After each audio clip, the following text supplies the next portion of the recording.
His voice turned hard. "Where were you planning to go? You were going to disappear without telling me. You figured you'd leave me waiting around like a fool." "Go home, Hilo." Amy's voice rose, pleading and angry. "I didn't reply to your letters for a reason, and you still showed up at my house uninvited. Loris doesn't know what you and the clan are like.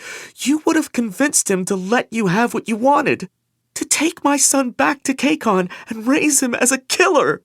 That's right, a jade-obsessed killer destined to die young, just like his father and his grandfather. And like you." "That's how you talk about your husband and my brother? And my father, who gave his life for his country?"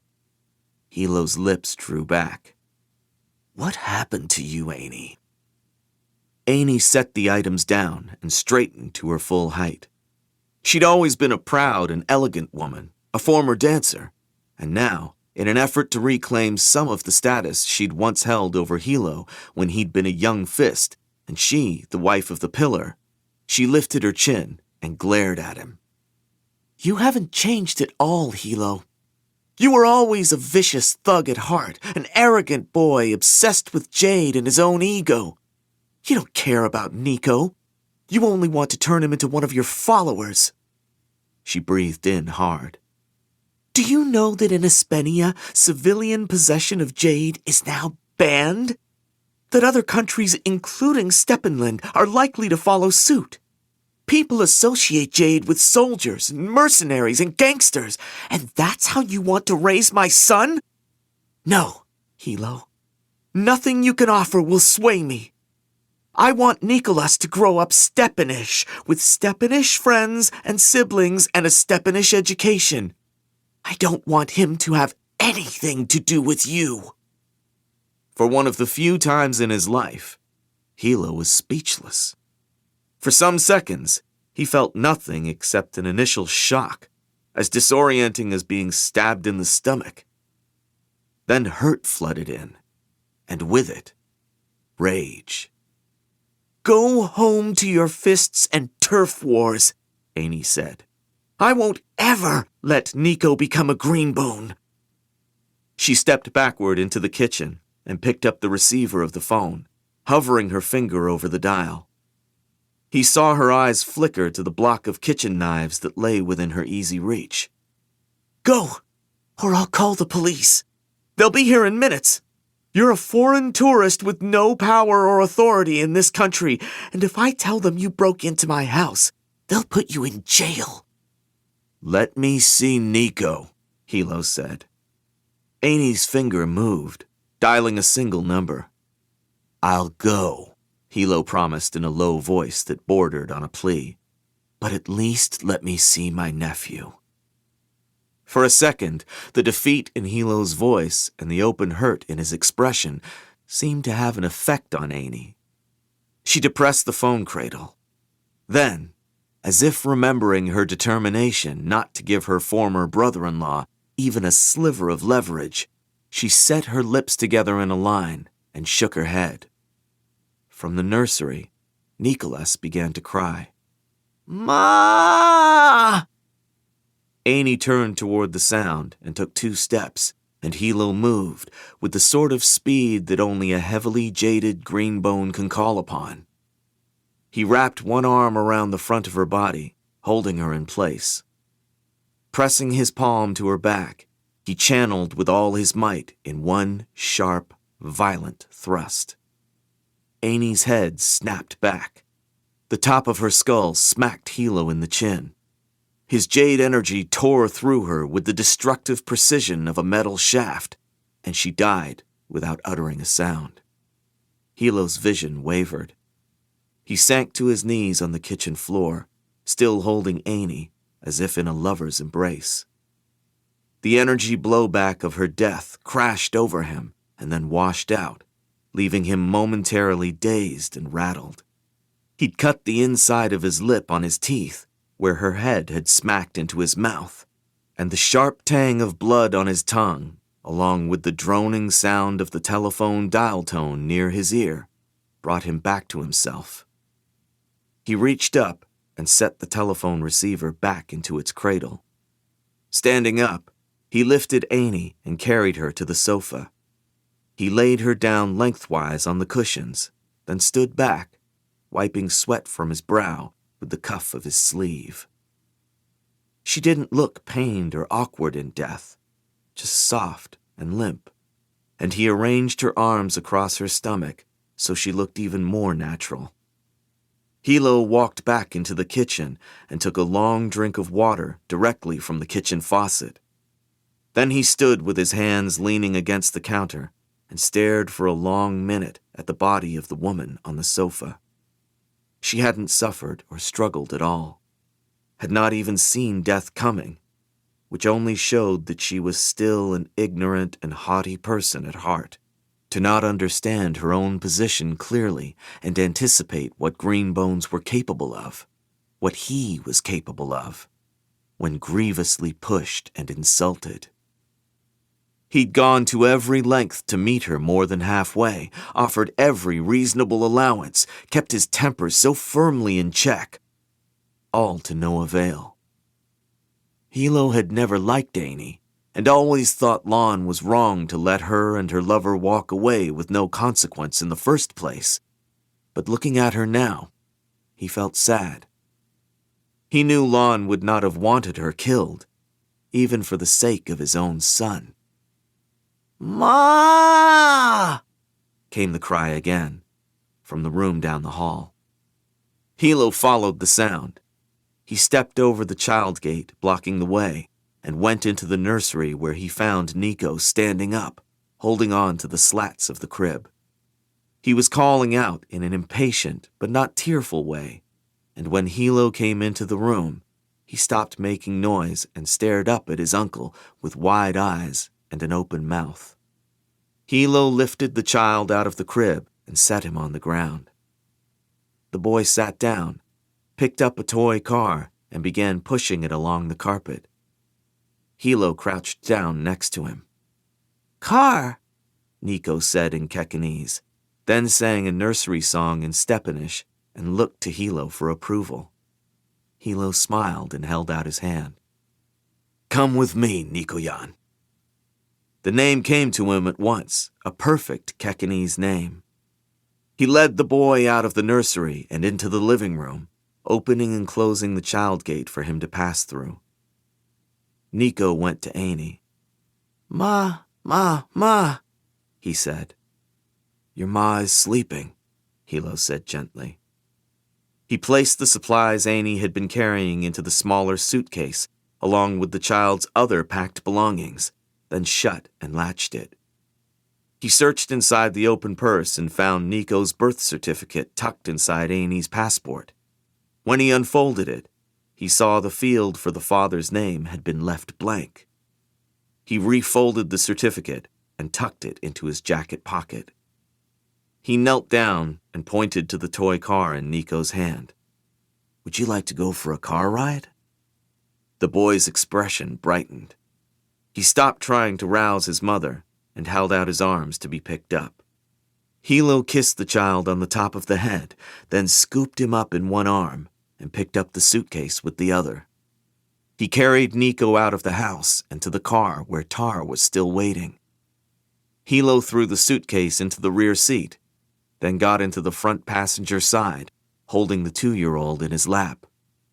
"Nico-say," he said, "this is your Uncle Tar." "It's nice to meet you, Nico," Tar said, ruffling the toddler's hair. "You're a good-looking boy." If the pillarman was surprised to see Hilo emerge alone from the house with the child, it showed only as a shift of alertness in his jade aura, a beat of hesitation as he looked at the pillar questioningly. Hilo said, "We need to call the airline to transfer your plane ticket to Nico, and I need to find a typewriter to fill in his birth certificate so he can board the plane with me. You'll have to stay behind to deal with the boyfriend. Be quick and careful about it. He's not so bad. He shouldn't suffer at all." Tar nodded, then handed the car keys to Hilo. "You'd better put the kid in the back seat and take the car back to the hotel. I'll wait here. See you in a few days." 6 weeks later, Wen gave birth to a healthy baby boy. Hilo brought his nephew into the room where Wen was resting. Kaul Rulinshin, 3 hours old, lay on his mother's breast. Bouquets of chrysanthemums and yellow heaven's breath flowers, symbolizing joy and good health, had been sent by the clan faithful and crowded every available surface in the room. "Baby!" Nico exclaimed. "Little baby!" He had begun to string Kekene's words together into short sentences. After several frustrated tantrums, he no longer tried to speak Steppanish. Hilo swung the toddler up in his arms and set him on the edge of the bed. After 16 hours of labor, Wen's eyes were ringed with exhaustion but shone bright with triumph. Hilo leaned over and placed a kiss on Wen's brow, then on the baby's head, breathing in his son's indescribable sweetness. Nico reached out to pat the infant's wispy hair. "That's your little cousin," Hilo told him. "The two of you have to take care of each other from now on." First Interlude: Lost and Found. A well-known figure in the ancient history of the Tun Empire is a man named Janloon, who was a warrior, healer, religious philosopher, and advisor to Emperor Shijan III. Janloon is described in Tuni historical texts as a bearded foreigner who came from the island in the west. Accounts differ as to the date of his arrival, but it is said that when he saw the vast plains of the great basin of Tun, he fell to his knees and praised the gods, famously exclaiming, in a phrase that would later be appropriated by various Tuni rulers and generals as justification for imperial expansion, "Glorious land, where a man can walk for his whole life and never reach the sea." Janloon traveled for many years. In the wake of recent famine and war, the Tun countryside was plagued by lawlessness and banditry, against which common villagers were often helpless. Wherever Janloon went, he confronted crime and immorality, taught martial skills to the ordinary people, treated sickness and ailments with his healing touch, and espoused a philosophy of peaceful living, neighborly obligation, and communion with the divine spirits of the land, rivers, and sky. His teachings formed the basis for Krajiao, the Tuni fighting arts, and greatly influenced the Shubai religion. Eventually, the traveler's reputation reached the ears of the emperor, who summoned Janloon and his disciples to the palace and asked him to become a royal advisor. Janloon refused 3 times before consenting, each time asking the emperor to offer evidence of his virtues as a monarch. Janloon's acumen as a counselor and the founding of his schools of Krajiao are recounted in further legends, which differ in detail, but hold in common that Janloon derived extraordinary power and wisdom from an enchanted stone given to him by his forest goddess mother, and which he wore close to his heart at all times. It is said that Janloon lived until the age of 170. Upon his death, his spirit went into the stone, which was kept in the imperial palace, so that the emperor could continue to consult it. While historians agree that Janloon was a Kekenese greenbone, and that his teachings bear considerable resemblance to both Abuke folklore and pre-deitist spirituality, only recently have they concluded that he was most likely the 3rd son of the King of Jan during the early part of the 3 Crowns period in Kekenese history. Kakon has no record of this man, other than a royal genealogy set down at the time with an unnamed reference to a young prince lost. Chapter 22: The Grudge Hall.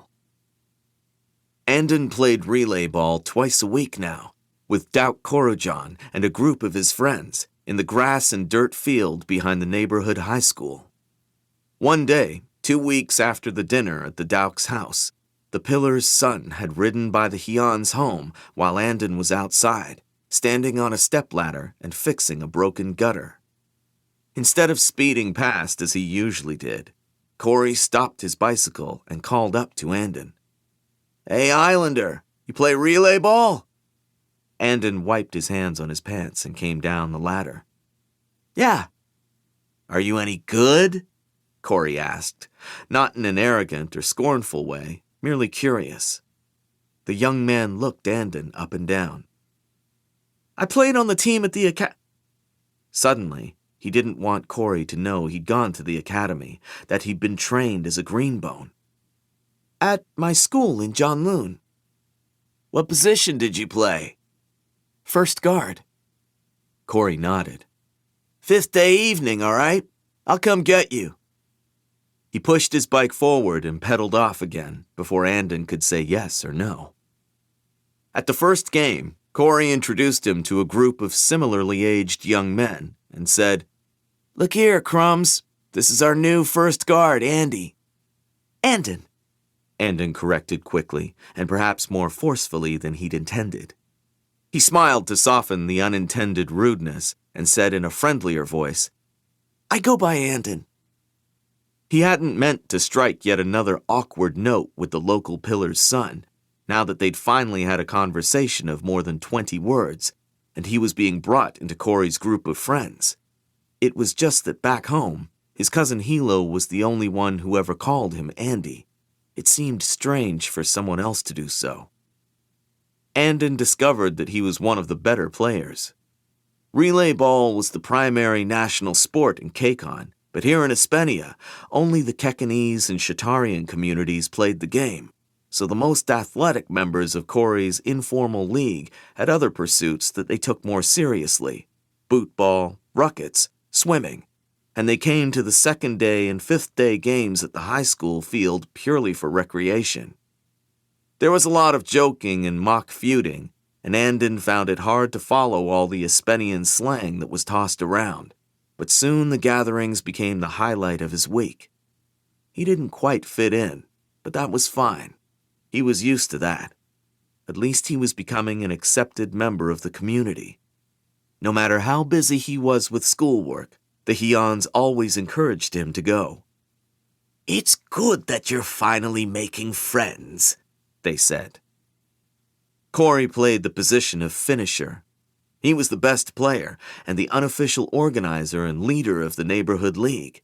At first, Andon assumed that could be attributed to the fact he was a greenbone and the son of the Pillar, but he soon came to realize that the young man stood on his own feet. Corey never spoke of his father's dealings, and even after 2 months of seeing him twice a week, Andon had not figured out where he wore his jade. As far as Andon could tell, Corey never employed his advantages of strength or lightness while on the relay ball field. Even so, he always placed himself and Shun Totoro, the other greenbone who regularly showed up at the games, on opposite teams, so all would be fair. He didn't argue about points either.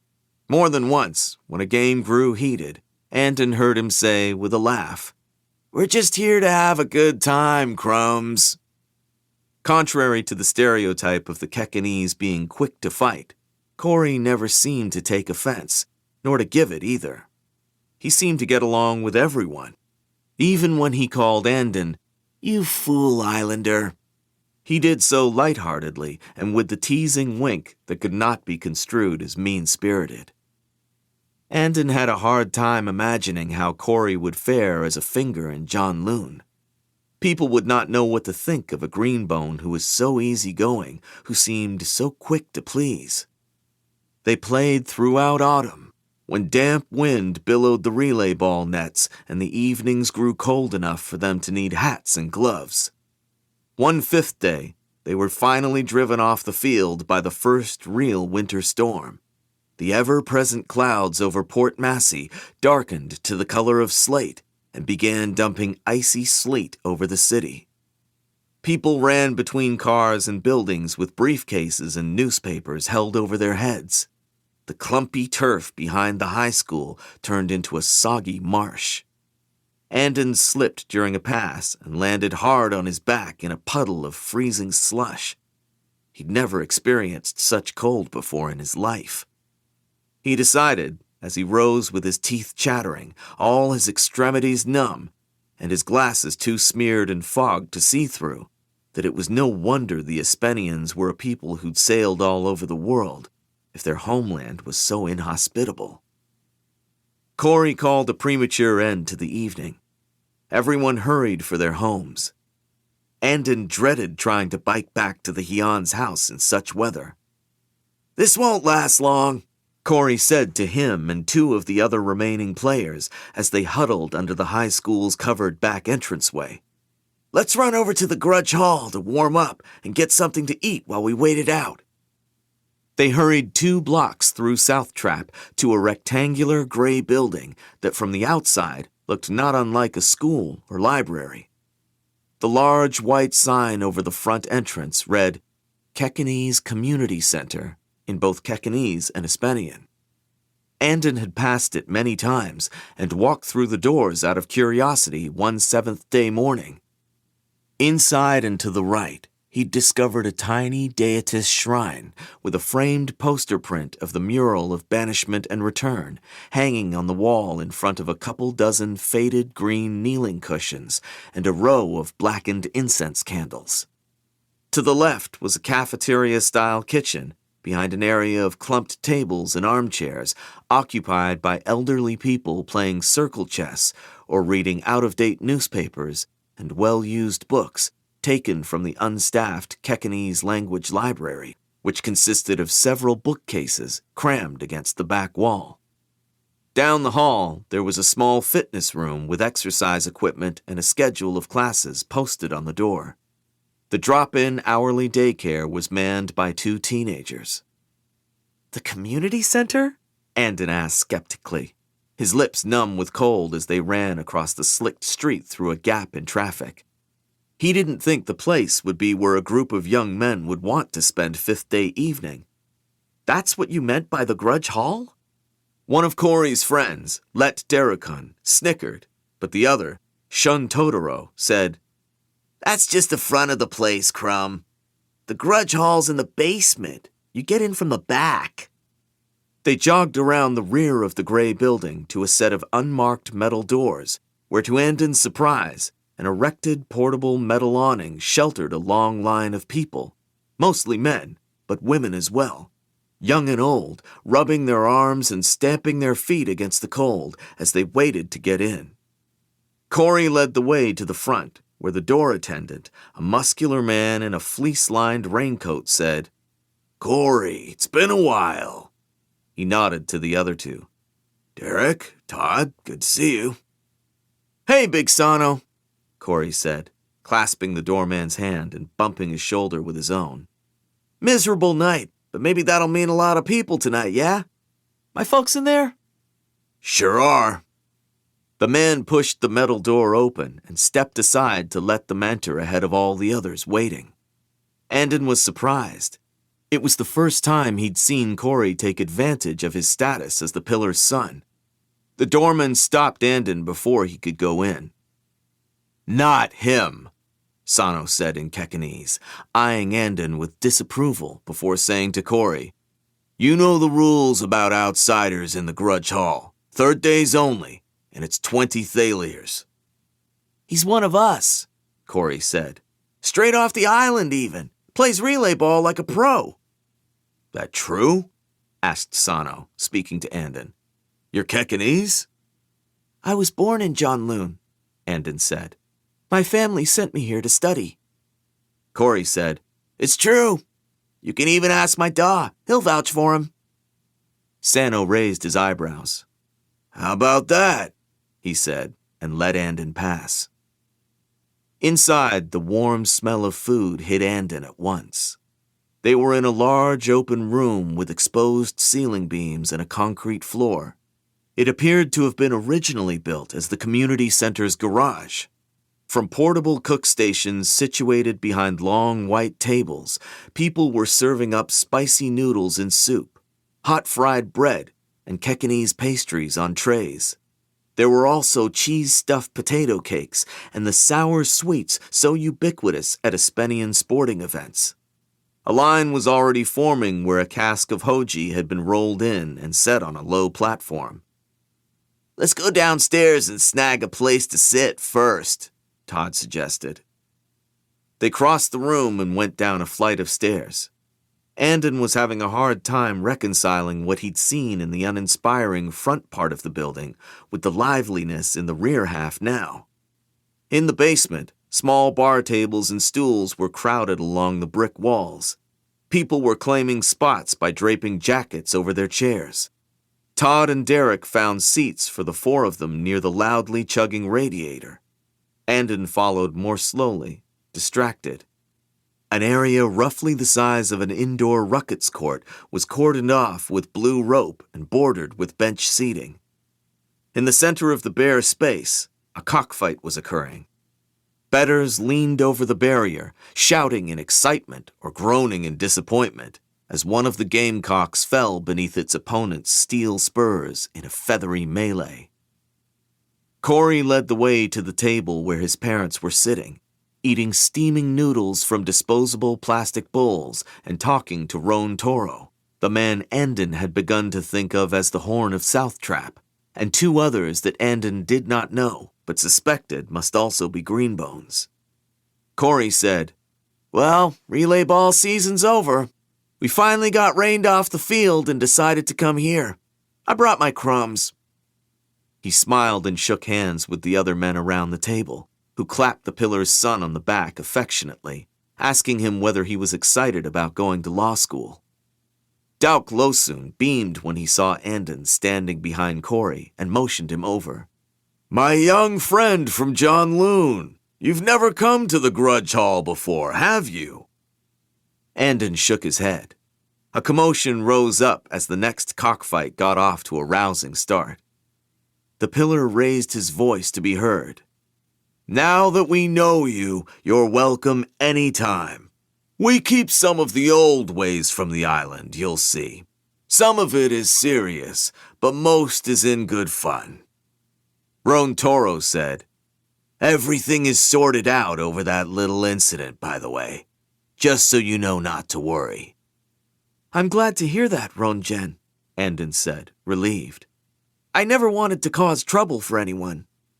"From what I hear, you're a great help to the Hyans, more so than their own sons who are too busy to visit." Dauk Sana clucked her disapproval, then patted Andon on the arm. "Have you eaten? You absolutely must try the noodles Mrs. Joick makes." Andon and Corey rejoined Todd and Derek at their own table, then took turns going upstairs to fetch food and drinks. Andon's wet clothes were soon dry. The basement was warm, and as more people arrived and filled the space, it grew somewhat uncomfortably stuffy, yet no one seemed to mind. The cockfighting appeared to be the main attraction, but people were also playing cards, drinking, and socializing. Andon overheard several nearby conversations heatedly discussing Espenia's involvement in the Orticon War. Two young women sidled over to their table, looking sly. "Hey, Corey," one of them pouted. "Why don't I ever see you anymore?" "Ah, Tammy, you're seeing me now, aren't you?" Corey slapped her ass and pulled her into his lap. She gave a squeal of mock indignation and draped her arms over his shoulders. Andon looked away uncomfortably. He slurped another mouthful from his steaming bowl of noodles, which were indeed well worth Dauk Sana's recommendation, and turned to Todd. "I didn't know this place existed. Is it always like this?" "No, only on certain evenings." Todd glanced at Corey, deferring the explanation to him, but the pillar's son seemed distracted, so Todd turned back to Andon and said, "When it's not a Grudge Hall, it's a training gym." Andon looked around and saw the folded blue gym mats leaning against the wall in one corner, the stacked wooden blocks and closed equipment bins. "A gym for green bones," he said. The chatter in the hall abruptly died away. The girl hopped reluctantly out of Corey's lap and hurried back with her friend to their own table. A few oblivious teens in one corner of the hall continued chatting, but several nearby adults shushed them so remonstratively that they fell silent.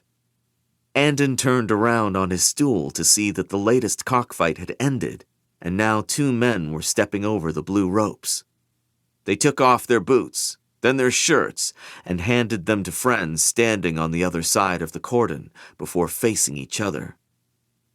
It was easy to hear the scrape of chair legs as Dauk Losen pushed his seat back. There seemed to be nothing to distinguish the pillar from those around him. His seat in the room was not better than anyone else's. He wore a red sweater vest and wiped his mouth with a paper napkin as he stood up. Yet no one else spoke a word as Dauk cleared his throat and said, "Orim Rudokun, you've been offered a clean blade by Yoru Janshogun. Do you accept?" "Yes," said one of the men, who was of slightly heavier build than the other. Neither man actually carried a blade. They touched their clasped hands to their foreheads in brief salute, but did not pause to offer up any prayers to the gods. The challenger, Yoru, launched himself at the other man with an angry shout. It was over quickly. Yoru drove his shoulder into Orum's chest. They staggered together into the blue ropes, bringing the cordon down with them as Yoru dragged his opponent to the ground by the neck. They rolled about in a tangle for a minute. Orim flailed and caught Yoru with a blow across the face, but the slighter man ended up on top and clamped his hands around his rival's throat. Snarling, he shook the other man. The back of Orum's head smacked against the concrete floor with a sound that made everyone in the hall flinch. Then he jammed crossed forearms against Orum's windpipe, leaned his body weight forward, and began to press with all his might. Orim sputtered and kicked and clawed at Yoru's arms. No one in the hall made a move. A few worried murmurs began to rise. Seconds passed. Orim's face turned purple. Dauk Losenyin stood up again and said, in a stern and concerned voice, "Mr. Orim, do you yield? Raise your hands if you do." For a moment, Andon thought Orim would refuse and consent to be choked to death. Then, reluctantly, he opened his hands in a gesture of submission. Yoru spat in disdain, then released him, stood up, and strode away to gather his shirt and boots, staunching his own bleeding mouth with the back of his hand. Orim lay on the ground, gasping. Two of his friends lifted him to a sitting position and, taking him under the arms, helped him out of the hall. Someone righted the rope cordon. The pillar sat back down. Andon caught a glimpse of Dauk. He looked relieved as he leaned over to say something to Roan Toro. People turned back to their tables, and conversation returned to the hall. "If you can believe it, Orim and Yoru used to be good friends," said Derek. "Business partnership gone bad," Corey explained, in response to Andon's questioning look. "Orim says Yoru cheated him out of 10,000 thalers. Yoru says he did all the work while Orim was doing the deal with Yoru's girlfriend behind his back." Corey unwrapped a sour sweet and popped it in his mouth. He offered another to Andon, who shook his head. He couldn't understand why anyone liked the taste of those things. "My da was worried about this duel going all the way," Corey said in a lowered voice. "It doesn't happen often, only once in a while over really serious things, but it's a good thing Orim yielded. No one wants the police to come snooping." Andon felt stunned by what he'd seen. Not by the duel itself, despite all the odd differences in custom, but ever since his encounter in the park with the crew boy Carson Sunter, he'd been careful to try and learn all the rules in Espenia. "I thought dueling was illegal," he said. "Crumb, everything in Espenia is illegal," Derek laughed. "Even cockfighting." Corey patted Andon's arm in a reassuring manner that surprised Andon and made his face warm a little. Nah, it's only that the law is complicated, and more often than not, negotiable. True words from an aspiring lawyer, Derek said. Shun Totoro! Came a shout from the center of the room, where a young man now stood in the place where the clean-bladed duel had happened minutes earlier. Todd, where are you? He pointed through the crowd at Andon's table, then crossed his arms in a position of mock offense. I've been hearing some talk that your deflection is better than my lightness. Care to test that bit of bullshit? A round of foot-stomping applause ran through the Grudge Hall. Corey smacked Todd on the back encouragingly and shouted back at the other man. He's only had 2 drinks, Sammy. You sure you don't want to wait? Shun Toto raised his glass and drained the rest of it dramatically, then slammed it down on the table and rose with his hands held up in a show of acquiescence to the crowd's demands. Edo Sami Shun! Todd growled. For your arrogance, I offer you an ass-kicking! More foot-stomping and cheers as Todd climbed over the blue rope. In contrast to the sense of deathly seriousness of the preceding duel, the mood in Grudge Hall was now jovial. Everyone could tell that this contest was benign, the typical sort of social challenge that Kekanese threw down all the time. The challenger, Sammy, crouched in a posture of exaggerated readiness. Todd, smirking a little, faced the audience and strode around a little with his arms raised to urge them to make more noise, which they did with so much enthusiasm that Andon was reminded of an Espenian sporting event and could not help but think the whole display rather crass and un-Kekanese. Todd whirled and threw a spear of deflection at Sammy, who leapt lightly out of the way with a taunting shout. The deflection buffeted some of the people nearby, who clutched their drinks and hung on to their tables and chairs. A plate of food went flying. Todd unleashed 2 more deflections in quick succession that Sammy was hard-pressed to dodge. He bounded straight over Todd's head and landed behind him. Corey whooped and shouted, Get him, Todd! Their friend spun and feinted high, then sent out a low, wide deflection that at last caught the other young man at the knees in mid-leap and sent him sprawling to the ground. Sammy rolled over and held up his hands, grinning and mock-cowering while Todd made a show of pretending to jump on him and finish him off. The people in the hall cheered. The 2 greenbones clapped each other on the shoulders good-naturedly before climbing back over the rope and returning to their tables amid praise. That was toppers, Derek said when Todd sat back down, and Corey added, Mass toppers, Crumb. Andon nodded along in agreement, though in truth, he hadn't found the contest to be particularly impressive. The style with which Todd and Sammy employed their jade abilities was different, and some of it seemed inefficient. Todd's deflection had precision, but little power. Sammy's lightness was nimble enough, but lacked the speed it might have with more strength. All in all, it had been at the level of what one might see from year 5s at the academy. These were ungenerous thoughts, Andon chided himself. The greenbones here did not receive a full-time education in the jade disciplines. What little jade they carried, they had to hide at all times. They had to train in secret, in the stuffy basement of a community center, instead of the sprawling campus of a school like the academy. Any pride or status they could claim on account of being green could only be garnered here, within the Kekanese community, on nights like this. All evening, Andon had found the Grudge Hall strange and a little overwhelming, and now he understood why. The place was like a distillate of Kekanese culture.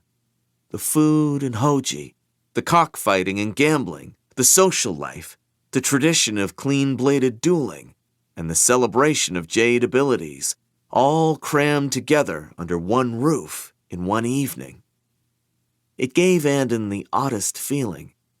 It was both acutely Kekanese and not Kekanese at all.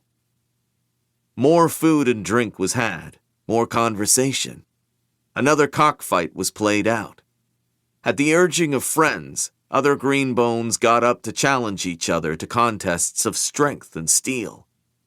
After a time, Todd, who had to work the next morning, he was an assistant manager at an electronics store, stood up to go, and Andon, already worried that the Hyans might be concerned about him being out so late, put down his drink and followed suit. Corey said to them, "It'll be freezing cold and black out there by now. Let me see if my daw is heading out anytime soon. Maybe he can give us all a ride." Andon did not want to bother Dauk Losun, but Corey had no compunction about going over to ask his father, who said, "Sure, no problem. No need for me to stay any longer." Before they could take their leave, however, Mrs. Joek, the noodle lady, rushed down the stairs into the grudge hall and hurried to the pillar's table. "Daukjens," she exclaimed. "There are police officers here. 2 of them." In the crowded basement, her words were heard immediately. Conversations died on the spot. Heads turned anxiously toward the pillar's table. To Andon's surprise, Dauk Sana got up from her place at the table immediately and went upstairs. Her husband did not follow.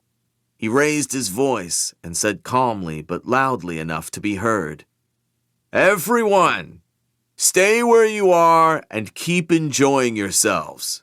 Don't worry." To his son, "You and your friends go back and sit down." Andon sat back down. The room was thick with unease and shuffling murmurs. Andon saw Roan Toro rise from his seat and move to stand in the corner of the room near the door. He removed the black gloves from the breast pocket of his shirt and pulled them on, then leaned against the wall, arms crossed. Dauk Sana returned a few minutes later, speaking loudly in accented Espenian as she descended. "Of course, yes. Food license, liquor license. I can show you, officers." She reached the bottom of the steps. 2 Port Massey police officers followed her, boots clomping loudly, the brims of their black caps and the shoulders of their uniforms beaded with ice. "Not a restaurant or bar," Sana went on. She had been calm a minute ago, but now she acted extremely nervous, wringing her hands. "This is just a party, a neighborhood party." The officers squinted around the basement. "A party, eh?" said the older one of them. "What's the occasion? What are you keks up to down here? Fighting? Jade trading?" Sana looked horrified and insulted. "No, of course not. Maybe you've been watching too many movies. Just because we're Kekanese, you think we all wear jade like gangsters?"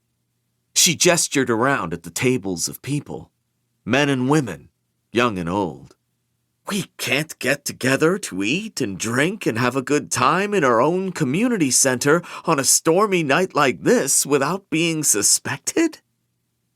The younger of the 2 officers looked a little abashed at this, but the older one strode to the center of the room and snorted at the sight of bloodstains and feathers on the ground. He lifted the blanket that had been thrown over one of the benches and peered down at the gamecocks in their cages. Straightening up with a smug look, he said, "Cockfighting's a criminal offense, ma'am. The fine is 2,000 thalers, and we could shut this whole building down." Sana sucked in a breath. "Please, officers," she said.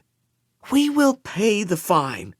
We don't have much money, but we understand there are consequences to breaking the law. We'll all pay." As if on cue, One of the men at the nearest table took off his felt hat and began passing it around the room. All those present pulled out their wallets and deposited money into the spontaneous collection fund. Sana appeared on the verge of tears.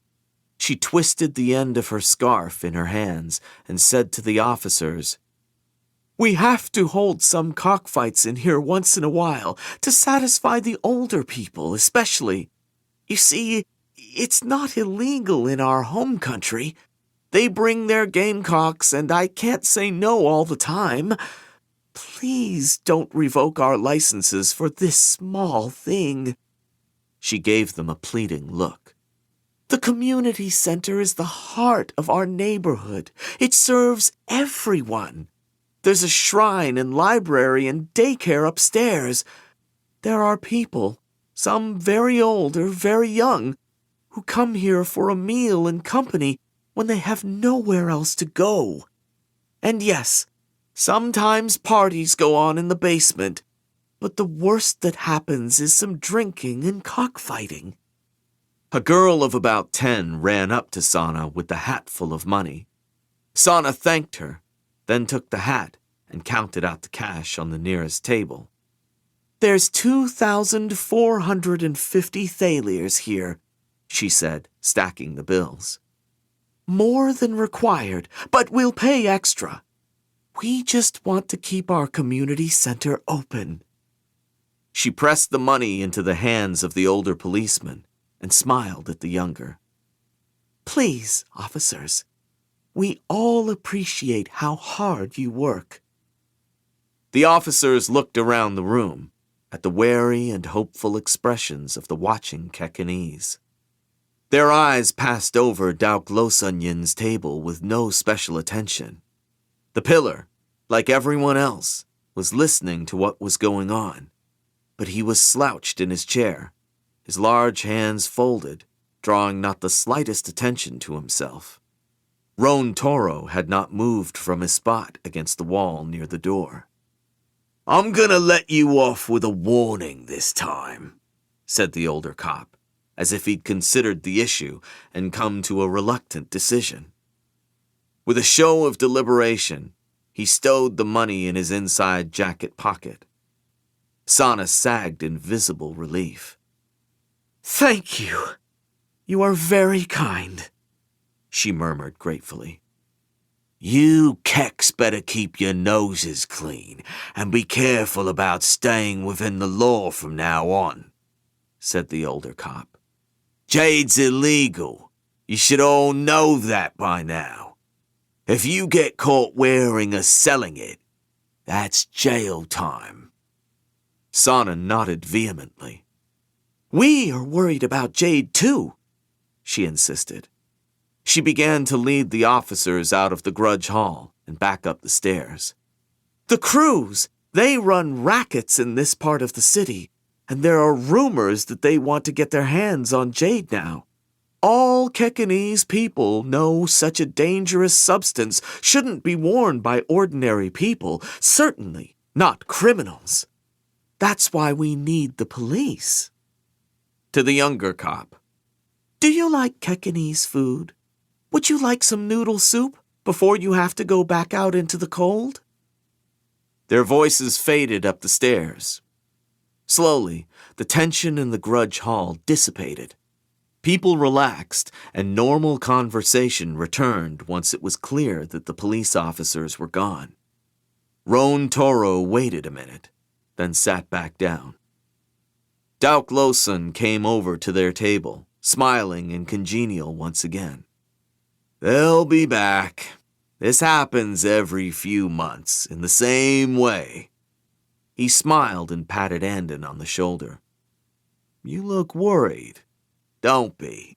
The Port Massey police are like another one of the crews, expecting payment and giving little in return." Andon nodded, though he didn't really understand.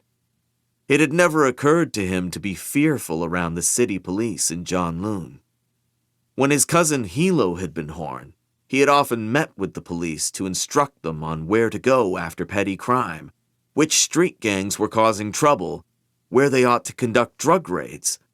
So Andon had always thought of the police as civil servants who were useful to the clans, not a hindrance to them. Apparently, in Espenia, there were a multitude of subjective rules and regulations that even the Pillar of Southtrap was careful to insulate himself against. "I should stay a little longer to make sure everything is fine," said the Pillar. He fished his car keys from the pocket of his sweater vest and handed them to his son. "It's late, though, and I don't want the Hyans to worry about Andon. Drive your friends home and come back to pick me up." The Pillar's car was a green station wagon parked in the back lot. Corey started the car and blasted the heater on its defrost setting, while Andon and Todd scraped the front and back windshields free of ice. In the car, their breaths steamed together as Corey pulled into the street and drove first Derek and then Todd back to their homes. The crusty wipers scraped against glass, and the car's headlights gleamed on wet pavement as he navigated to the Hyans' house on the other end of Southtrap. On the street corner, a block away from the house, Corey pulled the station wagon over to the curb. He shut off the engine and turned to face Andon. His eyes were bright with reflected streetlight, but his expression was suddenly unreadable in the dark. "You're wondering where it is, aren't you?" he asked. "My jade." Heat rose up Andon's neck. In answer, he forced himself to look into the other young man's eyes. Corey unzipped his jacket. Shrugging out of it, he turned in the driver's seat to face Andon and lifted his shirt. The streetlight overhead illuminated his bare torso. Andon swallowed. His eyes traveled down Corey's chest to the trio of jade studs pierced through the man's navel. Andon tried to pull his eyes away, but couldn't. His gaze continued traveling down the line of thin, dark hairs that disappeared under Corey's waistband. The skin of Corey's arms was goose-pimpling in the cold. Andon thought that perhaps he should say something, that maybe Corey wanted him to, but he was afraid to open his mouth and say the wrong thing. Corey didn't speak either. He reached across the front seat and took hold of Andon's wrist, pulling it forward until the tips of Andon's cold fingers brushed bare skin. Slowly, Andon flattened his palm against the man's abdomen. His pulse was pounding in the palm of his hand. In the close quarters of the car, he could suddenly hear his own breath, loud and unsteady. Corey's gaze was hungry now. He moved Andon's hand across his bare stomach, as if guiding a blind reader over Braille.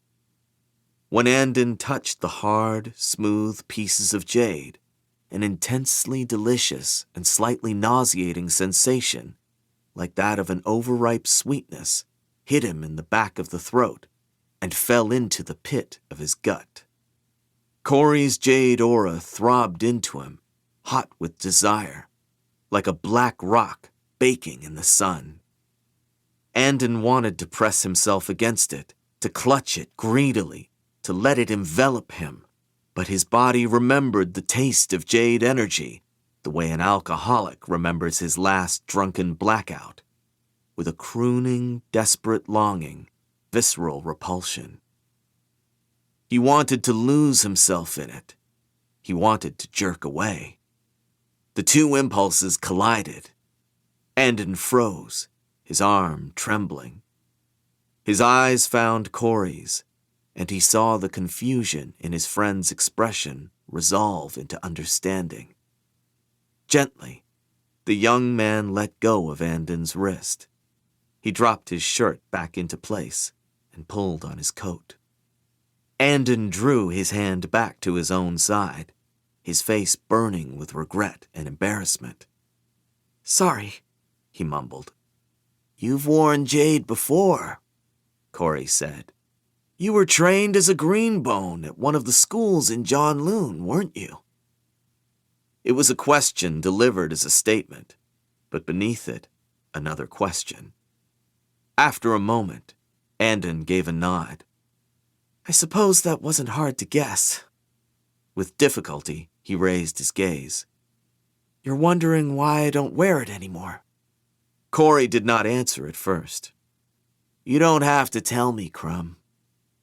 Andon stuffed his fists into the pocket of his fleece jacket. His breath steamed in the suddenly claustrophobic confines of the station wagon. Without looking at the other man, he began speaking.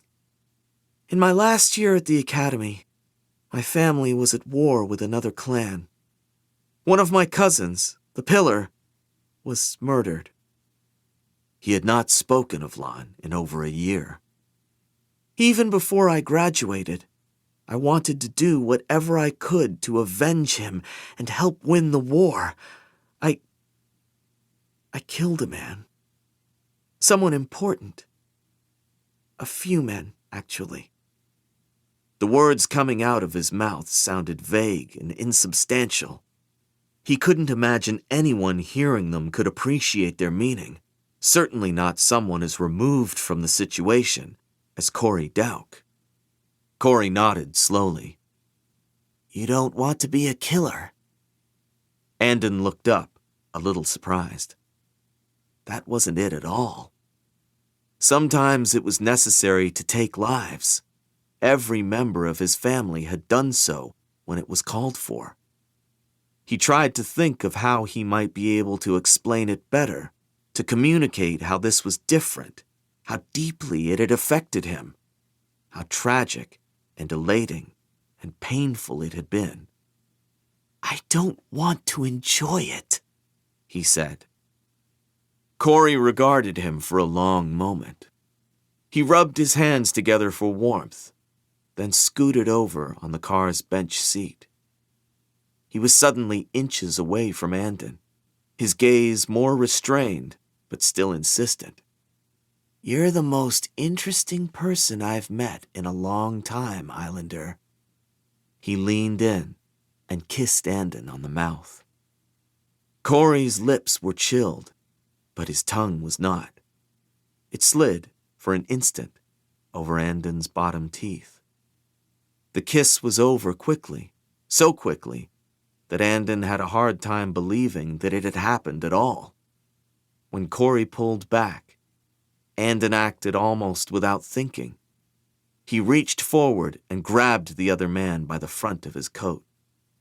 The second kiss lasted long enough that Andon felt the blood rushing into his head, their hot breaths mingling and steaming the windows, the warmth of Corey's jade aura slipping over his skin. When they broke apart, Andon managed, I thought you liked girls. Corey laughed. I do! He leaned in again, his lips pursed to one side. And I like you, Crumb. You're a paradox. You look as if you walked out of a magazine ad, but you're so damn Kekanese. It's kinda sexy.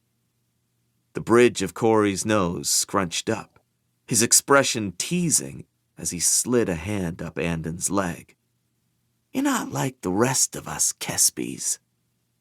Kespies? Andon said. Kespenians. You know, Kekanese Espenians. Corey began rubbing his hand on the crotch of Andon's pants. Andon sat very still, not daring to move, though it had seemed all the heat in his body was flowing down into his groin. Corey unbuttoned the top of Andon's pants and slid a hand under his waistband. Cold fingers found their way into his pubic hair, began touching and encircling his stiffened cock. Andon made an inarticulate noise. Excitement and terror rose in him. Wait, he gasped, but did not get any further. Corey unzipped Andon's pants in one swift jerk and pulled back, lowering his face into Andon's lap. Andon could not truly believe this was happening. It seemed somehow inappropriate to let Corey do this. He was the son of the local pillar, to whom Andon was indebted, yet it also seemed wrong to try and stop him. Then he felt Corey's mouth. The sudden, exquisite flooding heat made Andon's eyes roll back in his head, and he could no longer think clearly about anything. It was over too quickly, for which Andon blamed himself. He would have wanted it to go on longer, but in a way he was relieved, if also disappointed. He felt as if he'd just experienced one of the most memorable moments in his life thus far, even though the release had itself not exactly been ecstatic. Furtive and unexpected, thrilling, a little uncomfortable. Corey drew back and wiped a hand over his mouth. Andon shivered with the shock of cold air on his wet, exposed crotch. He buttoned himself up quickly, still at a loss, feeling entirely out of control. Corey said, "You've never been with a man, have you?" Without quite meeting the other man's gaze, Andon shook his head. He was 20 years old and had never been intimate with anyone. There was one time, on a boat day 3 years ago, when several of the students at the academy had gone to a bar and gotten drunk, and one of his female classmates had kissed him for a long, booze-scented minute, putting her tongue in his mouth. But he didn't count that. Corey leaned in and touched his lips lightly to the side of Andon's mouth, in a strangely tender, chaste action. He said, "Okay, we'll go slow then," which made Andon want to laugh out loud, a little hysterically, because everything that had happened this evening had been, in his opinion, anything but slow. The windows of the car were fogged. Large flakes of white snow had begun to fall. Just down the street, the lights in the Hyun's house were still on. Andon imagined Mrs. Hyun waiting up past her bedtime at the kitchen table to make sure he made it back to the house safely in the storm, and he said, "I should go." He thought he ought to say something else, but what? "See you around, Islander," Corey said, smiling a little. Andon got out of the car. He drew his coat around himself and walked down the sidewalk. The headlights of the station wagon turned on and fell across his back, throwing his shadow against the wet pavement. As he reached the front stoop of the townhouse that had, after 8 months, finally begun to feel like home, he heard the car start. And Corey drove past, tires plowing through slush before the taillights of the car turned the corner. Chapter 23. Scrap Pickers. Barrow stood on loose ground near the top of the slag heap. Below him on the slope, the jade pickers were like ants, each one a dot crawling on the black hill of rubble, headlamps set to their dimmest setting as they worked in the dark, searching. Everything was a trade-off between the need for haste and care. They had to work as quickly as possible, but too much light and noise might give the crew away.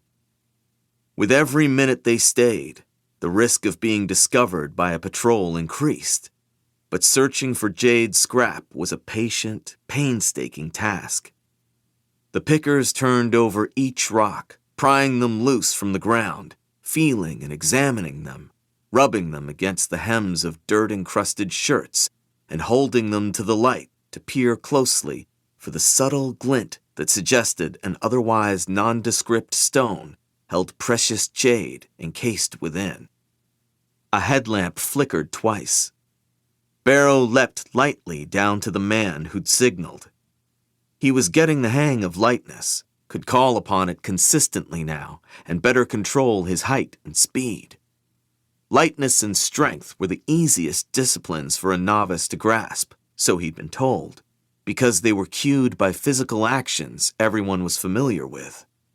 He hadn't managed to deflect anything except by accident, and the one time he and Moot cornered a stray dog and tried to kill it by channeling, it turned on them and bit Barrow on the leg. He still had the scar. The scrawny Yuwiwan man. All the pickers were scrawny Yuwiwan men. Barrow had a hard time telling any of them apart. Held up a rock the size of a small peach. "Jade, good jade," he said, which were probably the only 2 words he knew in Kekanese, and the only 2 necessary. He held it against his cheek for emphasis. Jade was an amplifier with no detectable energy of its own. The pickers always pressed the rocks against their skin. They put the smaller ones in their mouths if they could, hoping to feel a tingling reaction in their bodies, a rush of energy, a heightened clarity in their senses. It was not a perfect indicator. The jade was often shielded by outer layers of dense rock, and the desire to find worthy pieces was so great that the pickers often imagined their own reactions. Besides, they were so doped up on shine that their perceptions of jade were muddled anyway. Without it, they risked getting the itches if they stayed in the job too long. Barrow took the stone from the man. It was brown and dirty, utterly ordinary looking from the outside. With a thick white paint pen, he wrote 1124, the man's work number, written on the top of his headlamp and on the laminated card that hung on a lanyard around his neck, on the surface of the stone. When the rock reached the Yuwiwa Islands, it would be cut open with a rock saw. If there was jade inside, a note would be made in a ledger, and the man would be paid, relatively handsomely, for his find. There was perhaps a 1 in 20 chance this would happen. It was more often the case that there was nothing inside, or that the jade was of poor quality with flaws that made it unusable, or that a glimpse of lustrous green turned out to be nothing but inert nephrite, useless for anything but imitation or decoration. Real Kekanese jade was one of the rarest substances in the world, and the mines run by the Kakon Jade Alliance took all the real finds. These were merely the scraps. But the scraps had worth enough. They were worth ferrying crews of impoverished Yuwiwans by boat to Kakon's shores, and then by truck into the densest jungle regions of the island's mountainous interior. Worth hiring local supervisors like Barrow and Moot, and paying them with money and shine, and if they stuck around for more than a year, with their own cut of jade.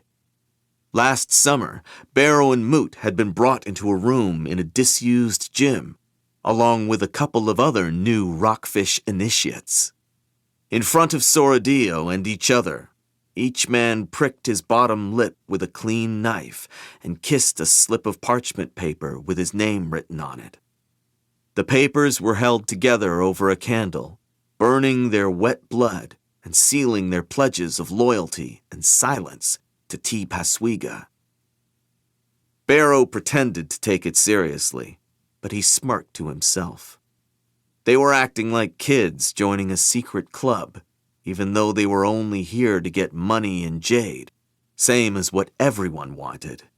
Nothing secret or special about that. Soradillo, their Barukan manager, usually met them in the rat house and gave them 3 to 4 days' notice of a nighttime scavenge, so they had time to trek out to meet the loads of pickers when they were trucked in.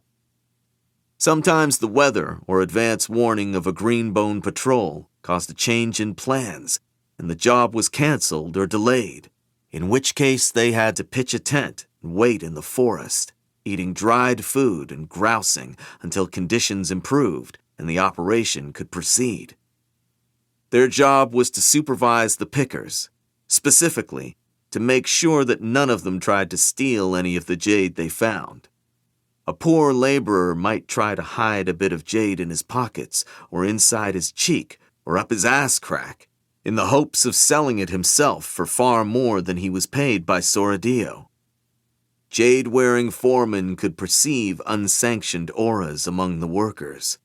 The first attempt resulted in a warning, a second in death. Barrow hadn't had to kill any workers yet, but Moot had. He'd had to shoot a man in the head last month, roll his body into the trees.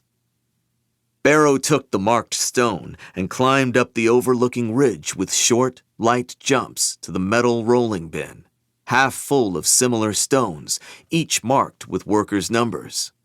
Moot guarded the bin tonight and kept watch next to the 3 military trucks splattered with mud and covered with camouflage-patterned tarps.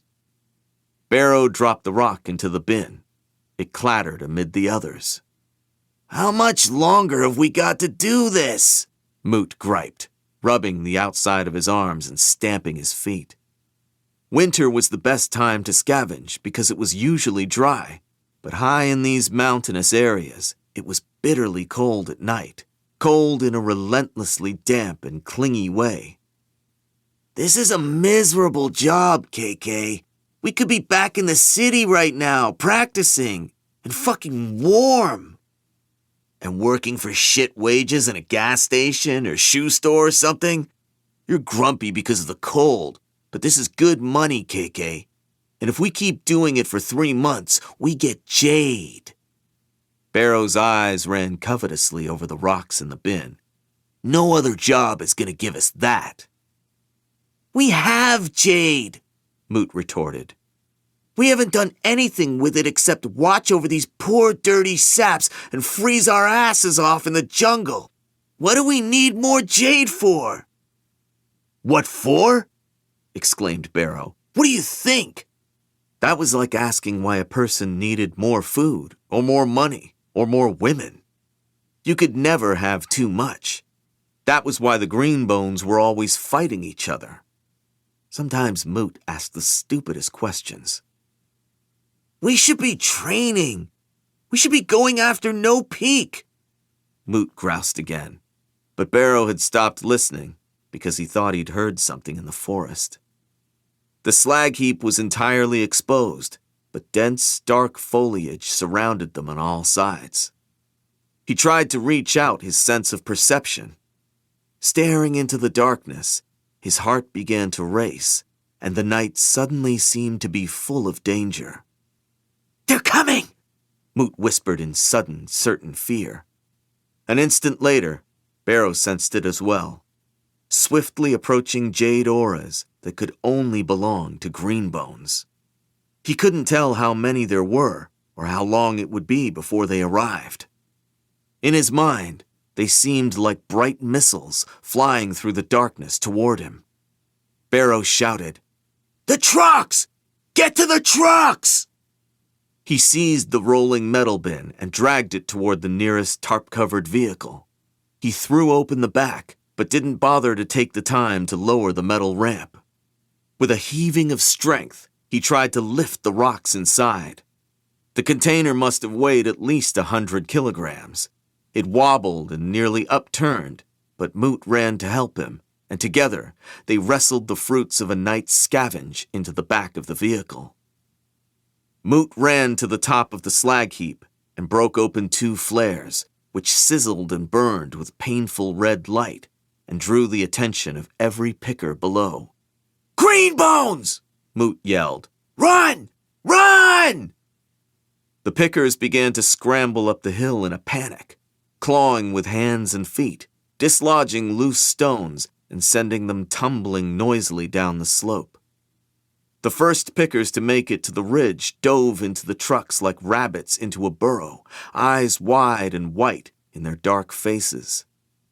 They gibbered in frantic Yuiwan, begging the Abuke drivers to start driving, while their fellows shouted and cried for the trucks to wait. Barrow stared down the hill. The pickers who were too far away, who knew there was no way they'd reach the trucks in time, were running toward the forest, hoping to scatter and hide among the trees. They were right to be afraid. At first, the clans had beaten the pickers and shipped them back to the Yuiwas, but that had not been enough to dissuade the scavenging. Now, the usual response was to snap the necks of any foreign thieves, along with their jade-wearing supervisors. Barrow sprinted for the nearest truck. Moot had already climbed into the one behind it. "Go! Go!" Barrow shouted, even as two pickers leapt for the open tailgate. One of them made it in. The other stumbled and fell as the truck shot forward, spraying him with mud as it left him behind. Barrow stuck his head out of the window and looked behind them to see half a dozen figures emerging from the trees. They were moving so quickly their bodies seemed blurred, but Barrow could see that they carried guns and moon blades. If he had not been so terrified, he might have been awed. The scene looked like something out of a movie, one in which the Green Bone rebels flew out of the jungle and ambushed the Shatarian soldiers in their camp. Except that this was not a battle, but a crackdown. Gunfire broke out, along with distant screams as the Green Bones began to sweep the slag heap for pickers. Nothing to be done for those poor bastards. Barrow swiveled around to face the front again, just in time to see 3 men burst from the trees ahead and land in the road in front of them. "Keep going! Keep going! Run them over!" Barrow screamed at the driver, but any further words caught in his throat as he watched the 3 men plant themselves in a line and throw a massive, low-sweeping deflection in unison.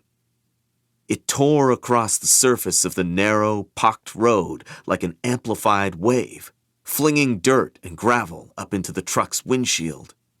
The truck's tires skidded violently. The driver tried desperately to straighten them, but the vehicle spun nearly 90 degrees and careened off the path. It banked in a precarious, stomach-lurching jolt, then toppled sideways into the gully full of rocks and bushes. Barrow was flung against the side door. His hip and shoulders slammed into the metal, and he heard a crack that he hoped had not come from any of his bones. The driver landed heavily on top of him.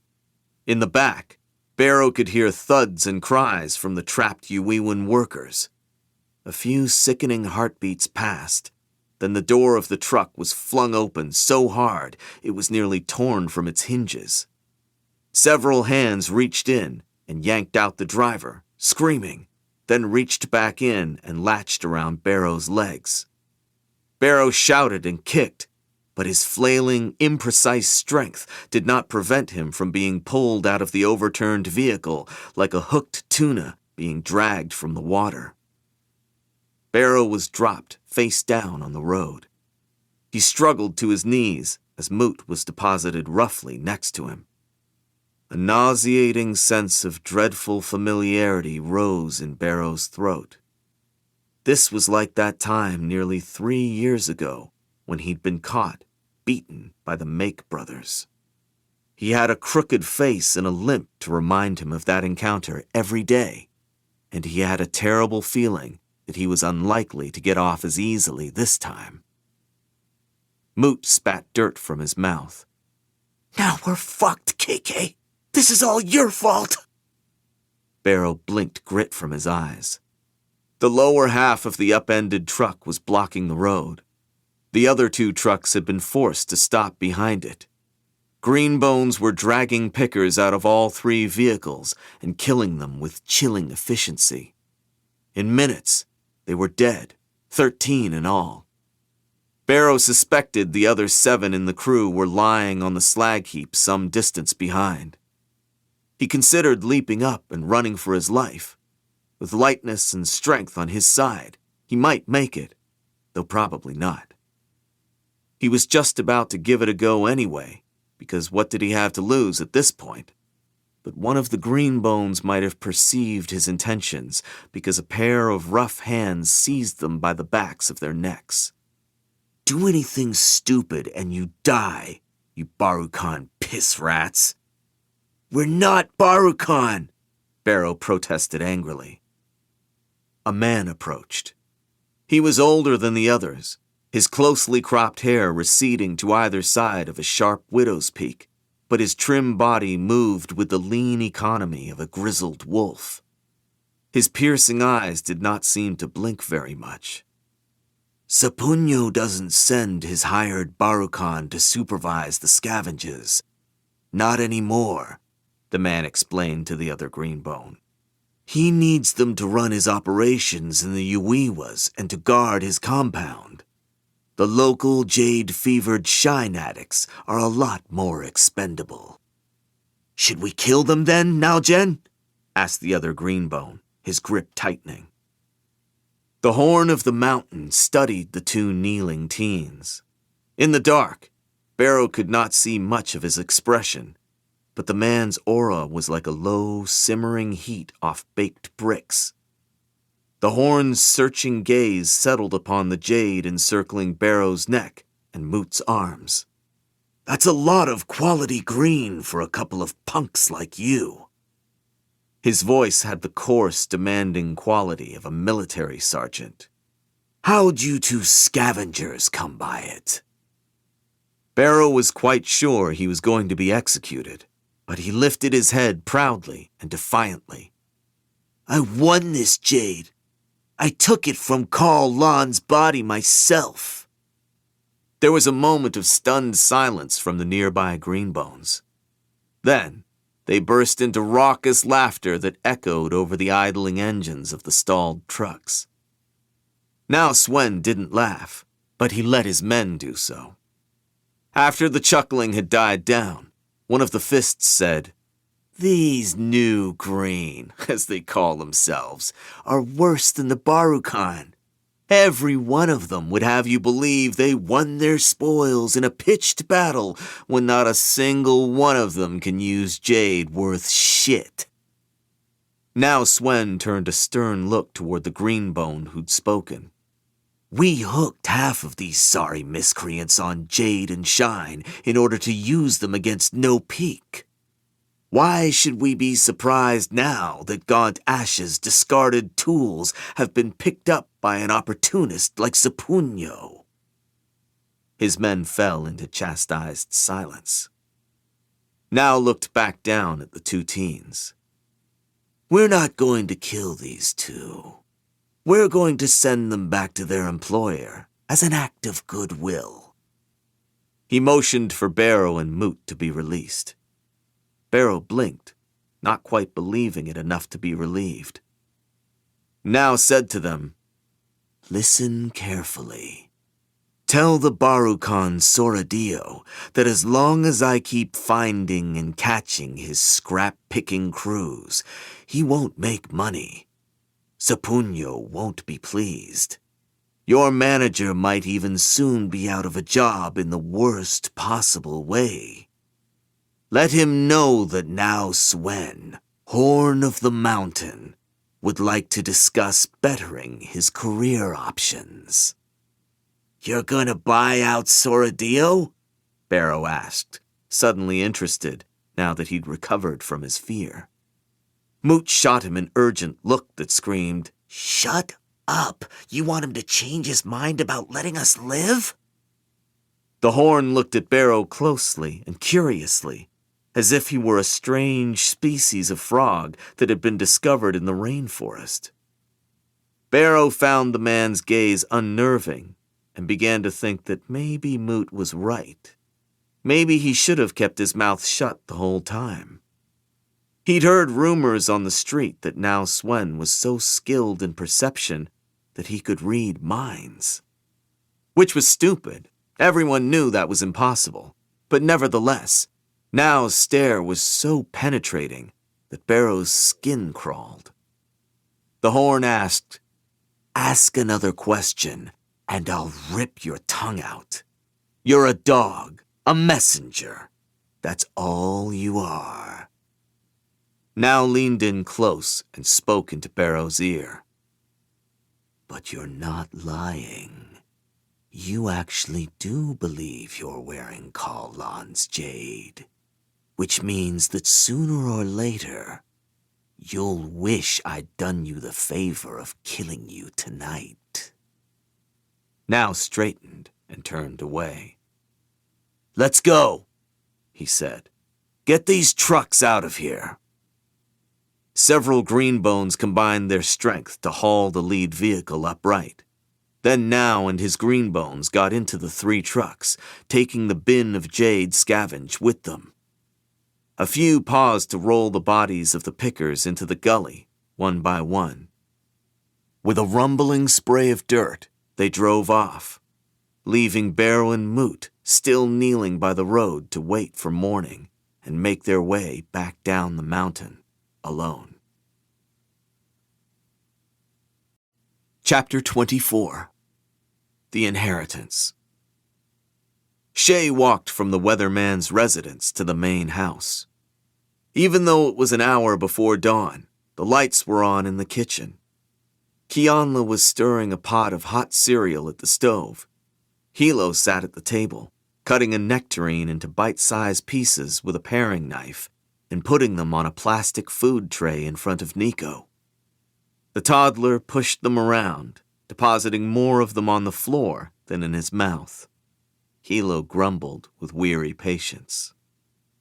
Shay stood in the entry of the kitchen. Whenever she looked at Nico, she felt a jolt, an echo of the shock on that evening 3 months ago when her brother had arrived back in Janloon with an exhausted 2-year-old child in his arms. "Does he always wake up this early?" she asked. "Pretty much," her brother said, eating the rejected fruit pieces himself. "Since I had to be up early anyway, I thought I'd let Wen sleep in. She was up half the night with Rue." "We have to go." Hilo wiped his hands on a napkin and got up, leaving Kianla to take his vacated spot. The boy ignored the housekeeper's attempts to reinterest him in breakfast and held out his arms to Shay to be picked up. "Auntie! Auntie!" "Not now, Nico," Shay said, with a stab of guilt, as she placed a consoling kiss on the top of his head. Despite the shock of both his existence and his arrival, she'd loved the little boy almost at once. It was impossible not to see his resemblance to Lon, not to feel a mingled pang of sadness and joy every time he made an expression that reminded her of her dead brother. When Nico was fussy, clingy, and confused, when he began to follow her and tearfully hug her legs, she loved him all the more, wanted to comfort and protect him. She suspected he had taken such a strong liking to her because she was the only one in the family most similar in appearance to Amy. A nondescript car and trusted driver were waiting for them at the front door. They couldn't take Hilo's Duchesse Prisa or any of the family's more recognizable vehicles. The two of them sat in silence as the car drove down dark streets. Shay said, "What do we tell the clan about Nico?" Hilo lit a cigarette and rolled down the window. "That he's Lon's son. That he was born overseas without our knowledge and brought back to Kakon after his mother died. What else do they need to know?" "No one will believe it's that simple." "Let them believe whatever they want," Hilo said harshly. A tense silence swelled between them. Hilo turned his head to the window and blew out a stream of smoke. When he spoke again, the anger had gone out of his voice. "I know what you're thinking, Shay, but it didn't happen like that. I tried to work things out differently. You remember Amy, what she was like?" "She used to be Lon's wife," Shay said quietly. "She was Nico's mother." Shay had not been close to Amy, but they had been on cordial terms before Shay had left for Espenia.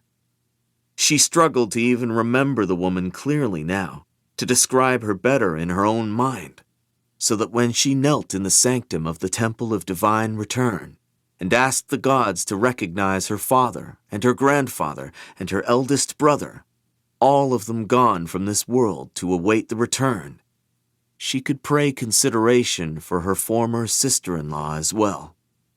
When she finished naming those who'd passed on, she pleaded forgiveness for her brother.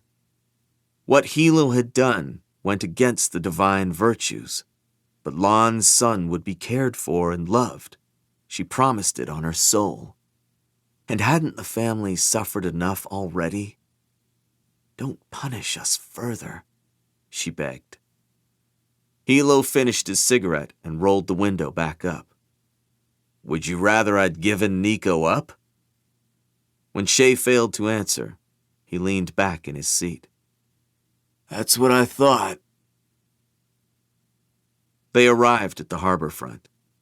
It had not been easy to arrange a meeting with Ven Sondalan, president and chief executive officer of K-Star Freight and patriarch of one of the country's most prominent Green Bone families, in a place where there was no chance of the conversation being observed by members of either the Mountain or No Peak clans. The deck of a private yacht moored in Summer Harbor was probably as neutral and secure a location as could be expected. Ven Sondo was an avid boater and known for taking his 14-meter-long motorboat Inheritance out every sixth-day morning.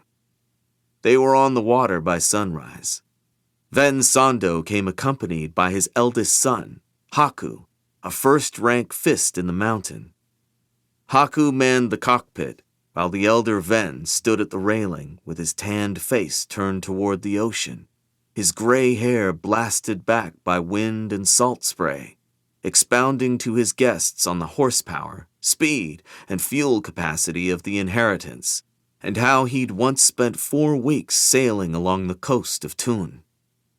Shay listened politely, if impatiently, as Ven toured them around the boat, beaming with pride as Hilo ran a hand appreciatively over the furniture and the built-in wet bar behind the helm. Ven Haku steered the craft around the far side of Gosha Island before cutting the engines, leaving only the sound of water slapping gently against the hull and the distant rumble of airplanes taking off and landing from Janloon International Airport. A thin layer of haze sat over the city's waterfront and diffused the morning light, but overhead, the late autumn sky was blue and cloudless except for the fading contrails of recently passed fighter planes, coming or going from one of the several Espionage aircraft carriers in the area. Shay pulled her sweater tight to cut the chill. This isn't the first time I've had members of the No Peak clan aboard. Ven Sando possessed the cheerfully overbearing manner of a man who felt he'd earned every penny of his wealth, and a belly paunch to suggest he saw no reason to not enjoy it. He gestured them into the boat's lounge and settled comfortably into one of the white deck chairs. About 8 years ago, I met Kaul Sen at a fundraiser for the Janloon Arts Council and offered to take him and a few others on a cruise around Little Button the very next morning. He was such an interesting man. Wonderful company, your grandfather. Relations between our clans were much more cordial at that time. Kaul Sen and Ait Yu had differences, but there was always respect back then. Hilo's smile approximated his usual easy and open expression, but did not quite reach his eyes. I hope our clans will be on such friendly terms again someday. He seated himself across from Ven. Shay positioned a deck chair slightly to the right and behind her brother. Ven Haku mirrored the position next to his father. Hilo ran a meaningful gaze over the meeting's participants and their surroundings. Here we are, the Mountain and No Peak. So it would seem this is a good start. I'd like to agree with you, Ven said mildly, folding his hands over his stomach, except that I'm not the pillar and can't speak for my clan. And neither are any of the other members of the Mountain that you've been talking to. Ven's eyebrows rose in wary inquiry. It seems as if No Peak is a cock courting many hens. 4 months ago, following the discussion at the Kaul family dinner table about Ait's potential successors, Shay had sent a large bouquet of glory hibiscus and dancing star lilies, symboling prosperity and friendship, to the office of Iwi Kalundo to congratulate him and his family on assuming the office of Weatherman of the Mountain. 6 weeks later, shortly after his return from Libon, Hilo had paid a visit to Kaul Dusharan Academy and met with Grandmaster Lei. That week, 9-year-old Kobin Atto was offered admission and a full scholarship to attend the academy, an uncommon occurrence reserved for prospective students demonstrating unusual early talent. The academy's obvious attempt to poach Ait-Yu's grandson from Wylon Temple School was met with a flat decline by the Kobin family. They would be insane to defect from the mountain's feeder school and the alma mater of the entire Ait family, no matter how generous the financial incentives, and the bouquets sent to Iwi garnered only a curt note of polite thanks. But both actions accomplished their purpose of drawing attention to the Iwi and Kobin families, inflaming speculation that No Peak was looking past the current pillar of the mountain and toward the next one. It had been Hilo and Shay's intention that Ven be aware of these actions before their meeting. Hilo spread his hands unapologetically. I want to be on good terms with whoever leads the mountain after Ait Madashi. Our clans declared peace, but I don't trust Ait to keep it. I'm thinking of my own family, of course. Ait whispered my name, and is the reason my brother is dead, so I won't sleep well until she's stepped down or been moved aside by a deserving successor. Ven sat forward. That's the whole problem right there, he said, with conspiratorial vehemence. Ait has no succession plan. She became the pillar by killing the rightful male heir, and now she's too old to have children, even if she could find a man who would dare to marry her. Ven's voice gained heat. The mountain wouldn't be facing this problem if our pillar was a man with a wife who could give him sons. The clan needs a strong Green Bone family bloodline that can be trusted for generations. He gestured to Hilo. You have that in No Peak, to your credit. We don't.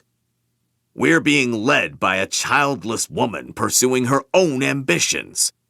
That's how low the once great clan of the Spear of Kakon has fallen. Shay was astounded. Even Hilo's eyes widened slightly. Ait Mada was their enemy, and Shay would not have hesitated to describe her as power-hungry, but they had not expected to hear Ven speak of his own pillar in such an openly disrespectful manner. Shay's first reaction was suspicion. Was Ven trying to ingratiate himself with them, or was he truly so guileless? Ven held up his hands as if to check his own tirade.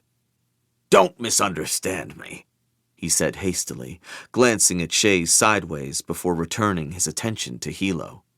I don't have anything against women being greenbones and holding positions of responsibility in valuable supporting roles.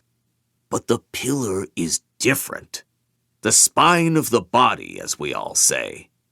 Ait has made misstep after misstep, allowing jade and shine to be used by common criminals, inviting public scandal upon us, and getting us into a costly street war that, if you'll forgive me for saying so, most people in the mountain thought we should have easily won.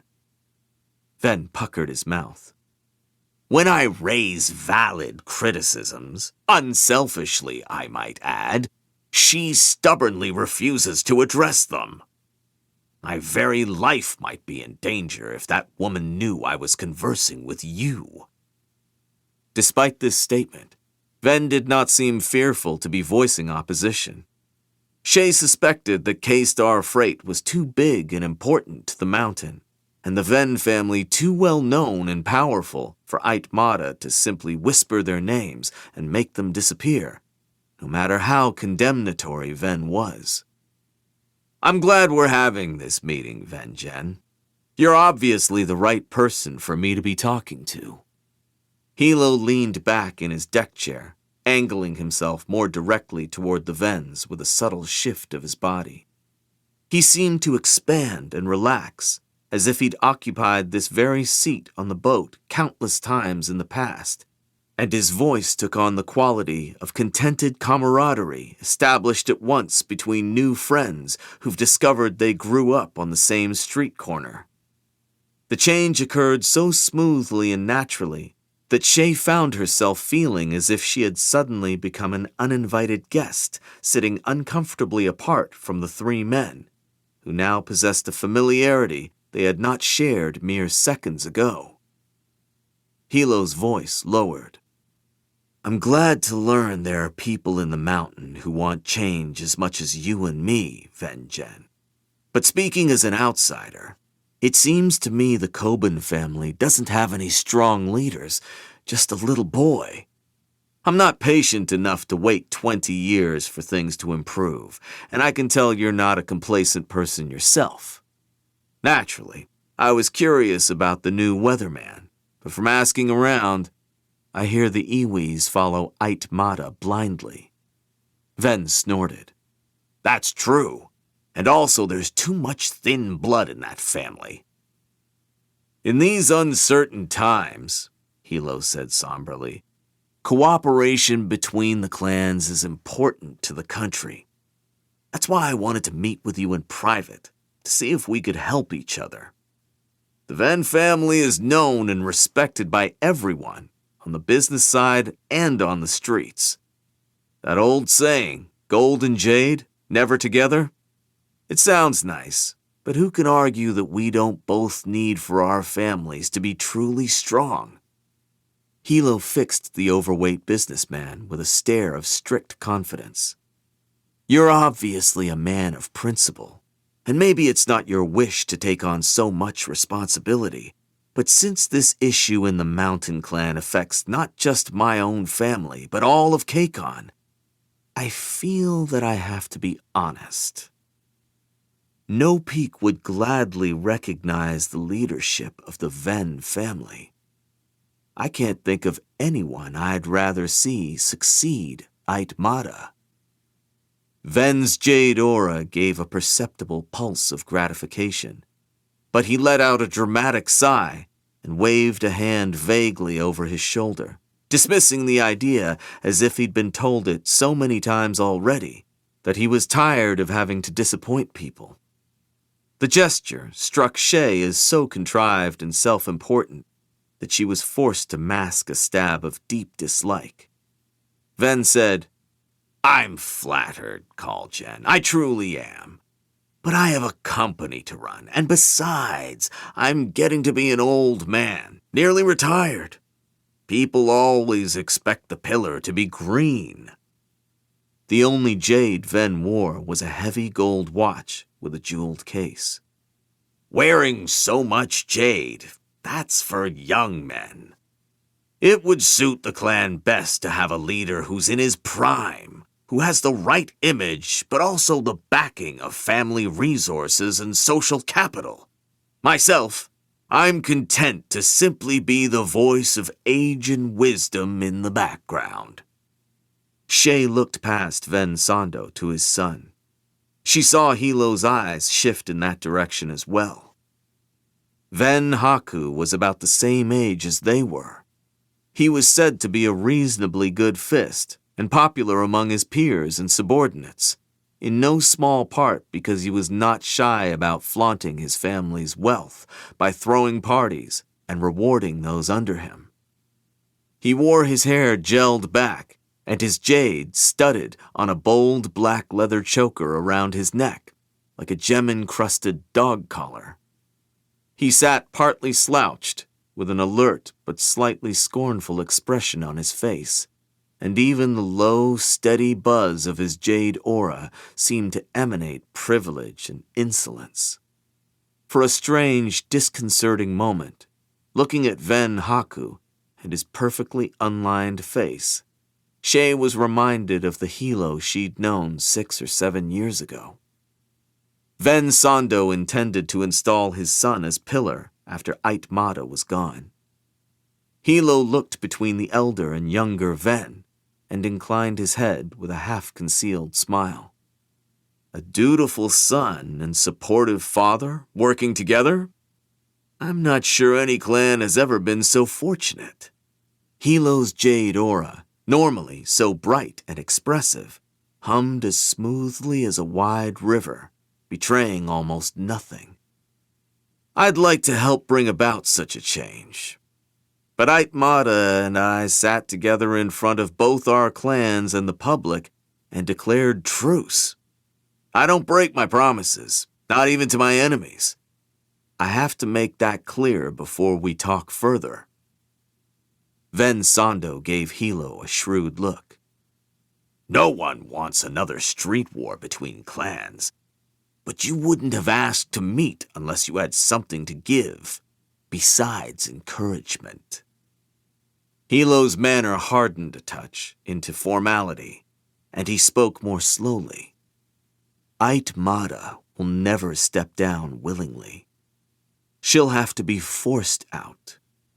When you move against her, no peak will offer you our friendship and complete support against those who might be resistant or who would take advantage of the transition when it comes about.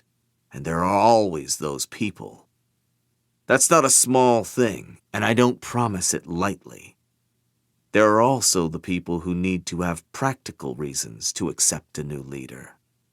There are things my weatherman can do to help you persuade them.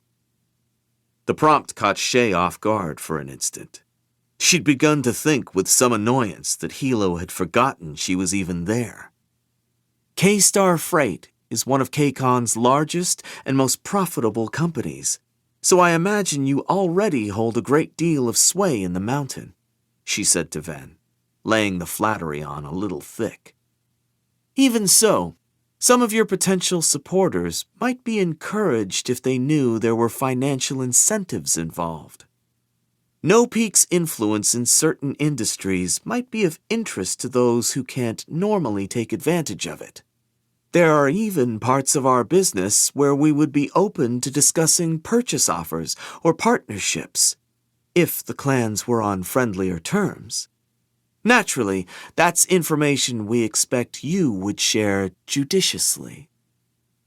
Ven appeared to consider all of these assurances before blowing out a heavy breath, as if coming to a difficult but inevitable decision. What we're talking about would not be easy to accomplish. Ait carries a great deal of jade and surrounds herself with those who are loyal to her. It would take time and planning to bring about the sort of change we want to see. But knowing that I have the promise of your friendship, Kaul, it fills me with determination to fix what's wrong with the mountain and to put things right between our clans. So there it was. Ven would secretly garner the support for a coup within the mountain clan. If successful, such a thing would almost certainly end in the death of Aitmata and her inner circle. No Peak would quietly back the usurpers with bribes, payouts, and financial concessions, in addition to, when the time came, the might of their fists and fingers to help put down Ait's supporters. Afterward, the Ven family would control the mountain, and there would be true and lasting friendship between the clans, not merely the cynical truce that currently existed. Hilo said, I look forward to the future, Fen Jen. Ven clapped his hands together, then ended the meeting by getting up, going to the wet bar, and pouring 2 glasses of hoji. Surely you already know this, Kaul, but within the Mountain Clan, you have a bloodthirsty reputation. And your lovely sister is said to be a cold-hearted Espenian sympathizer. It just goes to show what sorts of lies people spread about their enemies. I can see for myself that you're an upstanding and reasonable man, just like your grandfather, someone who's easy to work with. He and Hilo drank in recognition of their new alliance. Ven Sando offered to sail them around some more and host them for lunch, But Shay played the part of the pillar's anxious aide by suggesting it was best that they return before anyone in No Peak became concerned by their absence. As the president of K-Star regaled the Kauls with a few more sailing stories, interspersed with the occasional anecdote about the freight shipping industry, Ven Haku steered the inheritance back to the private dock where the Kaul's car and driver were waiting. When the pillar and his weatherman were alone together in the moving vehicle again, Shay could no longer contain herself. Ven Sando might be the most conceited, insufferable boor I've ever met, she exclaimed. Does it make you feel sorry for Ait? Hilo grinned broadly and stretched his legs out into her side of the seatwell, propping his shoes on top of her feet. She kicked them off, as if they were still children bickering over space in the back of Grandad's car, while Lon growled at them from the front to leave each other alone. Hilo threw an arm over his sister's shoulder. His mood had changed completely from the earlier dark car ride, and the easy friendliness he'd shown to the men on the boat had vanished. His lopsided smile was bright and feral. Ven and his son put together would be less than half the pillar that Ait is. This is how we win, Shay. We get the mountain to tear itself apart under Ait's feet. There were times Shay was forced to admit that perhaps Grandad would have better appreciated his younger grandson's qualities if there had been a Shatarian occupation force around that needed to be destroyed. She said, I'll think of how else we can give the Ven family our support. Chapter 25. Interception. Make Ken steadied himself on the deck of the motorboat as it sped up, throwing white spray into the air as it jumped the swells of the cargo ship's wake and pulled up alongside the much larger vessel. Ken did not particularly like being on the water, especially given the cold drizzle of rain flying in his face. He would much rather be on the familiar streets of Janloon, the noisy, dirty streets that he and his greenbones ruled.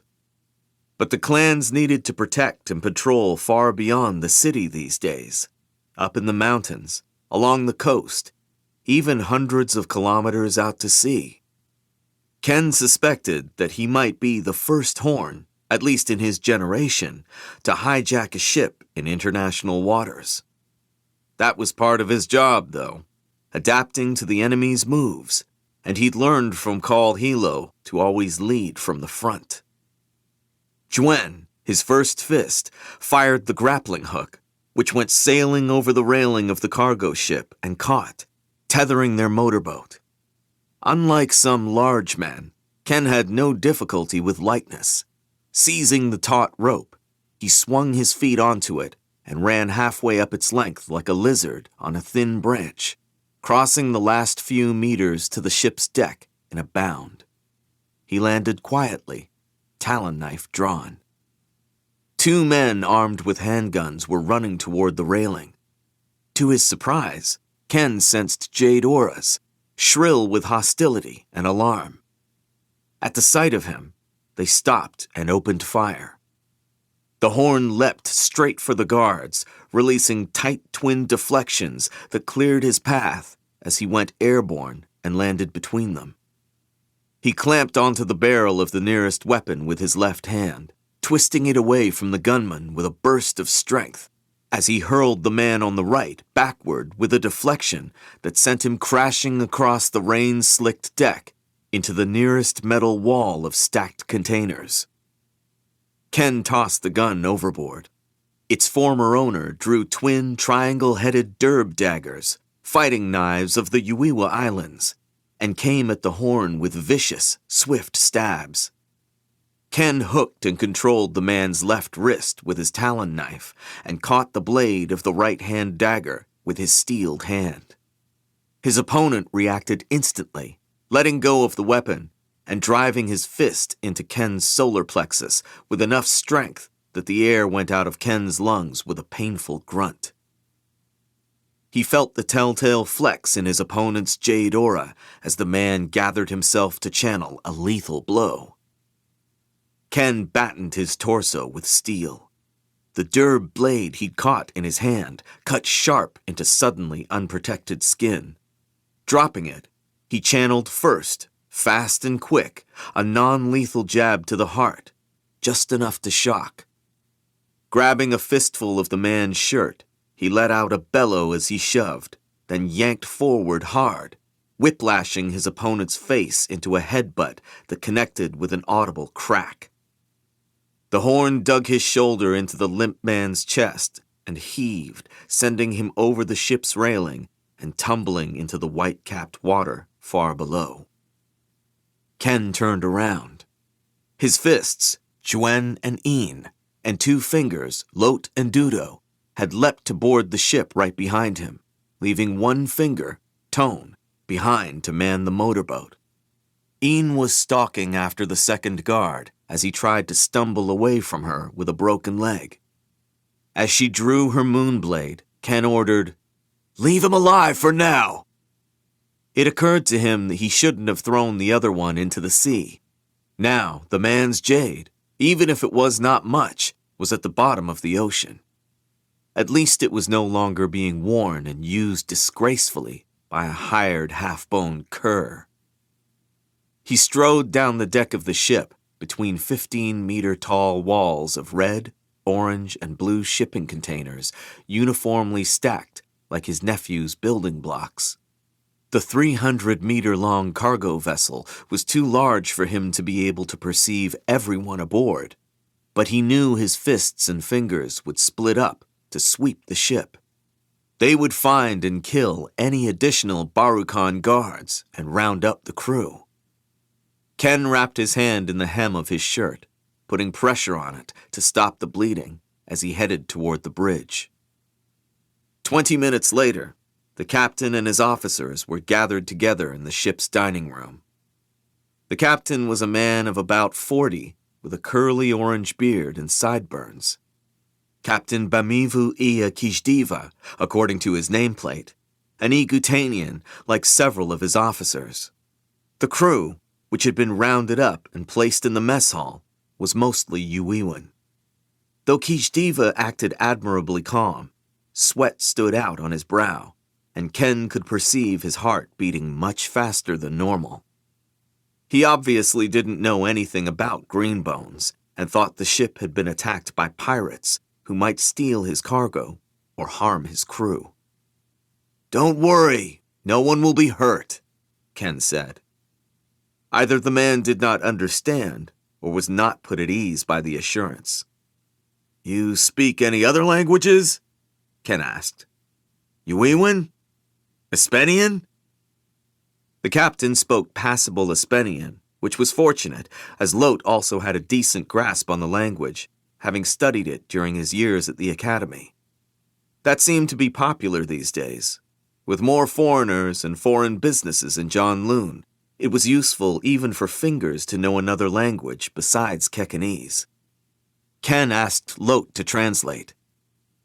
"Tell him we want to see the ship's registration and freight manifest." After some back and forth, the requested documents were brought over from the bridge. The MV Americ Pride, owned and operated by an Igutanian company, but registered in the Uiwa Islands, had left Tialuaya 2 days ago, bound for the northern port city of Bursvik in Igutan. Normally, ships bound for Igutan went south around Shatar and through the Origas Gulf, but the waters near Ortico were currently a war zone full of Shatarian, Espenian, and Igutanian warships. Ken frowned as he flipped through the manifest.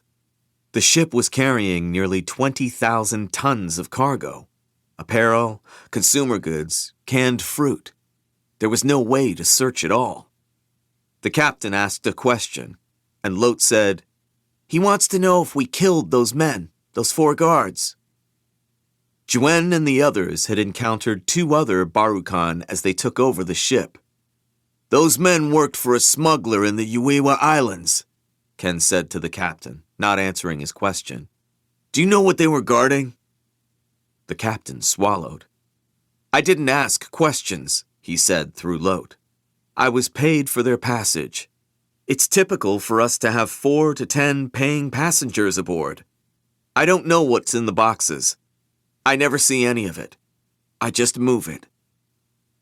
Ken left the captain and officers under Juen's guard and went back up onto the deck with Lot. The sky was still spitting weak, intermittent rain, but the sun had come up now. The Barukan that Een had left alive was tied to the railing, his leg bent at a disturbing angle, his face a sickly hue. Een had stripped him of his jade. The fist was sighing with disappointment as she leaned against a nearby container, pulling the links of the gemstone necklace apart and flinging the nephrite pieces into the ocean, pausing only to pocket 2 pieces of real green. Junior fists like Een were the most anxious to prove themselves, vying with their peers to gain additional jade, territory, responsibility, and fingers to command. Ken made a mental note to himself to give her another chance to earn jade sooner rather than later. He'd come to realize that the bulk of the Horn's role was managing people, and although he wasn't naturally gifted with the personal warmth and magnetism of his predecessor, he tried to always pay attention to those under his command and be strict but fair in his decisions. After 2 grueling years in the job, he'd become more secure in his own leadership and knew his warriors respected him. Standing in front of the injured Barukan man, Ken said, "Do you speak Kekanese?" When the man nodded, the Horn got straight to the point. "Which container is it in?" "I don't know," the man said. "Sapunyo doesn't pay me to know things. Kill me and be done with it." "I'm not going to kill you," Ken said. "Your leg is badly broken, but it's a clean break. If I ask the ship's doctor to come out and set it, you'll heal and be able to walk again. Or I can have Lot and Een here turn it into pebbles in a skin bag, and your other leg as well, then drop you back off in the Uiwa Islands as a cripple to see what use Sapunyo has for you then." The little color remaining in the man's face drained out. "If I tell you anything, I'm a dead man. Do you know what Sapunyo does to people who steal or rat? Who break the silence of Tipaswiga?" His teeth began to chatter as the wind chilled his wet clothes and sweat-drenched skin. "First, he cuts off the feet, then the hands, and finally the head. And he has the parts buried in different places so you won't be whole even in the afterlife." "That's because he's an animal," said Ken. "We can get you away from Sapunyo. How do you think we knew about this shipment if we didn't already have informers that we protect? Also, we have the support of the Espenians. They're at war and want to stop the smuggling as well, to prevent their enemies from getting any stronger. You want to start a new life somewhere far away from Sapunyo's grasp? Or you want the other option? I'm gonna have a smoke while you think about it." Ken paced away. He did indeed light a cigarette and walk out of sight to enjoy it. Behind him, he heard Een say, "I'm inclined to break your other leg just for wasting Make-Gen's time. He's a patient man, but he doesn't like to talk much, so he's being extra generous with you, and you're not taking it seriously, you Barukan dog fucker." Lot said, "Een-Gen, there's no need to insult him when he's in that state." Speaking to the man in a concerned tone, he added, "Personally, I hope you decide to cooperate. I don't see what loyalty you owe to Sapunyo that's worth this much suffering, and I don't really want to make things worse for you, although naturally, I'll do it if that's what I have to." This was said with just the right amount of sympathy, reasonableness, and cold certitude. Ken made a satisfied noise to himself. Lot Jin had had a shaky beginning as a finger, but following Hilo's instruction that he be placed under the tutelage of good mentors, the young man had come a long way, and his attitude was much improved. While Ken waited, giving the captive a few more minutes, he considered how to propose marriage to Lena. He knew she would accept, as they had already spoken of it already. It was the right time. He was an oldest son and hoped to father children of his own soon. As a generally private man, he would personally prefer a small, simple wedding, but knew that would not be possible. The marriage of the Horn would be a clan event.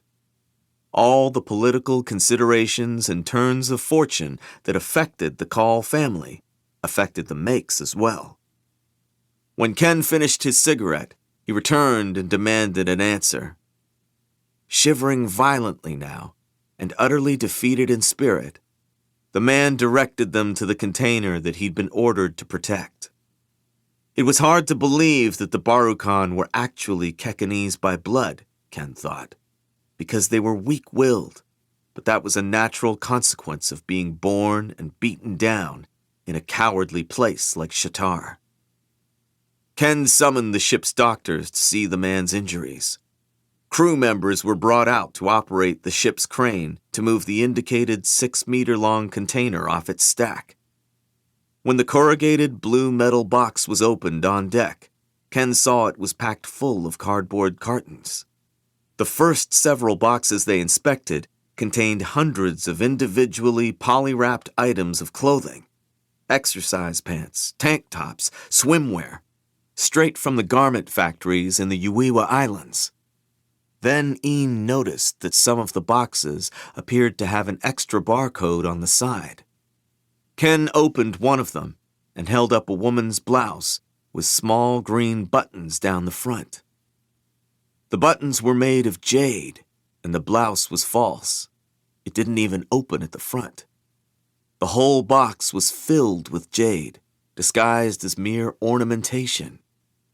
Nestled in layers of fabric and mixed in with thousands of items of clothing, the gems would easily evade casual inspection until someone on the receiving end in Igutan took delivery on behalf of a fictitious retailer and collected a fortune in jade.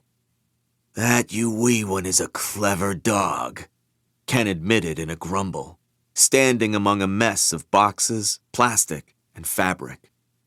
He left his greenbones in charge of the continuing search and went to the bridge to order the captain to change course. The MV Americ Pride would be docking in Janloon's summer harbor. Chapter 26. Setting Expectations.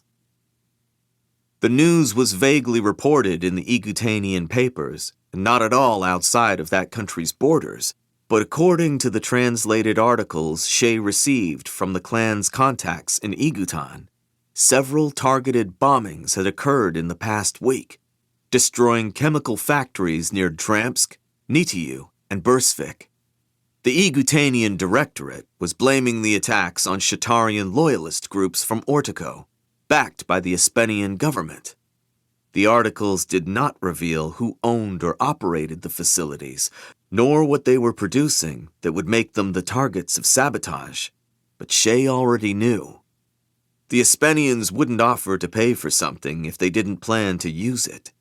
She'd met with Ambassador Mendoff and Colonel Dealer in the White Lantern Club 8 months ago, and now the mountain's lucrative shine-producing facilities were destroyed. Aitmada must be furious. A satisfied smile crept onto Shay's face and hovered there before sliding off. No Peak had not acted against the mountain's operations directly, but Ait was sure to deduce who had sold the information to the Espenians. Shay did not for an instant regret what she'd done. She'd dealt a staggering financial blow to the mountain without risking any no-peak lives or businesses, prevented vast quantities of the poisonous drug that had killed Lon from ever reaching the black market, and strengthened the alliance with the Espenians without giving in to their demands for more jade. It was precisely the sort of cunning victory that her grandfather would have been proud of. The only problem was that Ait was sure to retaliate. Shay didn't know when or how it would happen, but the mountain would find a way. Shay called Woon into her office and asked him to arrange another meeting with Colonel Leland Dealer. "Tell the Colonel we have additional information of military interest to him." Woon sat down in front of her desk. After his attempt to resign as her chief of staff, several weeks of unspoken awkwardness had lingered between them, but it had faded under the pervasive necessity of their working relationship. Shay was glad that Woon seemed comfortable around her again. She was grateful they were still friends, even if things were not the same as before.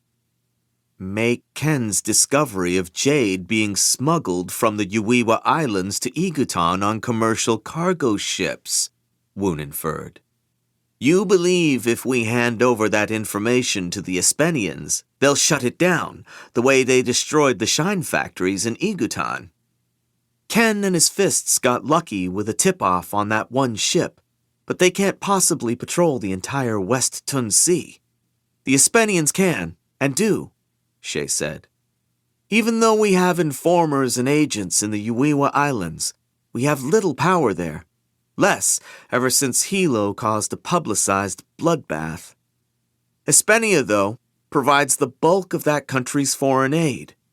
They could force the Yuiwan government to crack down on Zapuño's activities when no one else can." Woon nodded. "We get them to solve our problems." Aitmada's nationalistic rhetoric aside, we have interests in common with the ROE, Shay said. "We don't want jade or shine on the black market, and neither do they." "Because they want it all to themselves," Woon said. "You have to be careful, Shay-Jen. Working with the Espenians is like sleeping next to a tiger. It seems like a good idea until the tiger gets hungry, and the Espenians aren't a subtle people. There's over 100,000 of them on Yuman Island now, and we're fielding complaints from lantern men about Espenian soldiers on shore leave in Janloon causing problems in casinos and brothels. The news is reporting rising civilian casualty figures in Ortigo, and the world is blaming it on Espenian involvement. Given public opinion these days, we don't want No Peak to seem too cozy with the foreigners." Shay couldn't disagree, especially since she knew some people, inside and outside of the clan, already viewed her as an Espenophile for her foreign education. Meanwhile, Aitmada was capitalizing on the Orticon War, excoriating foreigners in general and Espenians in particular, raising her own public profile and popularity. Shay could understand people's temptation to buy into Ait's bellicose arguments, but she couldn't agree with it. Ait's calculated sentiments led down a well-worn path toward ethnocentric isolationism. Kaikon had come from that centuries ago, but would never return to it, not with modern technology and global trade and people such as Morrow. "You're right to be cautious, Papi-Jen," Shay said to her aide, "but you encouraged me to open more doors for our lantern men, and Espenia is where we can do that." "What you say makes sense," Woon said slowly. "But the more ties we have with that country, the more leverage they'll have over us as well. They may use that in the future in ways that we don't know about yet and that might be costly to us. And how do you know the foreigners will even come through? Mendoff and Dealer haven't yet delivered on anything you asked for in the White Lantern Club." "Which is why I'm doubling down," Shay said. "The Espenians treasure their reputation as direct and honest business people, and they view indebtedness and poverty as moral failings. Providing them another gift before they've repaid me for the first will make them uncomfortable. They'll be motivated to fix that imbalance soon." Woon stood and took his leave. "I'll arrange the meeting as you requested, Shay-Jen, but I'll keep it quiet. Not everyone in the clan agrees with us. That evening, Shay had Morrow, Hilo, and Wen over for dinner at her house. She'd considered inviting Morrow to a family meal at the main Kaul house, but perhaps meeting the entire family, including the children and the makes, would be too much at once. Besides, the main house was the Pillar's residence, and she thought that might send the wrong signal as to the nature of this get-together. She ruled out meeting at a restaurant where people might see them and start speculating about when the Torch's granddaughter would be getting married and having children. Shay had never seriously taken to cooking, but with Kianla's help, she put together what she thought was a presentable meal of pickled radish salad, ginger egg soup, and baked red chicken glazed with chili sauce. She'd instructed Hilo to show up 15 minutes before Morrow because she wanted to talk with him first and make a few things clear. "I'm not bringing my boyfriend home for your inspection," she told her brother, when he and Wen arrived, and Wen went into the dining room to help Kianla set out plates.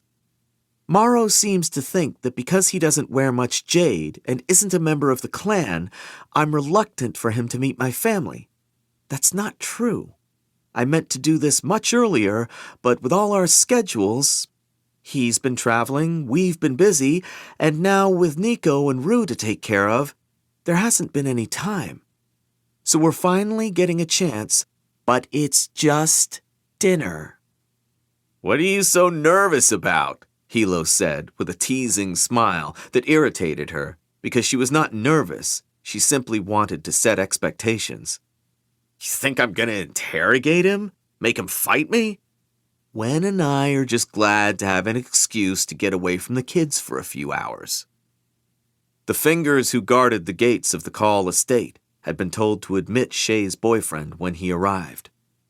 Morrow showed up wearing a new shirt under his suede jacket and bearing an expensive bottle of premium hoji. He kissed Shay chastely on the cheek and saluted Hilo deeply to show proper respect. "Call Jen." It bothered Shay more than she thought it would to see Morrow acting deferential toward her brother. "Shay tells me that you're a professor, so I ought to call you Dr. Tao," Hilo said with a smile. "But we're all friends here, so I'll drop the formality if you do." He accepted and admired the gift, tactfully neglecting to mention that the Cursed Beauty distillery was owned by his former fist, and thus the Kaul family could get as much of this hoji as it could want, and, putting a hand on Morrow's shoulder, led him inside to introduce him to Wen. Dinner was more relaxed than Shay had anticipated. The food had turned out fine, quite good even, no doubt thanks to Kianla's help. Hilo was perfectly casual and disarming in the way he could be when he wished, and Shay was grateful for her sister-in-law's presence because Wen kept the conversation going by warmly asking Morrow about his teaching work and his published papers on post-colonial Kakon-Shatar relations. Morrow had recently returned from a 2-week trip to Laolo City, where he'd given a series of guest lectures at the Imperial University and conducted some research at the National Archives. Shay knew his frequent professional trips were also covert opportunities for him to visit the Shatarian side of his family. The only truly awkward moment of the evening came about inadvertently when Wen asked Morrow, with genuine interest, "Morrow, Jen, since you're a respected advisor to the Royal Council, would you ever consider pursuing a career in politics yourself?" Morrow took a sip of hoji before answering. "The thought has crossed my mind," he admitted. The long-standing prohibition against greenbones holding political office meant that he would have to voluntarily give up his jade to run for the Royal Council, a hardship that dissuaded the vast majority of Academy graduates from government ambitions. "I enjoy teaching and research, but I also want to make more of a difference in national policy." Morrow's been getting involved in nonprofit work, addressing humanitarian issues related to the war in Ortico. Shay mentioned. That's very admirable, Wen said with a smile. And the fact that you speak Kekanese, Espenian, and Shatarian, that must be quite an advantage in your career. Hilo refilled their guest's Hoji cup and said, encouragingly, with Chancellor Sohn retiring next year, we could use more no-peak councilmen in Wisdom Hall. Morrow did not respond right away. He rubbed the back of his neck uncomfortably. I don't have any plans to run for public office anytime soon, but if I did, I would do so as an independent. He glanced at Shay and then at the pillar. I know it would be more difficult to win without the backing of one of the major clans, but I'm not a tribute-paying lantern man, and I don't come from an established Green Bone family. I wouldn't feel comfortable accepting the clan's support and creating the appearance that my relationship with Shay is motivated by personal political gain. He placed a hand on Shay's arm, but continued speaking to Hilo. The biggest reason, though, is that I think it's important there be more voices in government that aren't clan-affiliated. Hilo's eyebrows rose, very slightly. Shay's eyes jumped between her brother and her boyfriend. The contrast between Hilo and Morrow was stark. Hilo sat relaxed in his chair, one elbow resting on the table, taking up space in his usual casual manner. Morrow sat upright and intent, seemingly older, warier, more deliberate in posture and speech. Independence can be bought or cowed, Hilo said, in a perfectly neutral voice. Does having them in the Royal Council really make any difference? If there were enough of them, it would, Morrow insisted. There are things the clans accept as sacrosanct that perhaps ought to be more closely examined for how well they actually serve society. SN1 prohibition, clean-bladed dueling, the cake on Jade Alliance. Wen made an attempt to derail the impending collision by saying brightly, Hilo often complains about all the reading he has to do for the KJA meetings and how slow and boring they are. They're also economically inefficient, Morrow went on, failing to take the conversational escape Wen offered him. There's a case to be made that Jade ought to be treated like any other resource, with supply and demand dictated by the open market. Hilo snorted. Then the foreigners would try to buy up every pebble. Is that objectively such a bad thing? Morrow asked, as if prodding a student's thesis argument. The KJA constricts the global supply of jade, which artificially inflates prices and funnels capital into the illegal secondary market instead of adding to our own GDP. With the availability of SN1, we're moving rapidly toward a time when jade is less and less exclusive to Kekanese. When Morrow warmed to a subject, he spoke faster, his voice taking on a tone of academic discourse. Our economy is developing and diversifying. We have other industries and resources. Our fastest-growing exports are manufactured goods, textiles, and metals.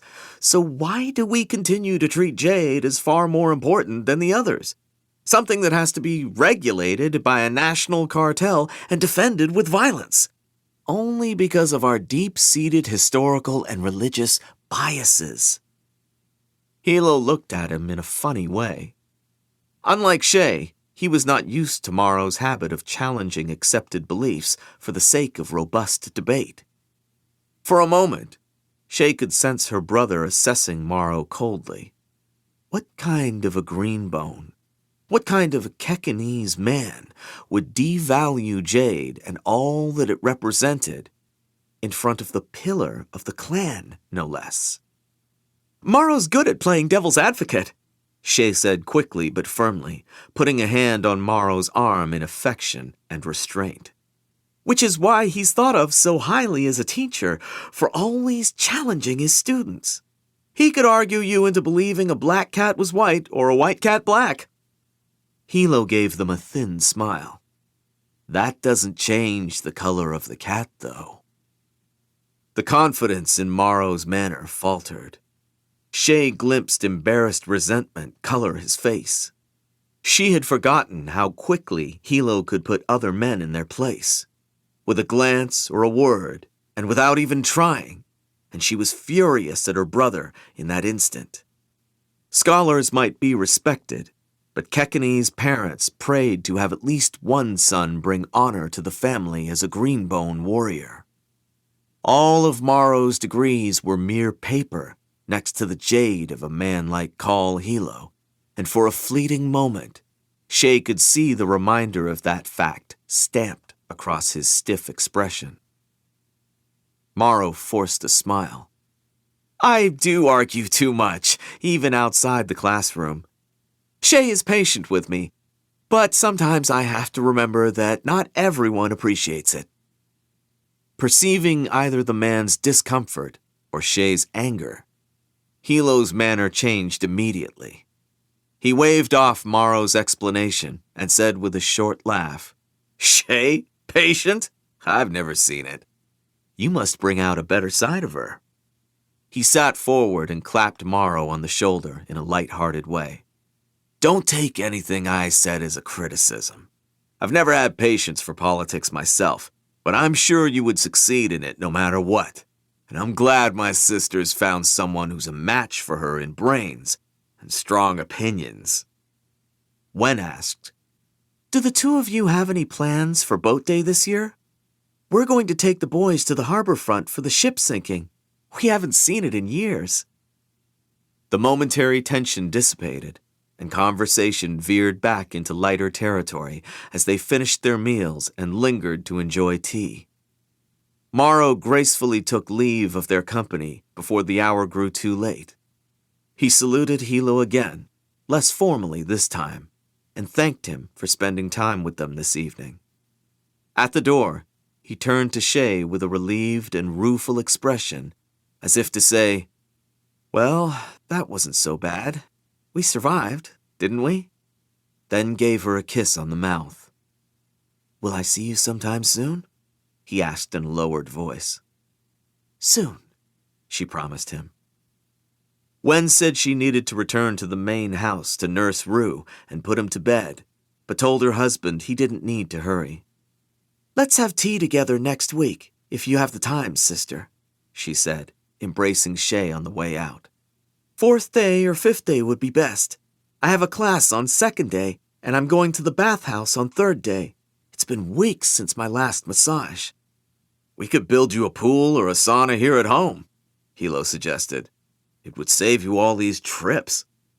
It would take up too much space, Wen told him, and I like getting out of the house. Wen's small children occupied most of her time and attention, but she still managed a handful of informers who occasionally carried information through the celestial radiance to No Peak's ears. Next 5th day, then, Shay said. I'll call you when I get home from work. After Wen departed, Hilo helped to stack the dishes in the kitchen sink, then stepped out the door into the courtyard, lighting a cigarette. When Shay followed and stood next to him, he said, That was a nice dinner, Shay. She was about to thank her brother when he added, He's a little odd, but I like him well enough. At least he's Kekenese. Shay's reply took a sharp turn into indignation. What did I say to you beforehand? I didn't invite Morrow over to get your approval. Hilo turned to her with a frown. Don't yell at me, Shay. You invited me to come over to meet your boyfriend, and I was happy to do that.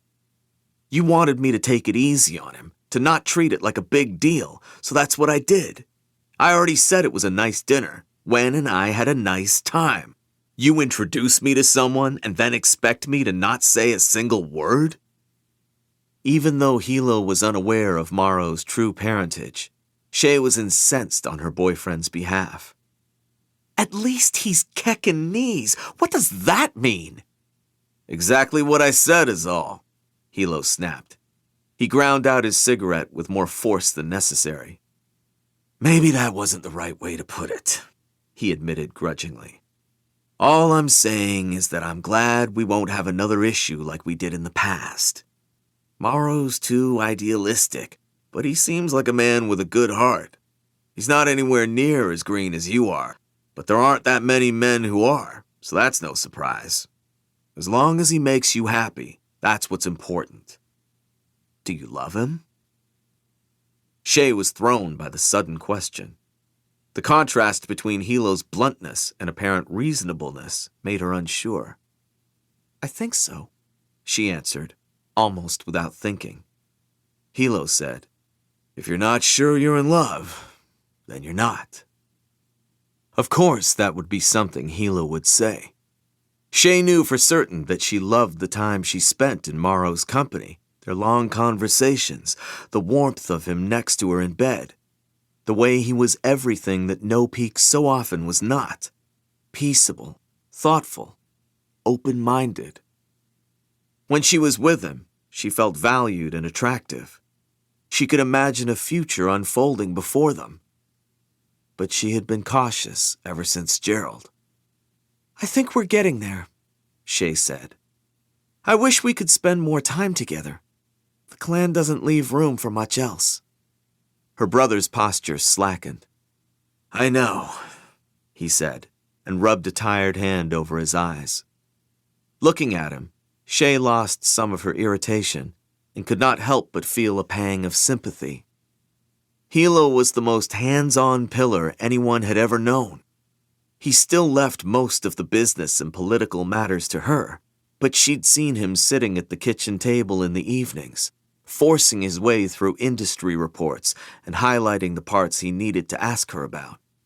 He dutifully attended the meetings she arranged with corporate executives and councilmen, compensating for lack of business experience and knowledge with the undeniable force of his personal presence. Although he'd gradually given Ken a great deal more autonomy, he still went out into the streets and talked with his fists and fingers, met with lantern men, and reviewed every aspect of No Peak's military activities, which had shifted and grown to include patrols in motorized boats and stakeouts in the mountainous wilderness. Aitmata could command respect as a leader with her public poise and canny rhetoric.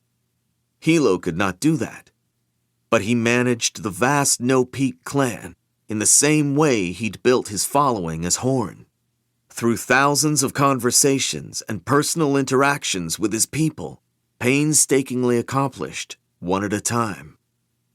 It was an effective but grueling way to be the pillar. And now he also had 2 small children to take up all the rest of his energy. I've no problem with Morrow, Hilo said, but I don't want any secrets or surprises. If it gets serious, if you want to marry him and bring him into the family, you have to tell me. You have to ask me properly. Because you're my older brother? Shay said, smirking a little. Yes, he said, with a touch of anger and a glare that said she was being difficult. I'm the pillar, Hilo said. You don't do something that affects the whole clan without the pillar's say-so. I went to Lon to ask for his permission before I married Wen. And what if he'd said no? He didn't. Why would he do that? Hilo's aura was crackling with irritation now. Just because you're my sister and the weatherman, you think the rules don't apply to you? Ken came to me properly. So did Woon. Of course I said yes to both of them. Shay blinked. Woon? Asked you if he could... Hilo blinked back at her. You didn't know? He gave her an odd, almost pitying look. Shortly after New Year's, he came to see me and brought his girlfriend. They hadn't been together long, maybe 4 or 5 months, but the families know each other and they seem happy together. As happy as Woon ever seems, that is. It's hard to tell with him. New Year's had been 8 weeks ago. Shay had been talking to Woon in her office that afternoon. Why didn't he tell me? She asked, more to herself than Hilo. He was probably planning to and forgot, Hilo said, though Shay could tell he didn't believe that was the reason. Woon did not forget anything. We're Kauls. All our decisions are clan decisions, Even the ones that seem private, Hilo said. You think I didn't know that people would talk about the makes, or Wen being a stone eye? Of course I knew. I gave Ken and Tar every chance I could to earn green and prove their worth to the clan. I got Lan's blessing to marry Wen. You've got to do the same with Morrow, because he's not going to be a force in No Peak. He's a nice person, but the clan's not for him. I'm sure he'll go far in his own world, and he'll have a good life if he's with you, but he won't be at the table after dinner when we talk clan business. Ever. He has to know that going in. I'll have to have that talk with him if and when you come to me. I think he already knows it about himself, so I don't think it'll be a problem. But we're getting ahead of ourselves. Tonight was just a dinner, like you said, so let's end the subject for now. Let's do that. Shay heard her words come out sour and a little numb. She wanted, more out of instinctual habit than anything else, to be angry at Hilo, but nothing he'd said was untrue. Hilo yawned. I should go. Rue's going to wake me up before dawn. He gazed out across the garden. How's Andy? The question came so completely out of the blue that Shay had no response at first. Their cousin had been in Espenia for more than a year, and Hilo had not once asked about him. Whenever Shay mentioned she'd spoken to Andon on the phone, or gotten a letter from him, Hilo listened, but never replied. His question now was delivered as simply and unexpectedly as a coma patient opening his eyes and asking what time it was. He's doing well, I think, Shay said. She tried to recall the most recent long-distance conversation she'd had with Andon, perhaps a month ago. He says he's getting good grades, and the family he's staying with treats him well. He's made friends and is even playing relay ball. He tells me there are people wearing jade in Port Massey, if you can believe it. Among the Kekanese immigrants, there's a small, informal clan of sorts, and Andon's gotten to know the local pillar and his family. Shay shook her head incredulously. I can't believe he traveled thousands of kilometers from Kakon to find himself among green bones again. I'm not surprised. Hilo spoke quietly. Green isn't easily rubbed away. The following morning, Shay arrived in her office on Ship Street to find Woon waiting for her, looking unusually agitated. She felt a flash of worry. Perhaps things were not all right between them after all.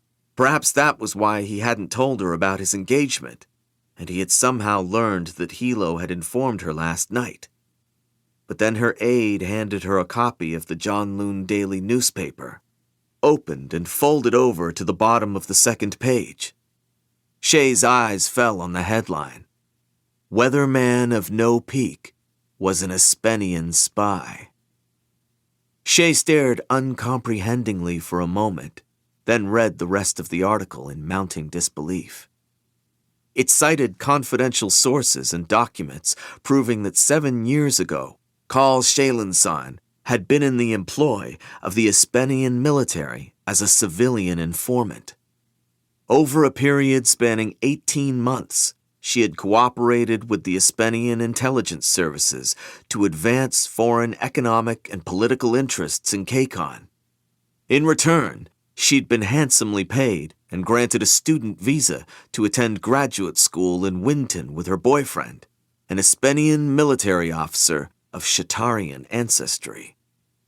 A number of anonymous clan insiders testified that this betrayal on the part of his favorite grandchild had rendered the late Kaul Sennington heartbroken and caused a rift in the Kaul family that preceded the Torch's physical and mental decline.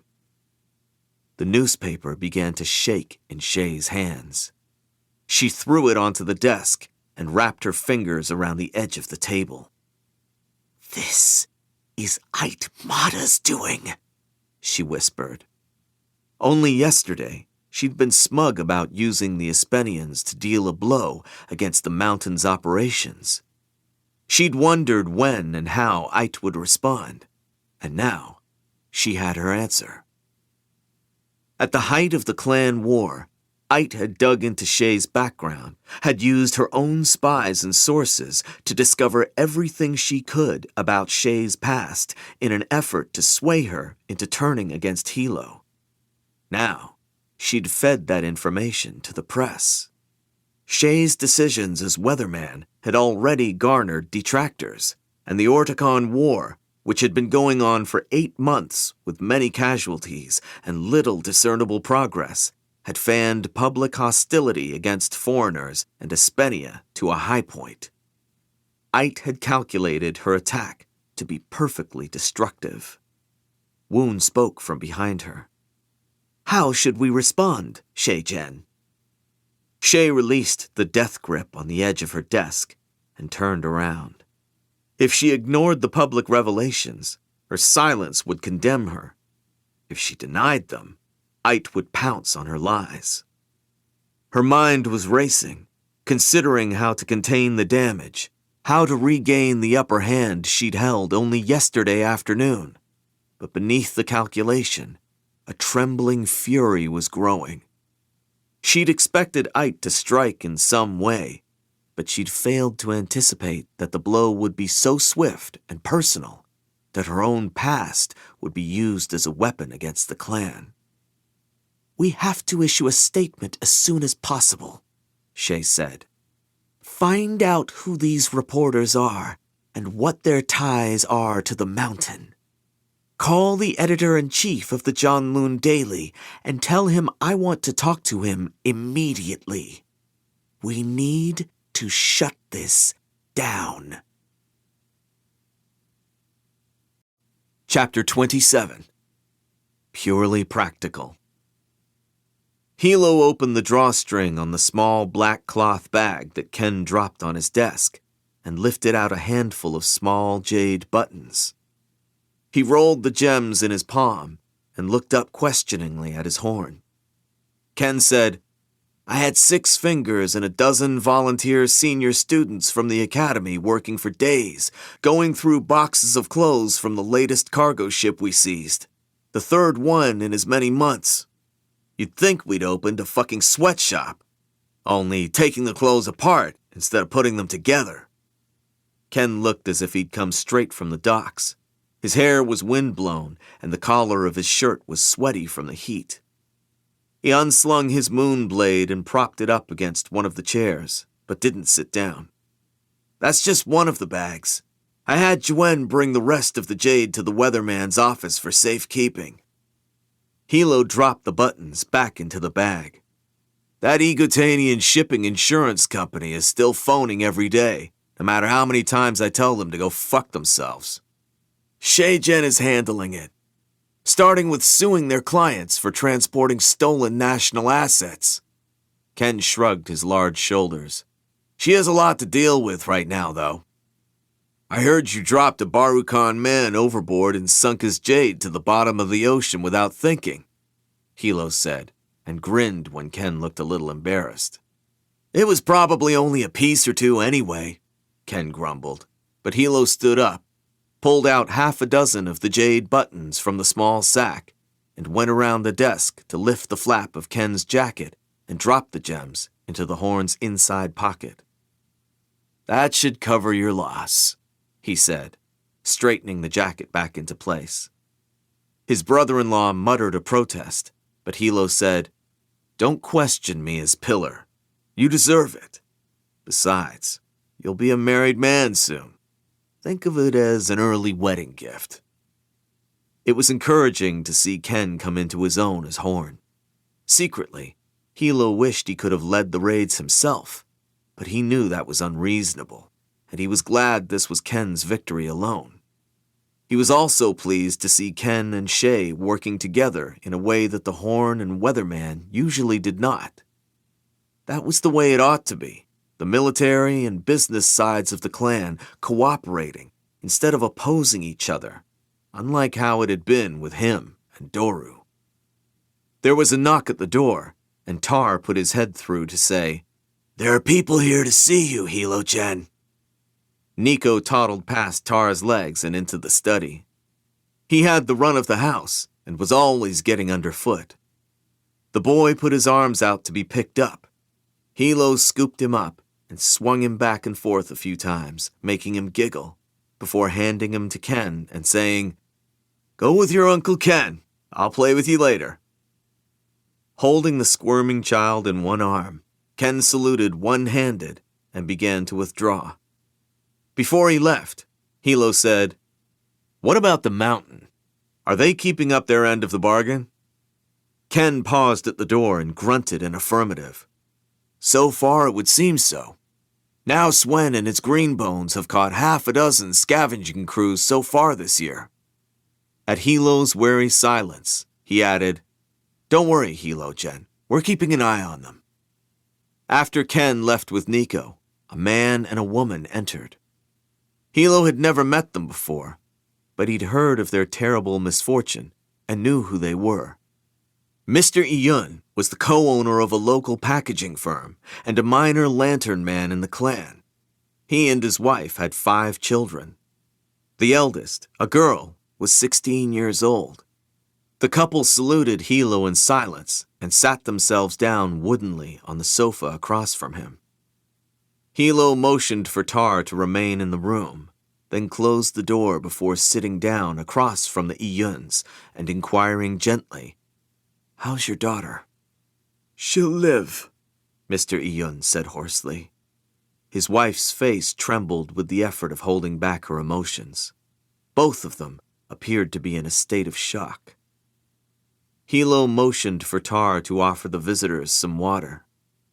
"Is there anything the clan can do to help your family right now?" Hilo asked. "You don't have to worry about medical expenses. That's already taken care of. Is there anything else you need?" "Vengeance," Mr. Iyun whispered fiercely, his voice breaking. "The Espenian dogs who did this deserve worse than death." Hilo had nothing but sympathy for the poor Iyun family, but he knew this would be a difficult conversation in which he could not promise everything that he would want to. The 2 soldiers have been taken into custody by their own government and are being held in the base on Yuman Island. They can't be touched right now. Mrs. Iyun began to cry, and Mr. Iyun burst out angrily. "The lawyers say that the Espenians have negotiated for the soldiers to be tried in civil court and to serve their sentence in their home country. They offer us money as compensation for beating and raping my daughter. Money!" Mrs. Iyun clutched her husband's arm and wept harder. But Mr. Iyun, flushed and maddened, seemed not to notice her as his voice climbed. "The Royal Council can't stand up to the Espenians, but I thought I could count on the clan to deliver justice. You were the horn, and now you're the pillar. You're supposed to be the fearsome Kaul he'll shoot on of no peak. Are you saying that even you're toothless against these foreigners, these animals?" Hilo gave Mr. Iyun a minute to regain control of himself. Then he said, calmly, but a little coldly, "Because of your grief, I'm not offended by anything you say. If these 2 men were Kekanese, they'd already be in far worse shape than your poor daughter. Unfortunately, that's not the case, and with all that's happening in the world these days and all the foreign powers our country has to deal with, there are limits to even what the clan can do." Hilo placed a box of tissues in front of Mrs. Iyun. "I said those men can't be touched right now. Sometimes we have to wait for justice, but the clan doesn't forget offenses. Let's see what happens. I can't make you any promises, but I'm a parent myself, so you should know that I consider the crime against your family to be unforgivable." Mr. Iyun's mouth trembled, and he lowered his face. Mrs. Iyun wiped her eyes with a handful of tissues. Hilo said, "My advice is to take the money that the Espenians offer. Take as much as you can get from them. It may feel like dirty money that's being used to bribe you out of what you really deserve, but don't think of it that way. Let them feel as if they've made amends. That's how their people do it. And use the money to take care of your daughter and the rest of your family."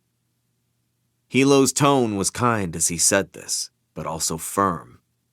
Tar showed the heartbroken parents out the door, and the pillar asked for a couple of minutes to be by himself.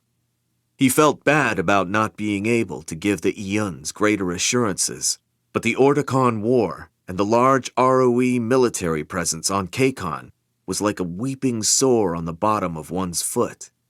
It seemed like no one on Kakon, not even the Green Bone clans, could take a single step without feeling it and wincing at the trouble and pain it added to even the simplest tasks. Just last week, following a conversation with Aten in the Double-Double, Hilo had sent Ken to shut down a dozen illegal money changers taking advantage of the foreign servicemen frequenting the casinos on Poor Man's Road, as well as to bolster security in the armpit following a string of drunken incidents. "Do you want me to send in Hame and the others, Hilo-Gen?" Tar asked. Hilo grimaced and was greatly tempted to say no, but if he did, the problem waiting outside his door would not go away and would only get worse, which it seemed likely to anyway. "Fine," he said. Tar admitted 4 men into the study. One of them was Hame Tumashan, the master luckbringer of the clan. Hilo recognized another as Councilman Koei by his turnip-shaped head. The other 2 were senior lantern men whose names Hilo did not remember offhand. They saluted Hilo respectfully. Mr. Koei said, "Kaul, Gen, may the gods continue to shine favor on No Peak. We know you're very busy, especially with 2 small sons at home, so we appreciate you taking the time to meet with us to hear our concerns." "You're right. It's been very busy. You all have children, so maybe you remember how it is. Thank you for coming to my home instead of forcing me to make the trip to Wisdom Hall or somewhere else."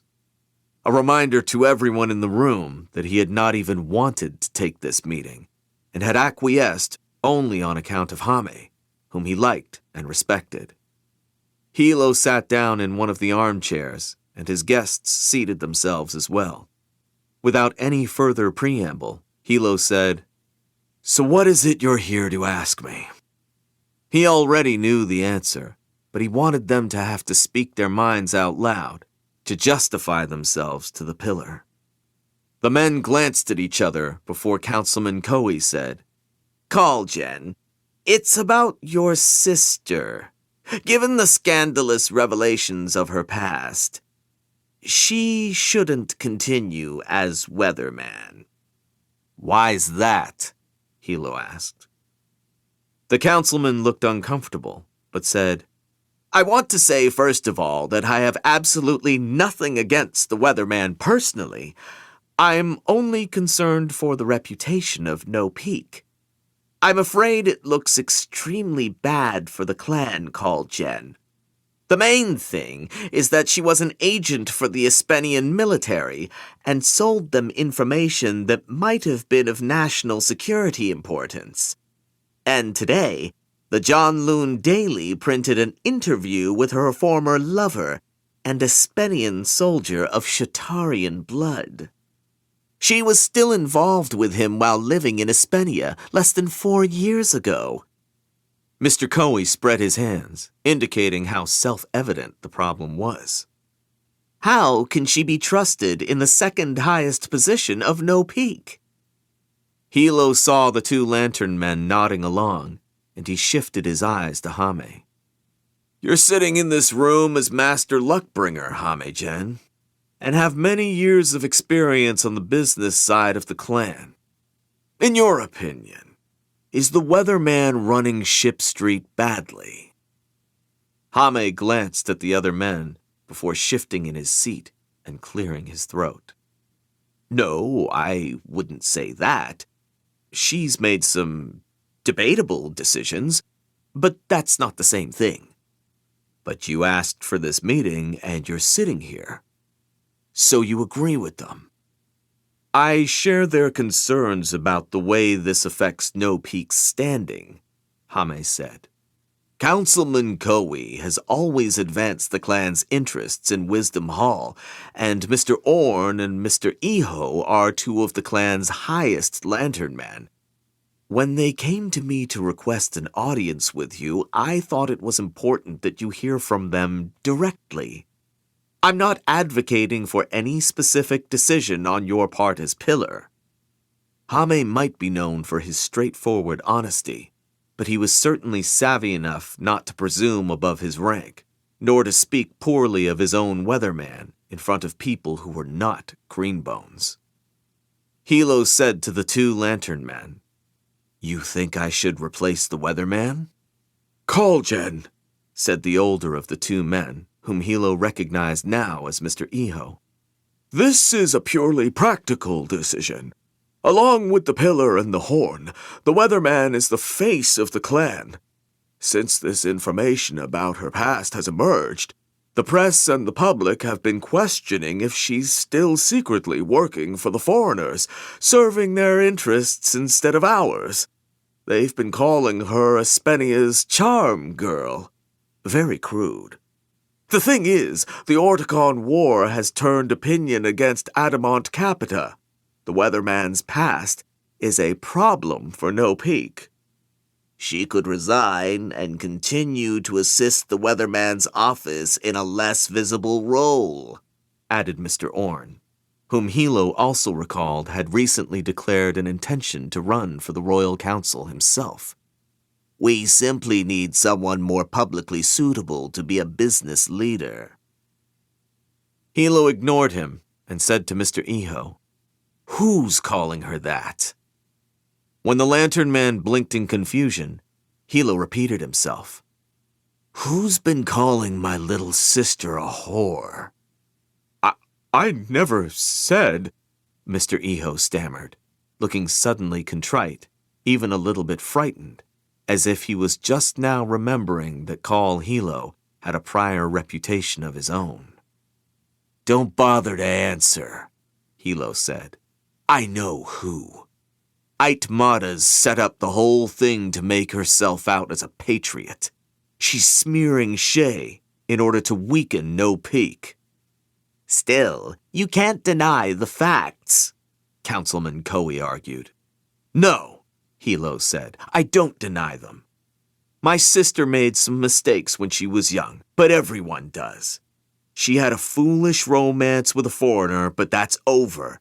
And any communication she has with the Espenians these days are for No Peak's gain on account of the oaths she took to me as Pillar. If she's doing her job as weatherman, there's no problem." "Kaul, Mr. Eho exclaimed. "Don't you care how this looks? What people think?" Hilo gave Eho, Orn, and Cowie a briefly withering glance, then laid a hard, flat stare on Hame, as if to say that naturally the others could be forgiven for wasting his time. But he'd expected a Greenbone to know better. The Pillar was the spine of the clan. He didn't make decisions to please others, certainly not jadeless politicians.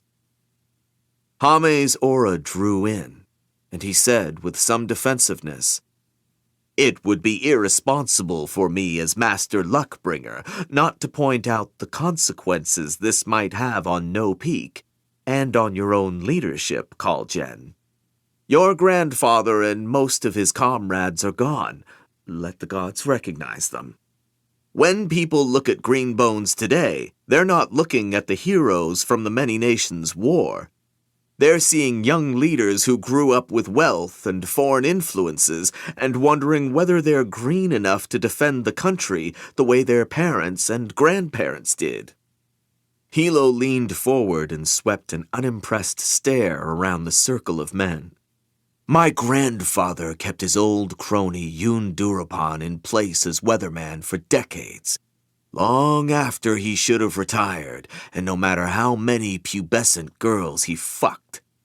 I didn't see you putting up much of a stink about it.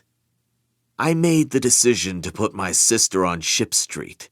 And I'm not going to oust her now just because Aitmata is digging up shit and feeding it to the newspapers. He stood up. The meeting was over. Reluctantly, his visitors stood as well. Councilman Koei and the two lantern men were visibly dissatisfied, saying nothing as they saluted stiffly. Hilo said, "I like that you speak your mind, Hame-jen, as long as you keep using your good sense to serve the weatherman." The master luckbringer dipped into a wordless, terse salute and left along with the others. When they were gone, Hilo paced several circles around the study, cursing under his breath. Then he picked up the phone on the desk and dialed the weatherman's office, reaching Shay's secretary. "Tell my sister we need to talk."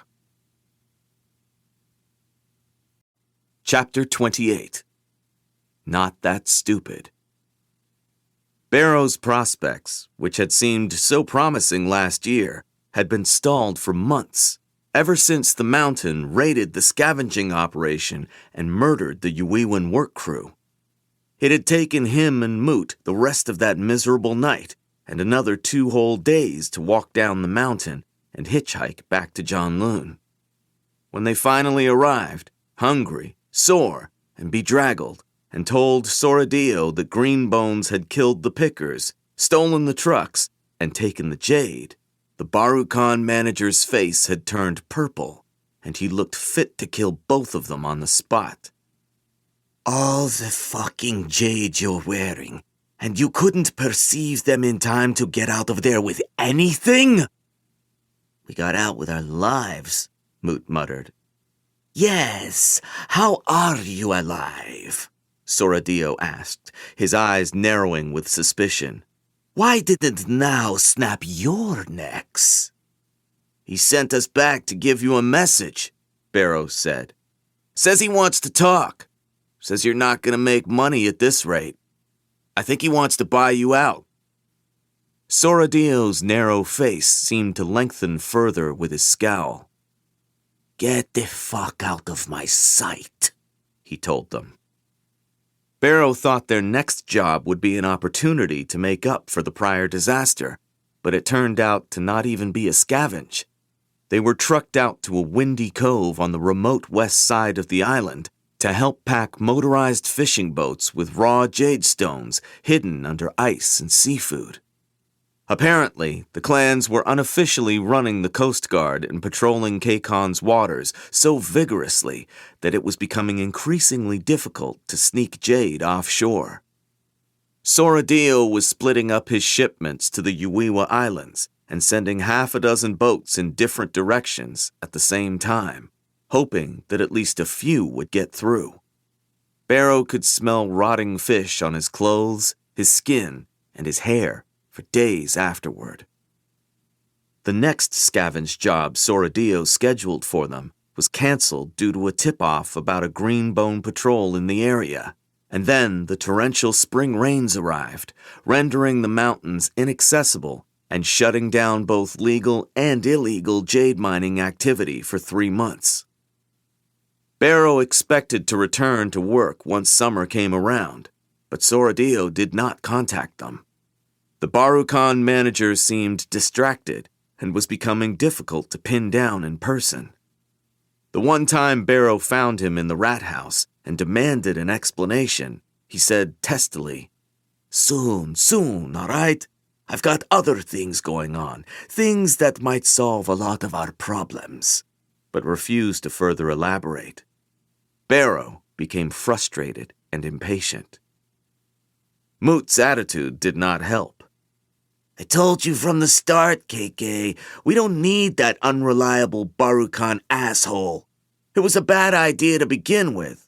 But fine, we did it, we're still alive, and we made enough money to last a while. The clans are hitting the smuggling harder and harder, and Soradio's gonna end up as worm food. So it's better we get out now while we can. Get back to training, seriously, and then to going after Make." "I don't give a fuck about the Makes," Barrow snapped. Moot yelled at him. "Make Tar killed my Da!" Your da had it coming, Barrow said. Messing in a clan war, and you'll end up the same way if you don't shut up. The next day, however, Barrow felt a little bad for having spoken so harshly to Moot. They had been through quite a few harrowing times together, he and Moot. They had stolen Jade and risked death together. They were each alone, and so they were friends of a sort. He was surprised to realize that he did not want to lose the kid, but deep down, he kind of liked him. So he called Moot up, and they went to play pool in the basement of the rat house. Barrow said, I didn't mean what I said about your da. We'll get Make. I'll help you get that fucker back for what he did.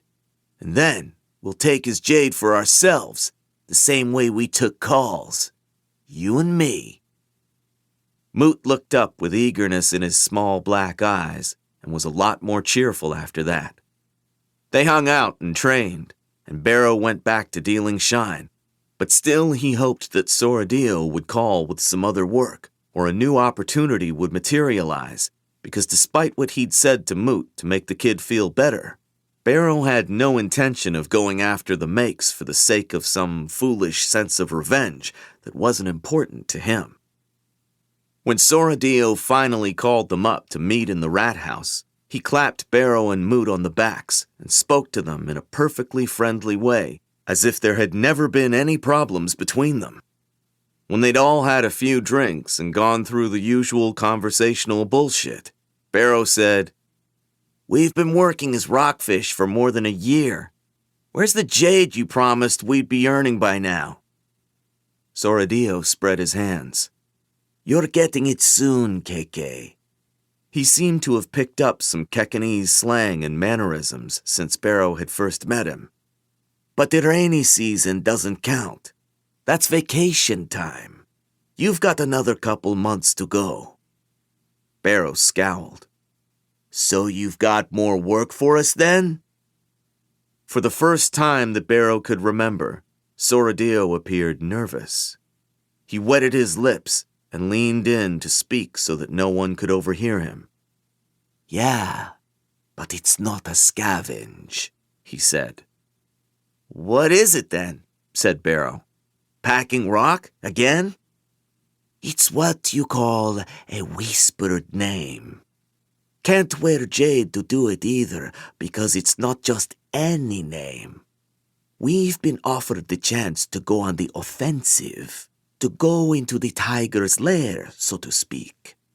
I need a couple of KKs who are fearless and want to make a shitload of money. Who are we going after? Moot leaned in, sounding interested for the first time. First, I have to be sure you're both up to the task. We've got a plan to get you in, do the job, and get out, no problem. Still, it's going to be... Not interested, said Barrow. Soradio sat back, surprised by his quick refusal. It's a big opportunity. If you don't take it, I'll give it to Mo and Shrimps. They were another pair of his rockfish managers. Barrow shrugged. He didn't care to explain that he'd already been down this road. Every time he'd had a run-in with Green Bones, he'd been lucky to escape the encounter alive, and far from gaining what was promised, his fortunes had taken a nosedive. He'd had enough near-death experiences for someone who was only 20 years old, and he'd learned by now that there were easier ways to get Jade than trying to kill a Green Bone directly. He finally knew what it was like to wear Jade and walk around with a secret sense of power over all the weaker people around him. But the Green Bones could take it all away from him in an instant, leave his body floating in Summer Harbor. Give me another scavenge job. I'll even pack fish like last time, but I'm not taking off my jade for anything, and I'm not doing any whisper work, not if it involves Green Bones, Barrow said. I'm not that stupid. Soradio got out of his chair. Wait, what about me? Protested Moot. But the Baruchan threw down some money for the drinks, gave both of them a scornful, disappointed glance, and walked out of the rat house. Chapter 29. Opening and Closing Doors. The lantern man, Mr. N.K., was back in Shay's office. His overall demeanor was considerably more amenable this time because he was asking for money. "The Orticon War is having a terrible effect on Janloon's real estate market," N.K. said. "My company needs to diversify our holdings. Property in Port Massey is a reliable, high-return investment, and this particular development is good value for its location." "And you want the clan to loan you the capital," Shay concluded. Mr. N.K. extracted a file folder from his briefcase, placed it on the table, and opened it to a page with a financial summary detailing his request. "With the assistance of the weatherman's office, N.K. Property Group could purchase a 40% stake in the development." Money lending was one of the most common activities on the business side of the clan. Of course, Mr. N.K. could go to an independent bank to ask for a loan, but banks were purely financial institutions, operating within a limited scope. A relationship with the clan meant that Mr. N.K. had access to innumerable business connections throughout Kacon and beyond it. The assurance that Greenbones would protect his properties from criminals and rivals, and preferential interest rates that reflected the fact that he had 2 academy-trained sons who wore jade and served the clan as fists. He would resort to the open market if no peak did not give him as much as he hoped for. But like most lantern men of standing, he went first to the clan. Shay studied the figures on the paper in front of her, then handed the file folder over her shoulder to Woon. She regarded Mr. N.K. silently while her shadow perused the papers. If Woon had any concerns, he would give a subtle signal, a cough, a clearing of the throat, to indicate that she ought to hold off on her decision.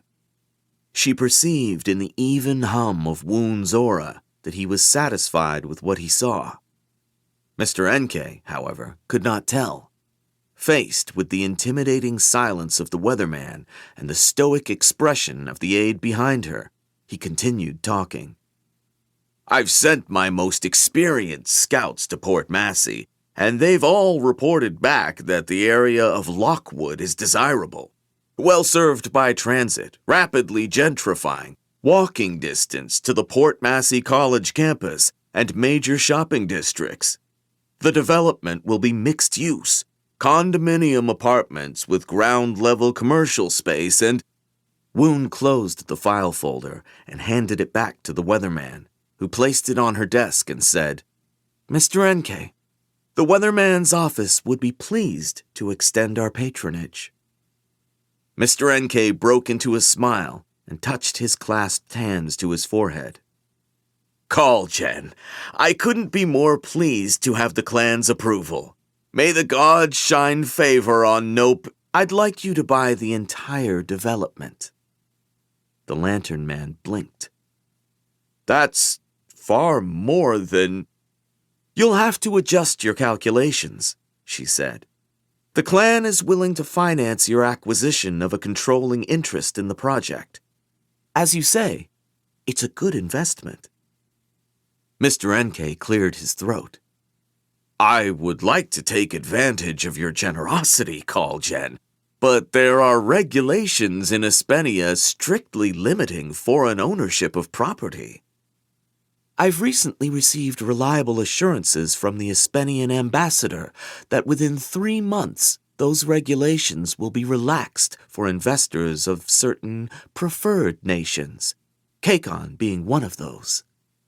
It was not everything Shay had hoped for in terms of trade concessions, but it was a good start. The Espenians were stingy, but reliable. "Move now to purchase the 40% stake as you planned, and buy out the rest next year."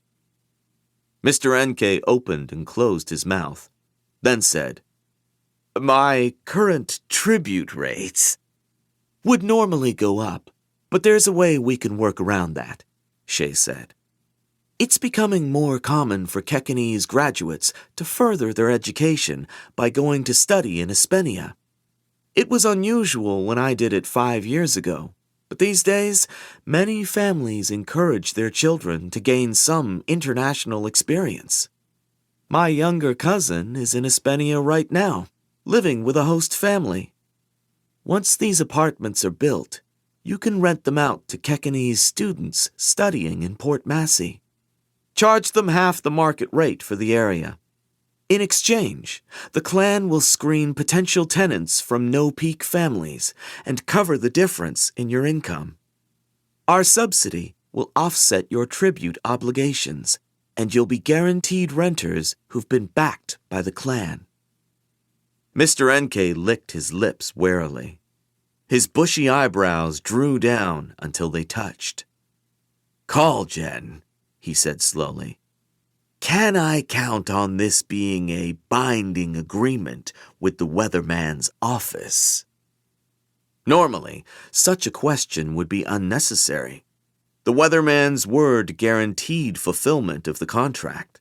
But Mr. NK was not sure Shay would remain in charge of Ship Street long enough to deliver on their arrangement. Since the scandal over her past connection to the Espenian military intelligence services had broken 6 weeks ago, she had been persistently disparaged in the media, and there had been calls for her resignation. Shay gave no sign that she shared Mr. NK's doubts. "Woonjen will have a memo of our conversation drawn up in writing and sent to you by the end of the day," she said. Satisfied, Mr. NK promised that he would have an updated financial proposal to the weatherman's office by the following week. Woon showed the lantern man out the door, then took the vacated chair in front of Shay. "You're hoping to turn this into a human resources advantage," he said. "Opening doors, as you say," Shay replied. Woon nodded slowly. "Offering incentives for families in the clan to send their children to college in Espenia could benefit No Peak in the long run, but only if they put their education to use for the clan. What's to stop the students we send there from being lured away by the bright lights of Espenia? We might lose much of our potential talent overseas. In addition to subsidized housing, we'll pay their tuition, but only if they return to Kakon and work for the weatherman's office for 3 years after graduation." She expected very few, if any, sponsored students would be so foolish as to renege on a promise to the clan. Not when they had families in Janloon whose lives and livelihoods depended on No Peak's continued favor. "Councilman Koi's son would be a good candidate," she added. "I'll be sure to convey that to the Koi family." Woon stood up to go, but paused at the door, looking back at her with worry. "Is there anything else you need right now, Shay-Jen?" Shay had been trying to act normal all morning, but she was uncertain that Woon, who knew her well, could perceive the emotional turmoil in her aura, no matter how composed she managed to appear outwardly in front of the lantern man and the rest of the office. At least he would assume that it was attributable to the verbal attacks mounting against her, including the fact that Ait Madashi spared no opportunity to declare that as a patriotic Green Bone clan pillar, she would never allow a former Espenian spy near the leadership of the mountain. With the Heroes' Day holiday only 2 weeks away, Shay expected things to only get worse, not better. She did not want Woon to suspect that there was anything else troubling her beyond that. "No, Papi-chan," Shay said, doing her best to sound unconcerned, even a bit optimistically smug.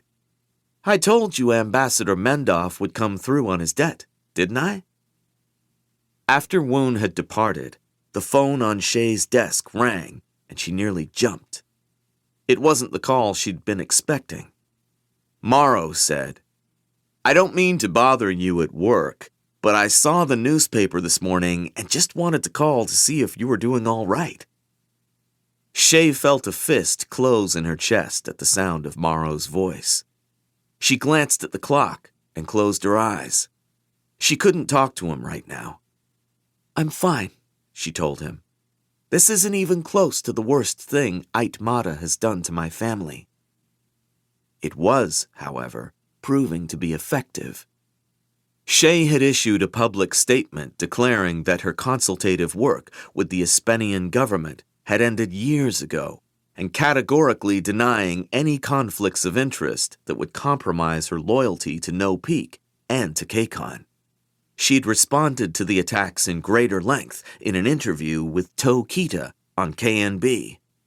She'd criticized and pressured the editorial staff of the Janloon Daily, all to no avail. The Daily's owner had, unsurprisingly, family and business ties to the mountain, and also papers to sell. Gerald's smiling face had stared up at Shay this morning from the black and white newsprint.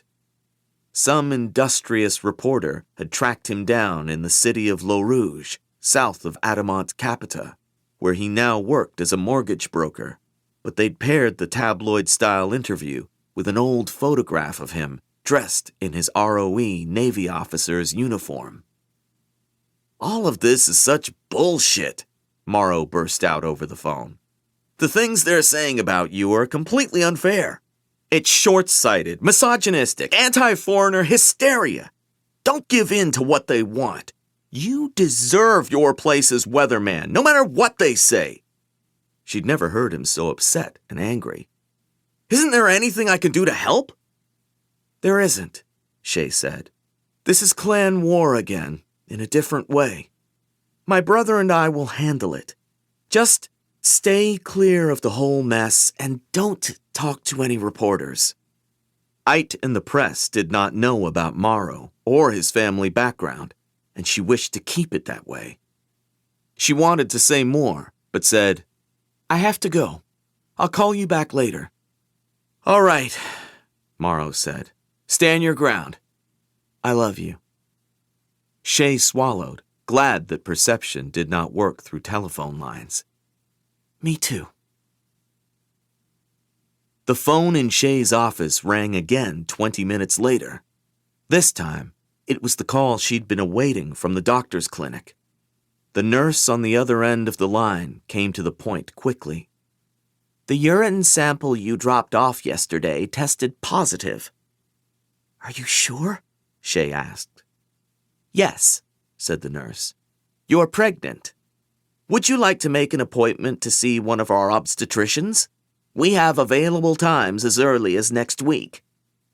"Not right now." Shay thanked the nurse and hung up. She sat in silence for what felt like a few minutes, that might have in reality been much longer, because she had the strange and nauseating sensation of everything around her, the office noises, the energies of people nearby, the very movement of the air, coming to an ungraceful, momentary standstill. Shay picked up the phone again. She had a sudden impulse to call the clinic back, to demand a retest, because maybe there had been a mistake after all, but she knew that was mere denial. Instead, she dialed her secretary and told her to reschedule the rest of her appointments for the day, as she was not feeling well. Shay got up, took the elevator to the ground floor, walked across the spacious lobby of the clan's office tower, and out the front doors of the building. Outside, she began walking west. It was a hot but soggy day. People streamed in both directions along the sidewalk, wearing summer clothes but carrying umbrellas. Shay walked for 30 minutes, until her feet ached in her black pumps and sweat plastered her blouse to the small of her back under her blazer. Rain fell, not steadily, but with insulting indifference, scattered fat droplets that flecked the asphalt and landed noisily on awnings, car hoods, and garbage lids. Where Ship Street ended, Shay turned right and kept going, out of the financial district until she passed between the stone pillars and through the treed courtyard of the Temple of Divine Return. Shay went straight to the front of the sanctum and knelt on one of the green prayer cushions. Rainwater from her damp hair left speckles on the stone floor as she touched her head to the ground 3 times and whispered in a litany that she had repeated so many times that she barely had to call it to mind consciously.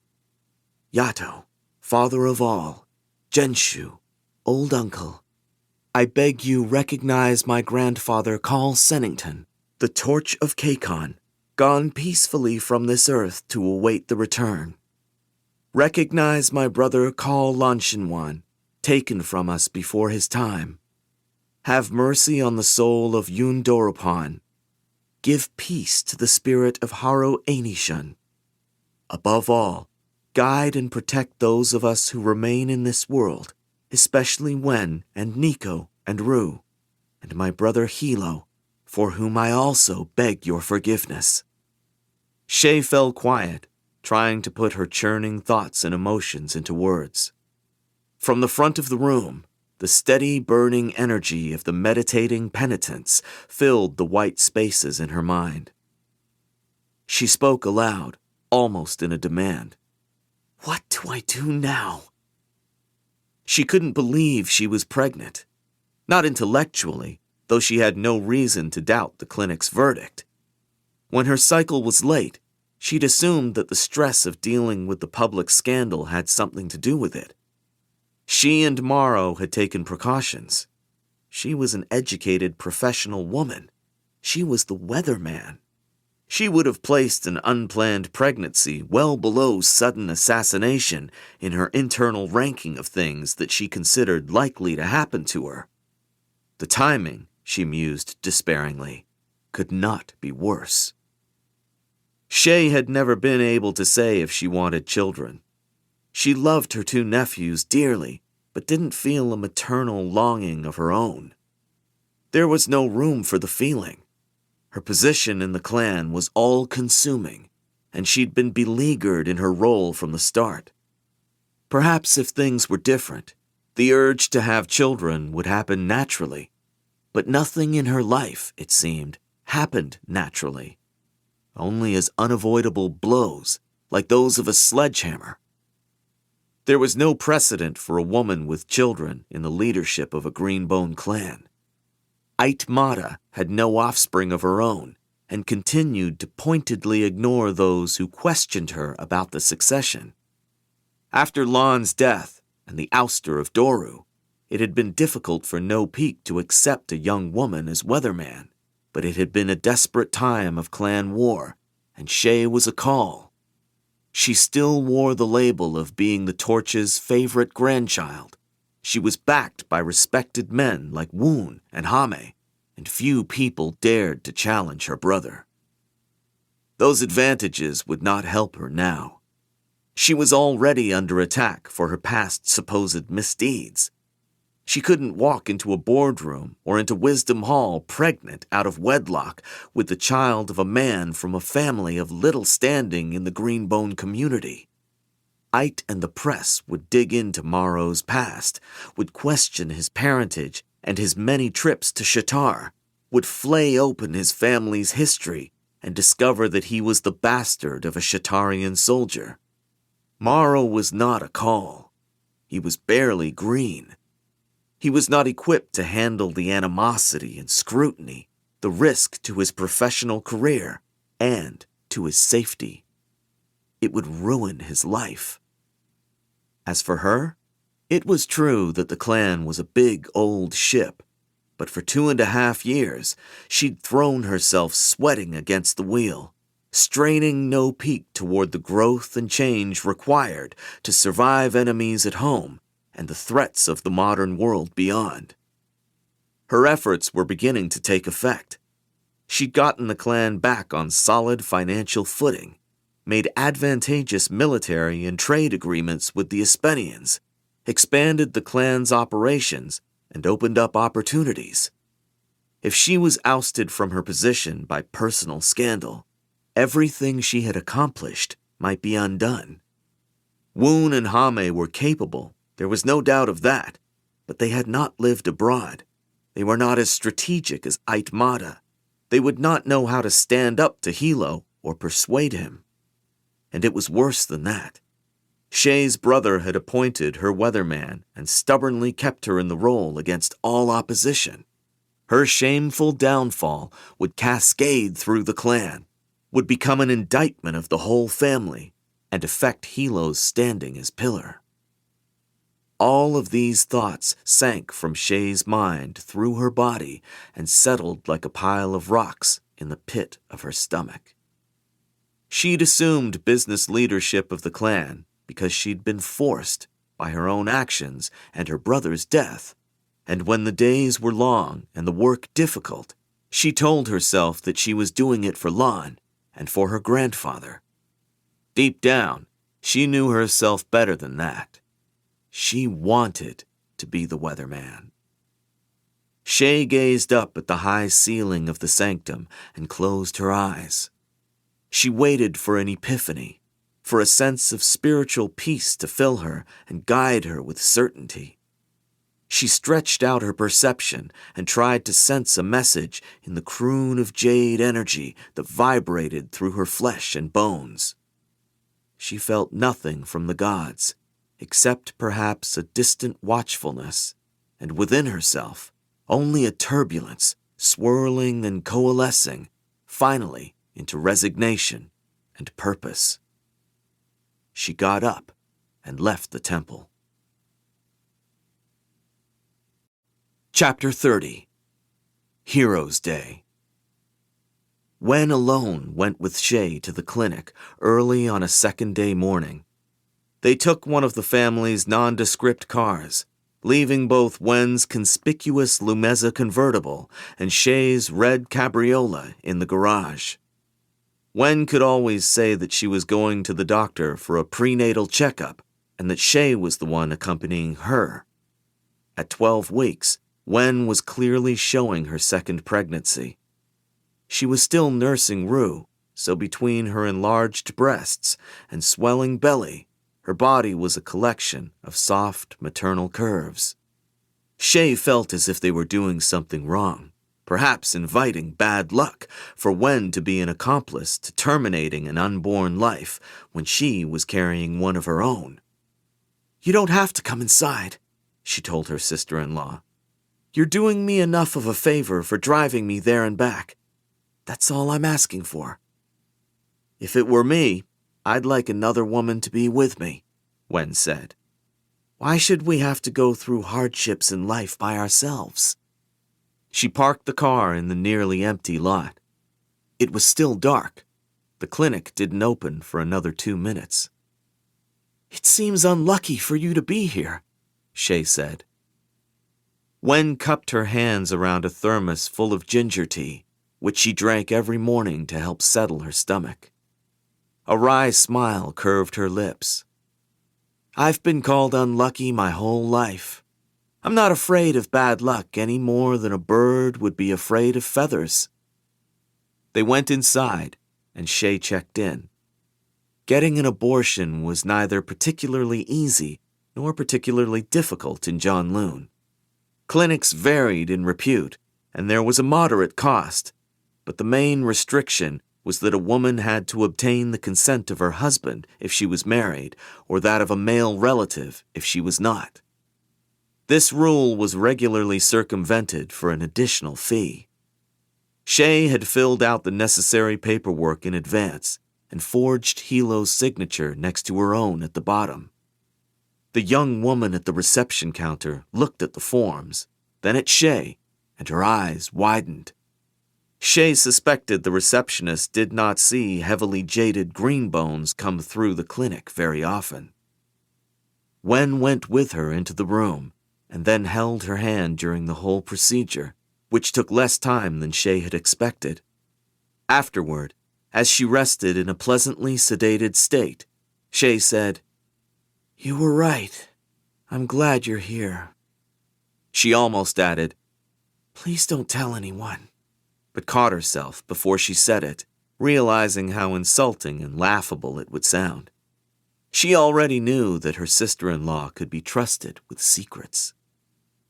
Wen drove them home. Shay felt relieved, if somewhat damaged. She thought of Morrow, his earnest expression, his thoughtfulness, his genuine optimism and belief in her, and a band of sadness and guilt cinched around her and made it momentarily hard to breathe. The two of them had not discussed having children, but the way Morrow spoke so fondly of his nieces, she was certain he wanted a family of his own eventually. She hadn't called him or returned any of his several messages since they had spoken on the phone in her office 3 days ago, before she'd known for certain what she had to do, and what she still had to do. She was terrified that if she spoke to him, something in her voice would give her away, and he would know, or that hearing his concern or seeing him again would rob her of her conviction. She leaned her head against the car door. "Do you think less of me now?" she asked. Her stepsister stopped the car so abruptly that Shay had to put her hand against the dash. Wen pulled the car over to the curb and put the gear shift in park. She turned to face Shay, her eyes flashing. "Shay-Jen, I'm ashamed to say this, but there was a time when I didn't trust you very much because I wasn't sure you were the sort of person who would put others ahead of yourself."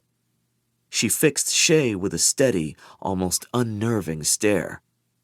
"You could have resigned your position to marry your boyfriend and have a child. It would create a miserable scandal for a while, but then you'd be free to live a much easier life. But where would No Peak be without you as weatherman? How could my husband be Pillar without your counsel? What would become of the valuable work we've done together? And in the future, how could I do anything in the clan at all without you?" Wen declared, almost angrily. "I could never forgive you if you decided to be so selfish. So how can you believe I would think any less of you for being responsible instead?" Shay was a little taken aback. "But you have children." Wen put the car back into gear and began driving again. She finished the dregs of her tea and spoke matter-of-factly. "We each serve the clan in the way we're best suited. Look at Aitmata and how alone she is. We must never be like that." Before she'd left Kacon to pursue a degree at Belfort Business School in Winton, Espenia, Shay had lived for 3 weeks in a room in the Tranquil Suites Hotel on Yuman Island. Gerald had been discharged 2 months ago and was awaiting her back in his home country, and after the most recent screaming family argument, Shay could not bear to be around her grandfather and could not stand to look at Hilo's face, so she packed her bags and moved out of the Kaul house. Lon was the only one to come see her the night before her departure. He took the ferry from Janloon and knocked on her hotel room door to offer to take her to dinner. Shay said she didn't care where they went, so Lon suggested a nearby noodle shop. "After tomorrow, you'll be eating Espenian food, so let's have something homey tonight," he said. The restaurant was on the main thoroughfare of the port town. Neighboring bistros and bars had signs and menus written in Espenian, and on a pleasant summer evening, off-duty Espenian military personnel crowded the open-air patios and conversed loudly on the sidewalks. There were no lanterns hanging in the shop windows. Lon and Shay were not seated or served ahead of everyone else. Shay's flight was not until tomorrow, but she already felt as if she were in a different country. Lon did not seem irritated at not being recognized and saluted. As they waited for their meals, he took in the environs with thoughtful bemusement. "I wouldn't be surprised," he said, "if this is what the whole world looks like one day. An unrecognizable blend, cultures and people mixed together. Where will Jade and clans and Greenbones fit in, I wonder?"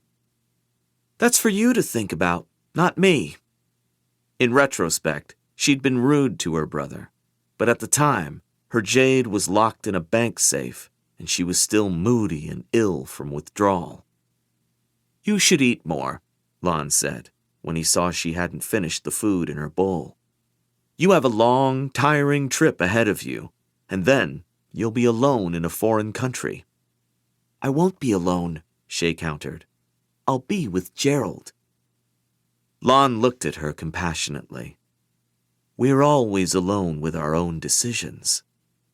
Her brother had been pillar for a year, and in that time he'd grown more somber and forthright, had seemed to age in a way that widened even the 9-year gap between them. You can make a rational, well-informed choice and still be unprepared for what it means. You're the youngest in the family, and a woman, and a Kaul, and none of that makes life easy on Kakon. But in Espenia, you'll start out below everyone else. You'll have to fight for every scrap of respect that you're used to getting at home. "Did Grandad send you to make a final attempt at discouraging me?" Shay asked. Lon's remonstrative stare made Shay avert her eyes. "No," he said, coldly enough to make her feel ashamed. "I've said that I support your decision, but I'm your older brother and the pillar, so that gives me enough extra life experience to tell you that no matter where you go, others will try to define you, unless you define yourself." "I'm 24 years old, Lon," Shay said. "I can take care of myself." "I know you can," Lon said sadly. The waiter came to clear their dishes. A swollen orange moon was rippling in the narrow stretch of water that separated Yuman Island from the skyline of Janloon, which Shay would soon watch fade from her airplane window and would not see again for 2 years. "Just try not to forget who you are," her brother said. While several countries marked the end of the Many Nations War, Victory Day in Espenia, War's End Day in Tun, Liberation Day in the Uiwa Islands, to name a few, Kakon's national holiday commemorates the defeat of Shatarian occupation forces on the island and restoration of the country's sovereignty 52 days prior to the signing of the international armistice. The official name of the holiday, Triumph of the Nation's Heroes Over Foreign Oppression, is rarely used on account of its unwieldiness. It is referred to simply as Heroes' Day. As a child, Hilo had enjoyed Heroes' Day because in addition to being a day of patriotism, it was a celebration of Green Bone culture. Kaldu Academy and Wylon Temple School opened their doors and put on public demonstrations of the Jade disciplines. Movie theaters played a marathon of the adventure films about Beijen, the legendary Green Bone warrior. Veterans like his grandfather and late father were praised and honored. In the evening, there was a parade and fireworks. Afterward, Hilo went to sleep smiling, feeling like a prince. As pillar of the clan, he dreaded Heroes' Day, and more so this year than any other. He was expected to make numerous public appearances and graciously accept the respect-paying of countless people while maintaining an appropriate solemnity out of memory for those slain in Kakon's struggle for freedom.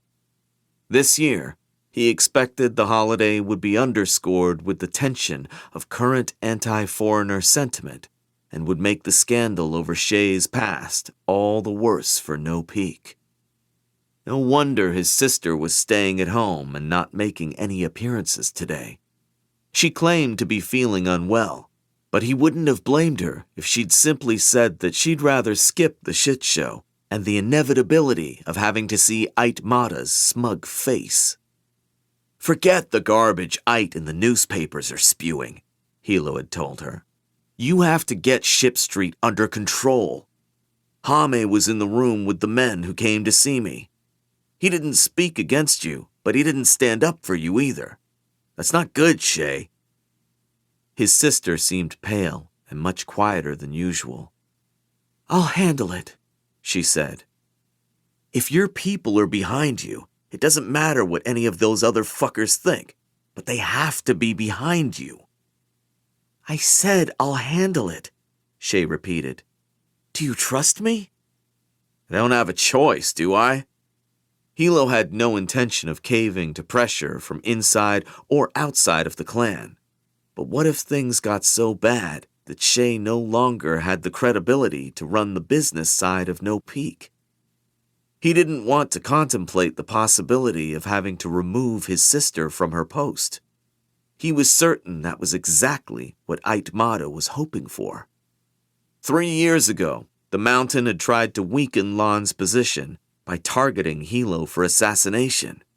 Now, they were doing the same to him, undermining him by going after Shay. Hilo went on the offense.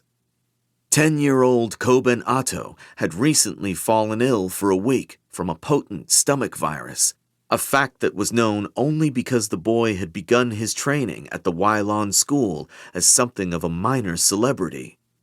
When questioned by the press about Shay's past, Hilo answered that the outrage ought to be focused instead on the more serious past misdeeds of clan leaders who were known for killing their own relatives.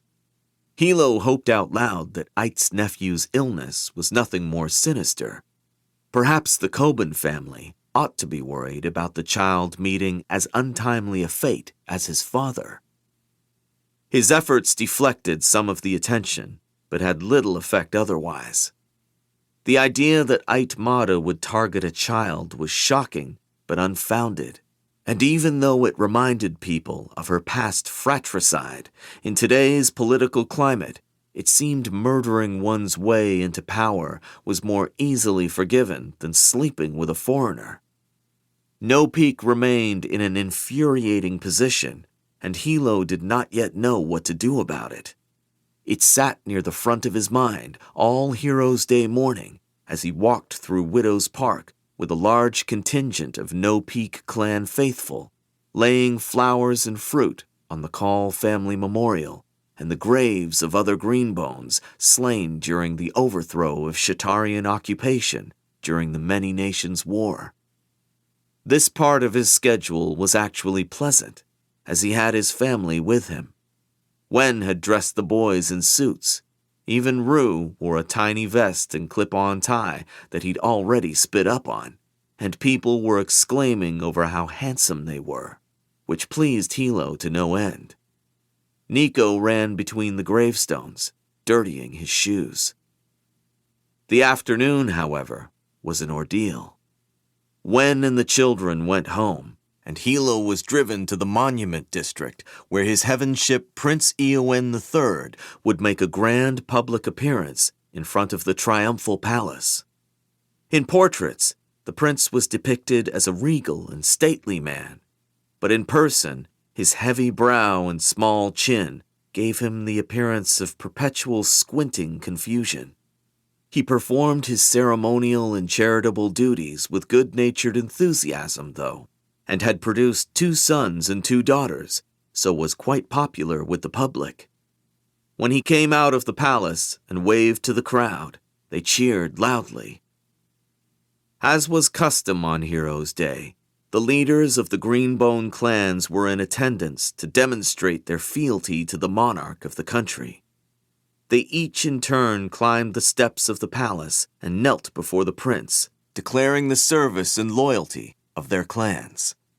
The traditional event was a ceremonial reminder of the nation's modern founding, when the Jade warriors who triumphed over foreign occupation had, in accordance with Aisho, eschewed political power and ushered in the re-establishment of the monarchy and the royal council.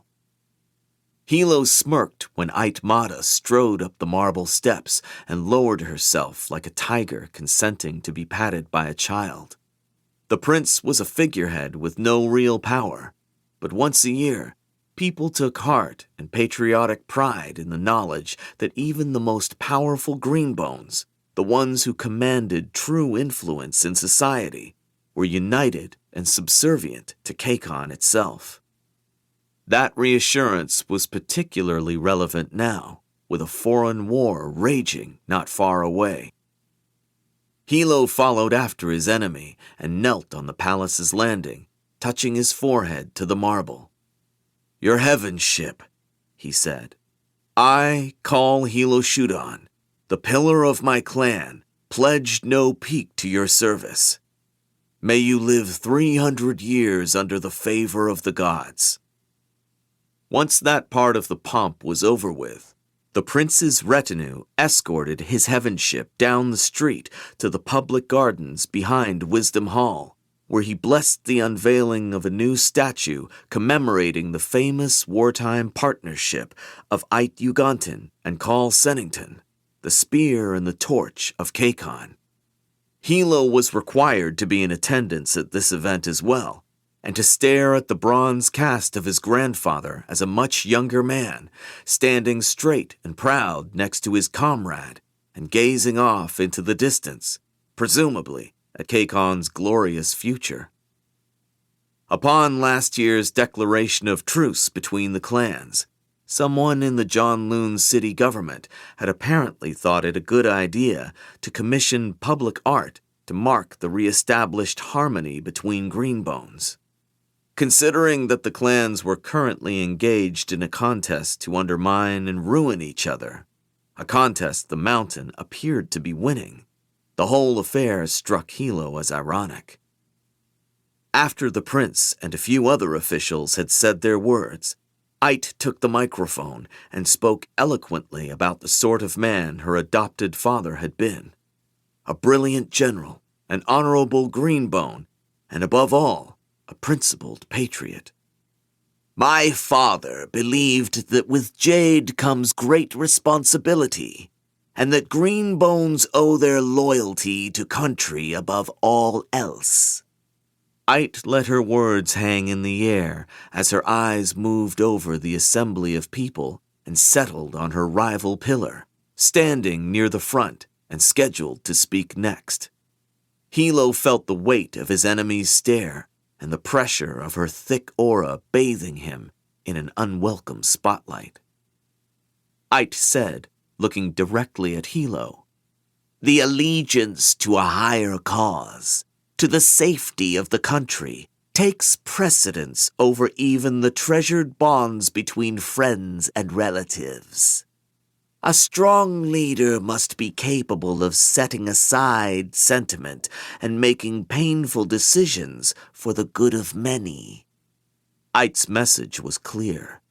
Everything she had done to become Pillar of the Mountain, including murdering her ineffectual playboy of an adopted brother and her father's old guard, she had done for the greater good of the clan and country. Kaul Hilo, in contrast, by stubbornly siding with his unworthy sister, was no great leader. Ait turned back to the crowd and declared, "My father, if he were alive, would despair to see that foreign interests have once again invaded our country, this time with the help of those who ought to be the staunchest defenders of our nation. As the daughter of the Spear of Kakon, as the pillar of my clan, I am deeply concerned." Shay had prepared a speech for Hilo to give. It contained innocuous Heroes' Day platitudes and some touching and amusing stories about Granda. Hilo had come to this event determined to stick to the text and not respond to Ait's goading, but his aggravation mounted steadily as Ait continued talking. "The weatherman of the second largest clan in the country is in thrall to foreign people and ways. Her past actions prove she is weak of character, not fit to be called Kekanese, and not to be trusted in a position of power and influence. It's time for my counterpart to listen to the concerns of the public." Aitmata was co-opting what was supposed to be a feel-good speech about her father into a pointed indictment of her rival. A few members of the royal council in attendance at the statue unveiling ceremony were shifting uncomfortably. Among the public who'd gathered to watch, some were nodding, others were listening stone-faced or staring at Hilo, waiting for his reaction. Hilo's eyes were slits. He kept his expression stiff, but knew his suppressed fury was perceivable to any greenbone nearby. "Hilo Jen," Ken grumbled from behind Hilo's shoulder in a low, uneasy voice. "We don't have to stand here listening to all this shit. We could leave right now." Hilo did not answer his horn. He could sense Aitmata's aura humming in smug curiosity. Could she provoke him to explode in a temper in front of everyone? Would he finally bend to the pressure and remove Shay as weatherman, making No Peak appear guilty and weak, or stubbornly refuse and watch his clan's reputation plummet and his own hard-won fitness as pillar come into question? He did not perceive Shay's approach until she was right behind him. Her aura prickled like static against his, and when he turned in surprise, he saw that she was cutting a straight path toward him. Her hair was drawn back in a tight clasp, and in the sun, the jade gleamed at her throat. Her pale face was set as firm as a mask. She paused as she came alongside him, but barely glanced in his direction. "Thought you weren't feeling well," Hilo said. "What are you doing here?" "Ending this," the weatherman said, and stepped forward past him with the suddenness of a leap from a subway platform. He realized what she meant to do a second before she spoke, but by then she had crossed half the space to the podium. "Enough!" Shay declared, loudly enough to disrupt Ait mid-sentence and be heard by those nearby. There was a ripple of astonishment through the crowd, and in the space where Ait's searing aura met Shay's like lava pouring against rocks. Shay continued advancing, implacably, cold as the moon. "You've insulted and slandered me enough. You've called me a poor granddaughter, an unfit weatherman, unworthy of Jade, a traitor, and a whore." She stopped. The heartbeat of silence that fell was blistering. "Ait Madashi, pillar of the mountain, I offer you a clean blade." Second Interlude. The Two Thrones. Following the Three Crowns era in Kekkene's history, which ended with the self-destruction of the Junto royal line, the two conquering kingdoms, Jon in the north and Tiedo in the south, sought to maintain peaceful relations in the time-honored way by exchanging royal children. The second son of the royal house of Tiedo was sent to the court of Jon. The monarch of Jon had 3 children, but only 1 son, so the eldest daughter was offered up instead as a hostage to Tiedo. In Tiedo, the captive Jon princess and the firstborn prince fell deeply and fortuitously in love and were married. Once the prince succeeded his father, however, his wife pressured him to attack her homeland of Jon in a bid to rule all of Kakon. Historians debate how much she was driven by political ambition, blind confidence in her husband, or ill feelings toward the family that had traded her away. The new king was initially hesitant, but after his younger brother and Jon perished in a suspicious training accident, he acted on his wife's encouragement and declared war. Their rival, the Prince of Jon, was intelligent but sickly. Though it was rare for women to be trained as greenbones at the time, his younger sister was allowed to learn the jade disciplines. She married a warrior who would become a famous general in the Jon army, and she subsequently became a key figure in the military campaign against her sister and brother-in-law from Tiedo.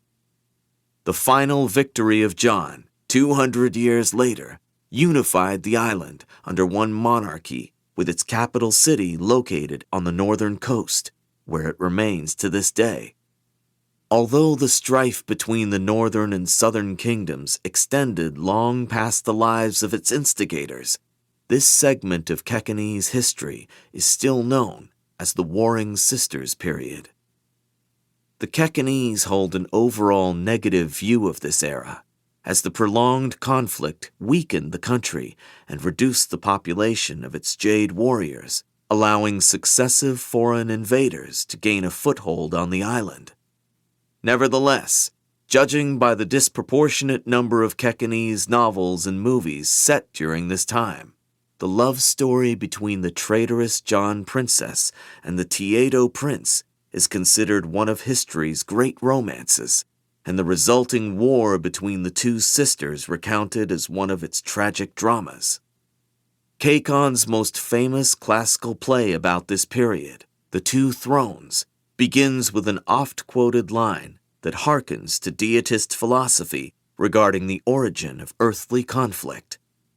Out of small resentments spring great wars. Chapter 31. Stand Your Ground. The duel was set for the following morning, as it would be uncouth to spill blood on a national holiday and detract from the planned Heroes' Day festivities. The combatants would meet in Juro Wood, halfway between the Ait and Kaul residences. Shay knew that she ought to go to bed early, but the idea of sleep seemed impossible considering this might be her last night alive. Around midnight, with the popping of the parade fireworks still sounding intermittently over the city, she crept into the prayer room of the main house and knelt on the stiff cushion in front of the small shrine. The dark certainty, the sense of cold purpose she'd felt earlier, was nowhere to be found. All she felt now was nauseating fear and dread. Shay was a heavily jaded and skilled greenbone who had graduated at the top of her class at Kaul Doucheron Academy. Now she spent most of her days behind a desk or in meetings. She maintained a routine of daily morning practice and semi-regular private coaching sessions, but unlike Hilo, she had not been training diligently to keep her martial abilities at a peak. If she'd had any inkling she would be in this situation, she would have booked Master Ido solid for the past 6 months. Ait Madashi wore more jade and had killed more men in single combat than any woman greenbone in recent history. Years had passed since her violent ascension to Pillar. Perhaps Ait had gotten lax as well. Shay hoped that was the case, but was not optimistic. She bent her head. Old uncle in heaven, judge me the greener of your kin tomorrow, if it be so, she murmured in prayer to Jenshu the monk, the one who returned, the patron god of greenbones. She paused. And if you judge otherwise, at least give me credit for a dramatic attempt. The genuine surprise on Ait's face that afternoon had given her one pure moment of satisfaction. If the Pillar of the Mountain had considered the possibility of Shay challenging her with a clean blade, she must have dismissed the idea. Her target was a young woman in an office, not a testosterone-driven and jade-hungry male fist, not someone eager to die. 2 seconds of mutual disbelief had hung between the two women, and then Ait's jade aura had swelled ominously as she leveled a stare at Shay that seemed to vanish the presence of all the stunned people watching them. Ait put down the papers of her speech. In the unnatural silence, the microphone magnified the rustle of the pages. The Pillar of the Mountain stepped out from behind the podium and said, in a clear, firm voice that needed no amplification, I accept. After he'd gotten over the initial shock of what she'd done, Hilo had been, unsurprisingly, furious. Not even the pillar could reverse a challenge between two willing parties once it was issued and accepted. But from the explosive roar of his jade aura, Shay thought Hilo might try to kill her himself before Ait got around to it. In the Duchesse, after escaping the ensuing hubbub, he'd struggled to find words. "What the fuck, Shay?" he shouted. "It's the only way," Shay whispered, numbed by what she'd done. The only way to quash the scandal, to erase all doubts, to silence Ait Mata and anyone who accused her of being too Espenian, overly influenced by foreigners, a naive woman who was not trustworthy. It didn't matter if Hilo kept her in the role or not. After Ait's damaging accusations, she would never again be taken seriously as weatherman unless she answered the critics unequivocally. "Stop this stupidity while you still can," Hilo had ordered. "Take back the offer of a clean blade. You're green enough, sure, greener than most men, but you can't expect to beat Ait Mata, not unless you have some trick you're not telling me about, or you've been secretly training at night all year." From Shay's silence, he deduced this was not the case and exploded again. "Are you trying to get yourself killed, then? Aren't you supposed to be the smart one?" In truth, Shay had felt a terrified urge to retract the offer as soon as it left her mouth, but the familiarity of Hilo's temper jolted her back into the state of inescapable logic that she'd summoned earlier. Reneging on the challenge would destroy whatever standing she had left and irreparably shame No Peak. Hilo, who'd fought many duels in his life, knew this, so the fact that he'd even suggested it was oddly touching. "It's done, Hilo," she said. "I can't back out." "She's right," Ken said from the driver's seat.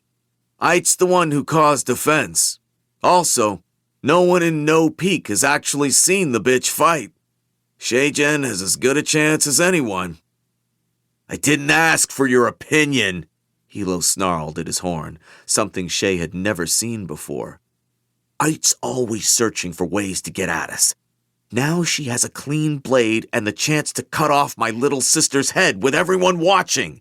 She's got to be fucking ecstatic." Shay had to admit there was a painful irony to the situation. 4 years ago, she'd been ambivalent about even returning to Janloon. Now, she was sacrificing a relationship, a pregnancy, and most likely her own life to defend her position and reputation as weatherman of No Peak. She was not usually the bold and reckless one. That had always been Hilo's role in the family. How things change. Then again, all the actions Ait Mata had publicized as evidence of her weak character, dating a foreigner, working for the Espenians, taking off her jade, and leaving the clan to be educated abroad, had been rebellious declarations, attempts to prove herself equal or better than her brothers. She wanted what she was told by others she couldn't have, was willing to dramatically self-immolate rather than accept terms forced upon her. So no, some things had not changed after all. The door to the prayer room slid open, and Hilo came in. Shay did not get up or turn around to face her brother, but to her surprise, he knelt beside her and touched his head to the ground, the customary 3 times. She had never even seen him come into this room before. "I didn't think you believed in the gods," she said when he straightened. "I don't," Hilo said, "but the feeling's mutual, so maybe they won't hold it against me." His jade aura was still humming at a higher pitch than usual, but he was calmer than he had been. Perhaps Wen had talked to him. She always seemed able to smooth her husband's thoughts. Shay could hear her sister-in-law's footsteps upstairs, pacing with Rue to settle him down, and she could perceive Nico's soft energy, asleep. She thought about how she might not live to see either of her nephews grow up, and an ache bloomed in her chest. Hilo muttered, "If this is supposed to be peace, I think I prefer war." Shay glanced at him. "I'd had us in a bind, and she knew it. Whether I resigned or not, no peak would be damaged. We would be seen as weaker than the mountain. Tearing me down would have been only the start." She faced the shrine again, chin raised.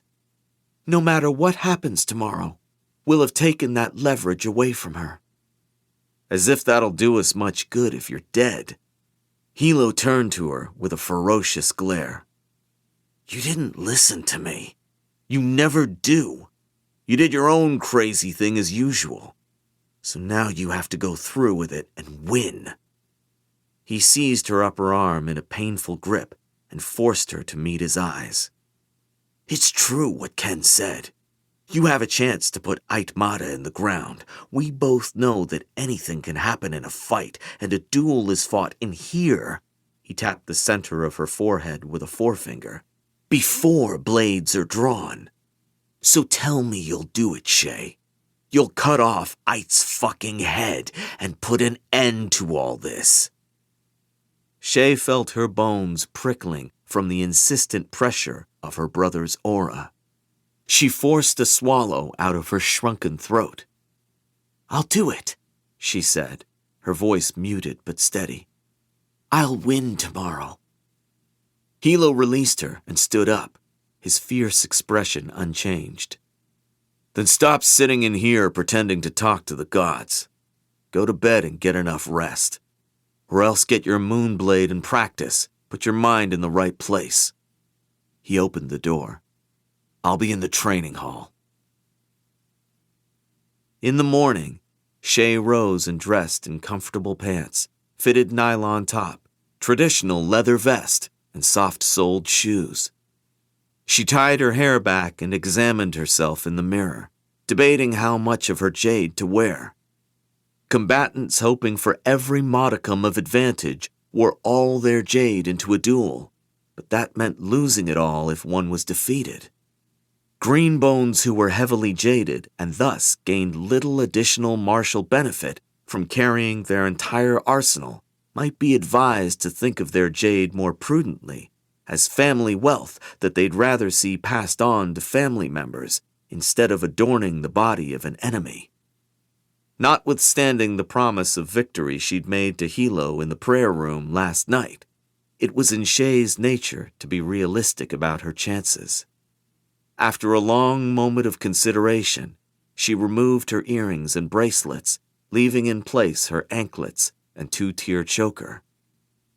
She selected her best moonblade, 29.5 inches in length, with a slightly curved 20.5-inch single-edged blade of the finest tempered Datanori steel and a hilt stippled with small jade stones. She was not remotely hungry, but she cracked an egg into hot porridge and forced herself to eat. She looked around at her surroundings, thinking that the house was nice, and Wen had decorated it well. Hardwood flooring and dark furniture with clean lines contrasted with the soft throw pillows, light walls, and creamy drapes. The place was too large for one person, though. Shay thought of Morrow, of all the ignored messages now filling up the tape in her answering machine, and her throat closed, making it impossible to finish the last bites of her breakfast. Guilt and regret swelled and settled below her gut like bloat. She ached more desperately than she'd expected to see Morrow's face, to hear his voice, to seize the chance to tell him that she did in fact love him. She knew that at last, when it was too late. She wished she'd thought of writing him a letter, but there was no time to do so properly, and speaking to him now would be of no good to either of them. She didn't think she could explain herself, and Morrow, idealistic, rational, argumentative Morrow with his 2 jade studs and skepticism of clan culture, he would not understand. Morrow had never dueled, had walked away rather than spill blood or risk life to satisfy traditional notions of Greenbone honor. He'd tell her to do the same. She washed and dried her single bowl and spoon, put them away, and turned off all the house lights. Then she walked outside, where Hilo and the Makes waited by the Duchesse. The drive was quiet. The darkness under Hilo's eyes suggested that he had not slept any more than Shay had the previous night. He did not speak, and the Make brothers, taking their cues from him, didn't either. The morning after a holiday, traffic was light, and it didn't take long to get to the Garrison House and Gardens in Juro Wood. Shay suspected that Aitmata had chosen the location for the symbolism. The Garrison House was a colonial mansion of red tiles and white colonnades. The residence of the Shatarian governor during the occupation period, it had been spared from destruction and turned into a national historic landmark containing a museum and public gardens. Shay and Ait would be facing each other on the lawn, with the country's most visible symbol of past foreign domination looming in the backdrop. Creeping warmth in the air promised a hot day to come, but the sky was thick with clouds, and a layer of summer smog hung low over the city, creating a diffuse, sunless gloom. As the Duchesse pulled up to the curb in front of the public gardens, Shay saw an enormous crowd bordering the lawn.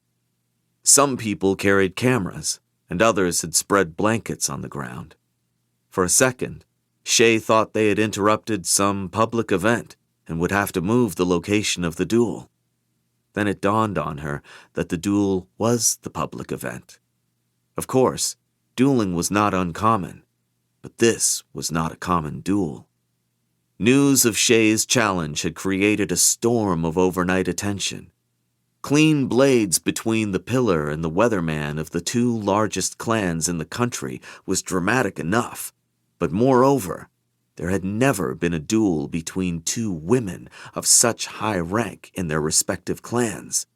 Only in the post-war generation, with the country's population of male greenbones depleted, had it become more commonplace for girls to be trained to wear jade. These days, 1 in 5 graduates from the nation's martial schools were female, but most men still scorned to duel a woman, and duels between women, even fists, were often smirked at as something of a joke. This contest would not be a joke. Shay and Aitmata would be making history no matter the outcome. Social progress, Kekanese style, Shay mused. Equal opportunity to die by the blade. She closed her eyes for a minute before getting out of the car. Even when the mind is determined, the body objects vehemently to the possibility of injury and death. Shay's hands had gone clammy, and there was a tightness in her chest that she tried to alleviate with controlled breaths. She wondered if her thudding pulse was as perceivable to every nearby greenbone as it was to her. It occurred to her that her classmates from Belfort Business School in Winton would be horrified and flabbergasted by what she was about to do. Oddly, the thought made her smile. Tar got out and opened the back door for her and Hilo. The spectators edged forward eagerly, but kept a respectful distance from the intimidating presence of No Peak's leaders as they stepped out onto the lawn. Seconds after their arrival, a long, sleek, silver Stravaconi monarch pulled up behind the Duchesse. Aitmata emerged, along with her horn and 2 fists. Ait appeared unruffled by the presence of the crowd. She nodded casually toward the mountain loyalists who called out and saluted her. She was wearing a black tank top and comfortable silk pants with a tied drawstring. Her hair was pulled back into a tight ponytail. A pair of sunglasses perched on top of her head. As she walked to the center of the lawn, she removed them and handed them to Now Swen. who tucked them into the breast pocket of his shirt as if he regularly held on to the pillar's sunglasses during duels. It looked as if she were stopping by the event in between running sixth-day errands, except for the fact that she was carrying her 32-inch jade-hilted moonblade slung over one shoulder. All of her jade sat in its usual place, coiled in silver bracelets up both her arms. The time had come. Shay drew her moonblade and held it out to Hilo. Her brother turned his head to stare across the lawn at It and her people. He turned back slowly, looked down at Shay's blade, and spat on the white metal for luck. Shay opened her mouth to say something. She was not even sure what, but Hilo dropped his hands onto her shoulders. His grip and aura fell on her like a warm lead vest. Leaning close, he brought his cheek next to hers and whispered into her ear. 4 cars full of our fists and fingers are on their way here to block off the Lolo Street tunnel and every road out of this place. There are others headed to the It mansion, to the factory, to half a dozen other mountain properties in the city. His voice was soft and chillingly devoid of inflection. Some blades can't be cleaned. The iciness of Hilo's words ran down Shay's back in a wave of abrupt understanding. Unlike her, he had not been awake all night worrying or praying. He'd been making military preparations. If Shay fell under It's sword, Hilo would not allow their enemies to leave the grounds alive. He would break the immutable law of the clean blade. He would take forbidden vengeance on her killer and plunge the clans and the entire city back into all-out war. Shay was horrified. She was risking her life to clear her name and her clan's reputation by solving a dispute of personal honor in the old way, the Green Bone way, under the eyes of old uncle, and in adherence to rules that all Kekanese held as inviolable stricture. Duels were traditionally meant to contain personal feuds and prevent them from escalating into family or clan vendettas. Breaking the pact of the clean blade would be unacceptable. It would put all the fault for the resumption of war squarely on No Peak. Hilo was a green bone to his core and the pillar of the clan. For him to so flagrantly break the moral code they lived by, it would ruin everything. It would make a mockery of the Jade warrior honor she was dueling to uphold in the first place. Before Shay could put any of these thoughts into words, Hilo stepped away from her, his expression dark and unreadable. He turned and walked to the corner where the Make brothers waited, and Shay was alone in the center of the lawn, save for the impatient red intensity of Aitmata, standing across from her, moonblade already drawn, waiting to begin. Shay scrambled to regain her focus. She wondered for an instant if Hilo was bluffing, if this was his twisted way of motivating her to survive the duel, but she had no time to dwell on the idea. An anticipatory hush had fallen over the crowd. She heard the clicking of camera shutters around her. Innumerable heartbeats were rising in her perception, loud and seemingly in time with her own, all of them eager and waiting.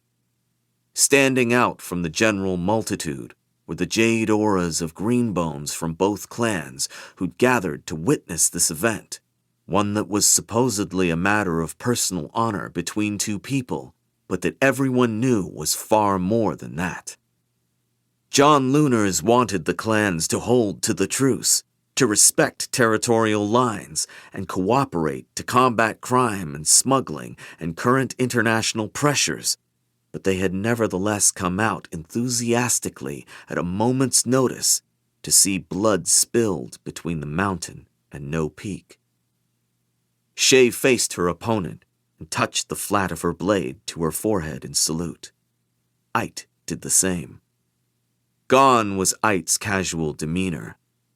There was a frightening quality to her stillness now, an almost reptilian poise in the way she stood erect and regarded the younger woman, waiting for her to attack first.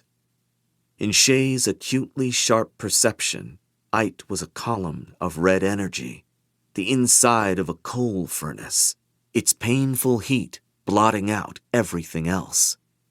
The longer she stared at it in her mind, the more unassailable it would seem. She would lose her nerve. Shay gathered her strength and rushed in with a burst of speed, moonblade flashing downward in an opening diagonal cross-slash aimed at opening Aitmata's torso from left shoulder to opposing hip.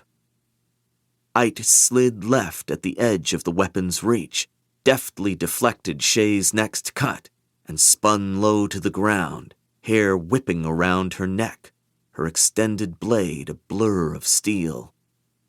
Shay launched herself light, barely evading being taken apart at the knees, and came down with a hard chop from above. Ait braced the blunt backside of her weapon against her left palm as she blocked Shay's attack head-on. For an instant, white metal rang against white metal, strength clashed against strength. The jade auras of the two women vibrated with impact. Then Ait's blade disengaged, changed direction like the darting tail of a fish, and shot a deadly path to Shay's throat. Shay jerked her head out of the way and threw her steeled arm up in instinctive defense. Ait's moonblade sheared against her raised forearm, the razor edge parting skin, but stopping short of muscle and bone. With her attention on Ait's weapon as it passed inches from her face, Shay nearly failed to perceive the channeling blow that Ait thrust with her left hand. It drove toward Shay's center like a sharpened metal rod, aiming to punch through heart and lungs. Shay twisted her torso out of the way, battening herself with steel, her ribcage shuddering with concentrated jade energy as she sucked in the deadly momentum of Ait's energy and countered in blind desperation. A quick, jabbing channeling strike to the sternum, followed by an unaimed deflection that nevertheless blasted her opponent in the midsection. Ait stumbled backward several feet, lips parted in a grimace. Shay saw the pillar's eyes widen and her normally perfect composure fissure as the realization struck them both at the same time. Shay stood a chance of winning.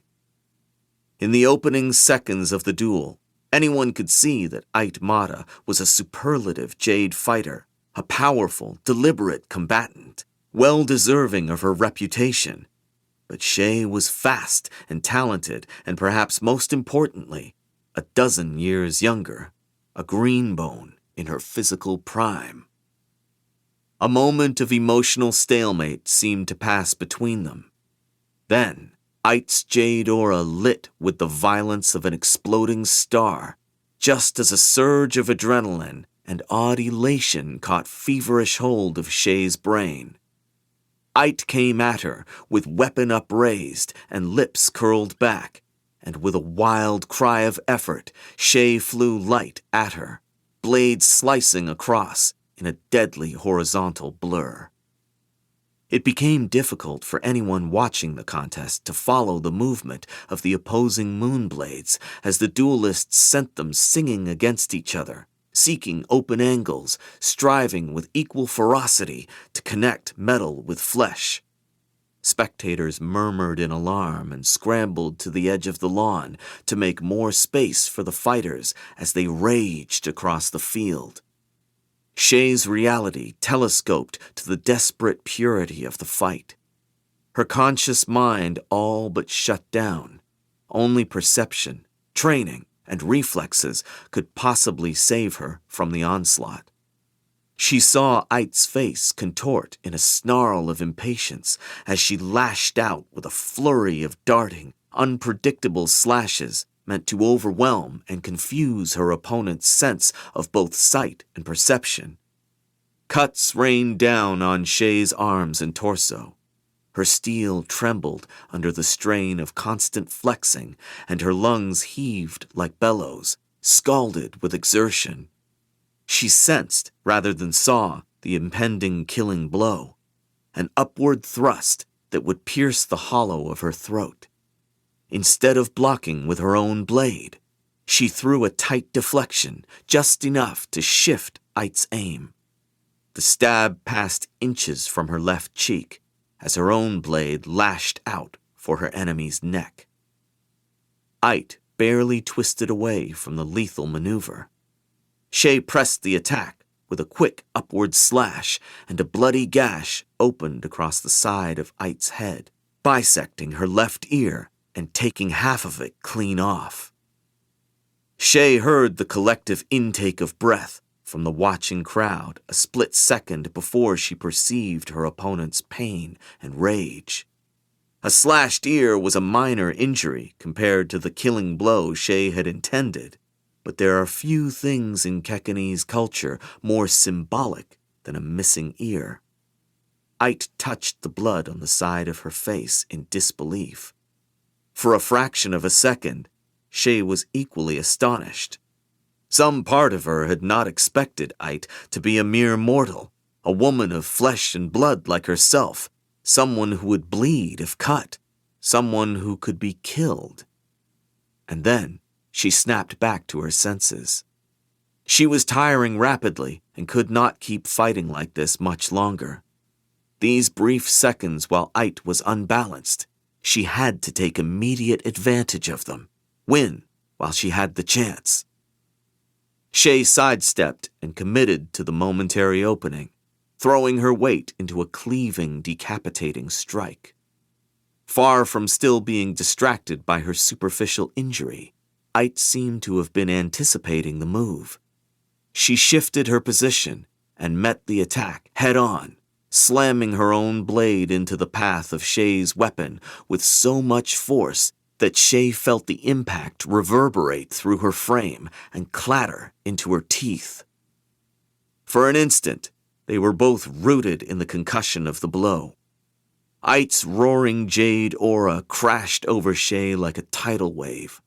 The churn of their desperately grappling energies filled every bit of her perception. Faster than a striking cobra, Ait's left hand shot out and seized Shay's sword hand, crushing down on the meat of her thumb in a grip of extraordinary strength. With a twist, she forced Shay's weapon downward and vertical, and with steeled forearm, knocked the blade out of her opponent's weakened grip. It happened in less than a second.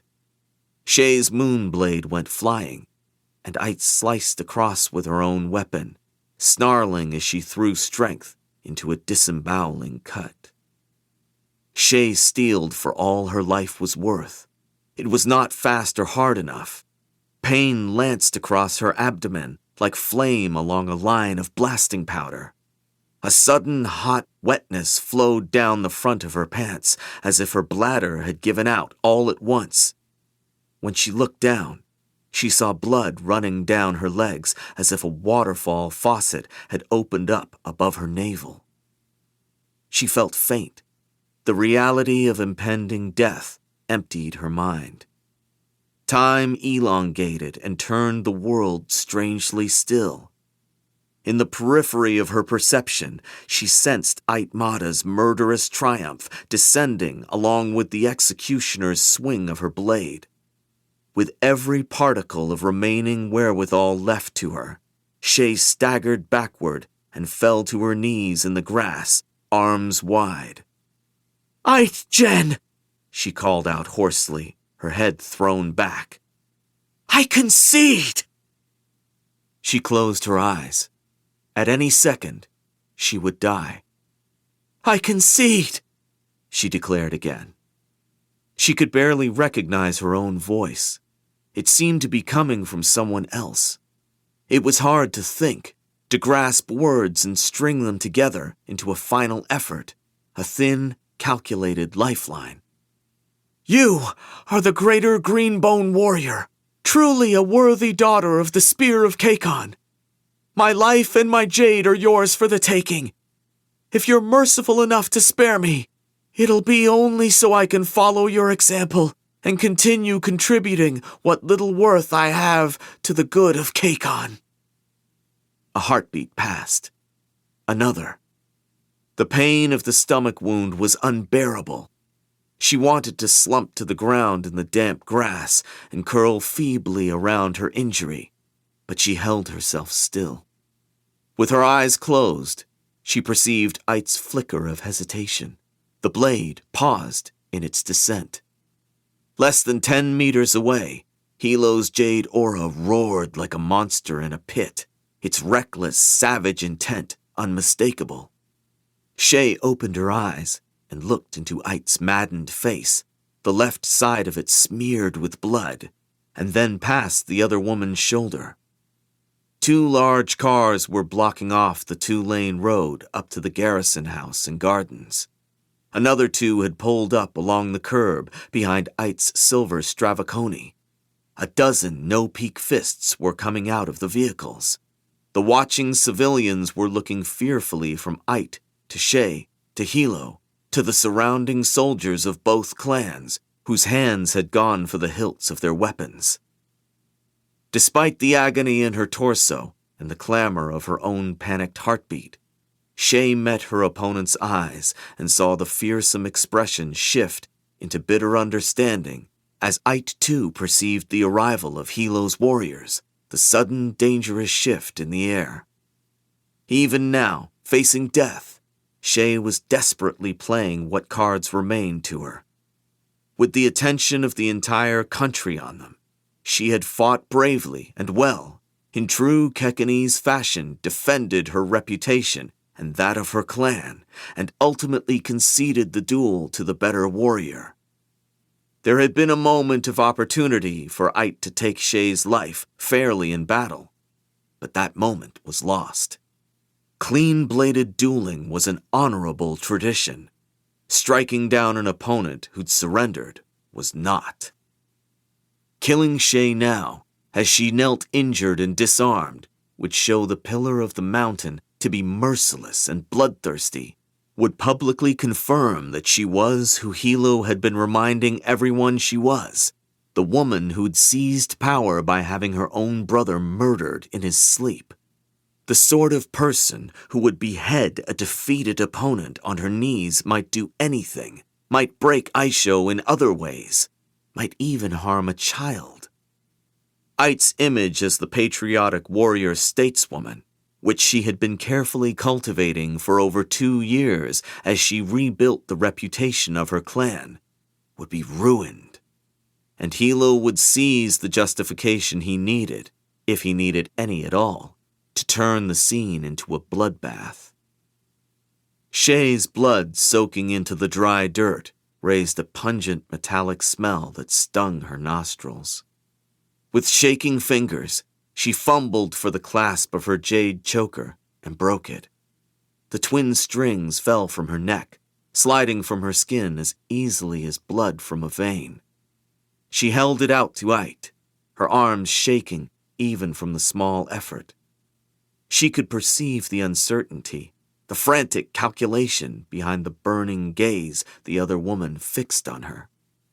Ait was furiously debating whether to eliminate an enemy now or preserve the moral high ground, and she could not be certain whether Kaul Hilo would go so far as to break the pact of clean blades, not to mention the truce between the mountain and No Peak, and send them all careening back into clan war. Ait's eyes narrowed. Shay's mind rang with the crowded perception of all the people watching and waiting with growing alarm and held breath. Ait lowered her blade. She reached out and seized Shay's jade in her fist. When she spoke, she raised her voice so all those nearby could hear. "You've acted disgracefully in the past, Kaul Shaylin-san. Nevertheless, it would be a waste to kill a fellow Greenbone at a time when Kakon needs every one of us." The pillar of the mountain wiped the length of both sides of her moonblade against the thigh of one silk pant leg. "My blade is clean." Noisy exclamations of relief and appreciation erupted from the sidelines. The collective fever pitch of tension from the auras of the waiting greenbones settled back to a wary hum. Ait leaned in, close enough to speak to Shay alone. Shay stared at her jade in Ait's grip with curious horror, as if it were part of her own body, a severed hand, her heart, her entrails, that the other woman was holding between them. The left side of Ait's head was grisly, where part of the ear was missing, but she paid it no heed.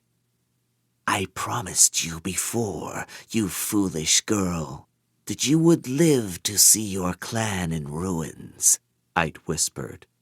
"It would be dishonest for me to kill you until then." She turned calmly and walked into the posse of congratulatory mountain fighters. The jade withdrawal and blood loss hit Shay simultaneously, like a typhoon ripping her violently off the face of the earth. Everything fractured and tilted away as her weakened body collapsed beneath her. Dimly, she was aware of a great deal of commotion. Hilo and the Makes crouching over her. The family's green bone physician, Dr. True, pressing down on her wound and channeling into her, forcing tingling warmth into her shivering limbs. Other people speaking as if from a great distance. "Get her into the ambulance!" Shay inhaled the smell of grass pressed under her cheek and let unconsciousness drag her away from it all. Chapter 32. Overdue Conversations. Shay required a blood transfusion and 12 days in Janloon General Hospital before the surgeon and Dr. True cleared her to return home. At her request, no one but immediate family had been allowed to visit her while she was in the hospital. Addled with painkillers and shaking with jade withdrawal, the last thing she wanted was to answer questions from reporters, be seen in this state by any of her Ship Street colleagues, or even to guiltily face Morrow. As a result, when she got back to her own house, she felt utterly disconnected from the world and overwhelmed by how to even start getting her footing back. Although she'd been trained at the academy and had fought and killed before, by Green Bone standards, and by Kaul family standards in particular, she'd enjoyed a relatively safe existence, spoiled by her grandfather, protected by Lon, groomed for the business side of the clan, living abroad in Espionage, then working on the top floor of an office tower. She had never been so near death before, and it humbled her. Now she stood naked in front of the mirror in her bathroom. A long pink scar, fading to white at the edges and puckered by stitches, ran across her abdomen, distorting the shape of her navel. It still gave her pain when she twisted or bent at the waist. A dull jade withdrawal headache sat at the base of her skull, and every muscle in her body felt leaden. She still had her jade earrings, bracelets, and anklets, which Hilo had brought to her in the hospital when she was strong enough to wear them, but her neck was pale and bare without her two-tier jade choker. Shay dressed and called Woon on the phone. He came over immediately, and in a mutual flood of relief, they embraced each other in the doorway. "Shay-Jen," Woon said, his voice unsteady, "I understand why you acted as you did, but at the time, I thought I was about to lose you as well. If that had happened, I think I would have gone to the pillar and begged for death." "Don't ever think such a thing, Papi Jen," Shay said, a little shaken by his words. They went into her kitchen. Shay leaned heavily against the table as she pulled out a seat. Woon put a steadying hand under her elbow and helped her into it. "How bad has it been, Shay-Jen?" he asked, his brow deeply creased with concern. "Withdrawal?" Shay grimaced. "It's manageable. and it won't last long." She was achy and exhausted, and felt at times as if there were cobwebs over her eyes and ears, but she was not incapacitated. She still had her jade abilities. Withdrawal symptoms felt worse piled on top of her physical injuries, but they weren't nearly as severe as they would have been if she'd lost all her jade, and she knew from experience they would pass within a few weeks. Woon took what she'd said to mean something different. "I'll bring you jade from the clan's stores," he said. "How much do you need to have a new choker made?" Shay shook her head. "I don't want a new one."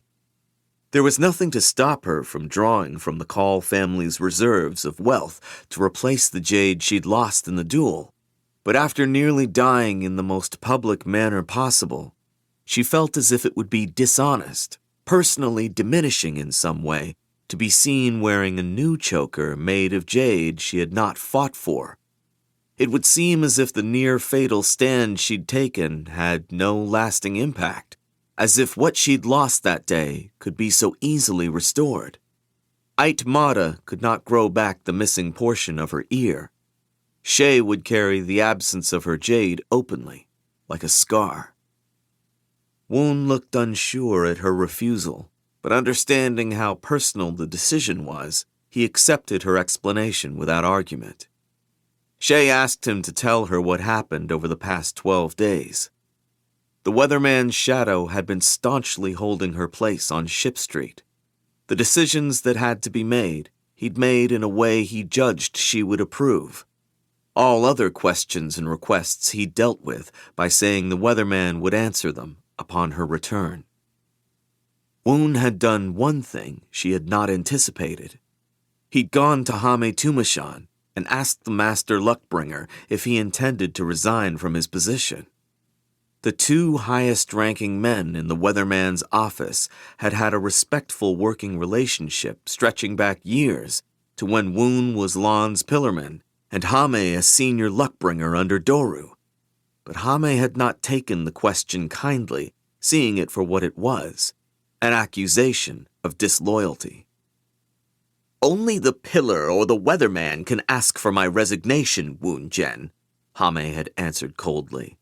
"I'm tempted to offer you a clean blade, but I think we can agree that any other duels would be anticlimactic at this point." The Master Luckbringer continued to manage the day-to-day activities on Ship Street with all of his usual competence, but after the confrontation, he and Woon spoke little beyond what was necessary.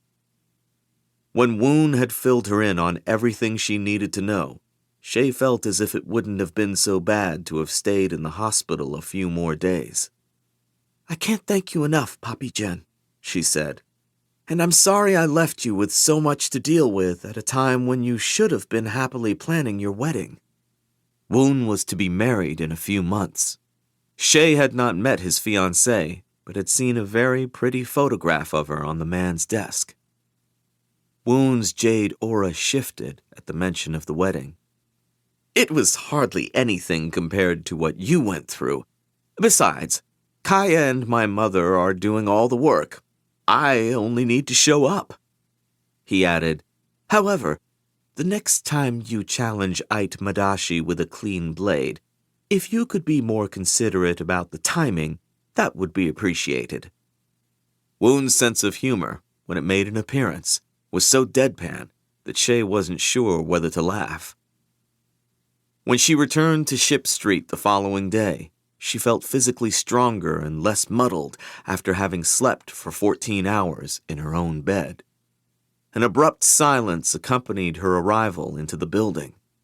As she walked from the elevator to her office, people stopped in their conversations and paused in their work. Shay's perception was sluggish from the combination of jade loss and days of convalescence, but she sensed the wave of trepidation that spread down the corridor. A man on her left brought his clasped hands up to his forehead and dipped into a formal salute. "Kaul Jen," he called out.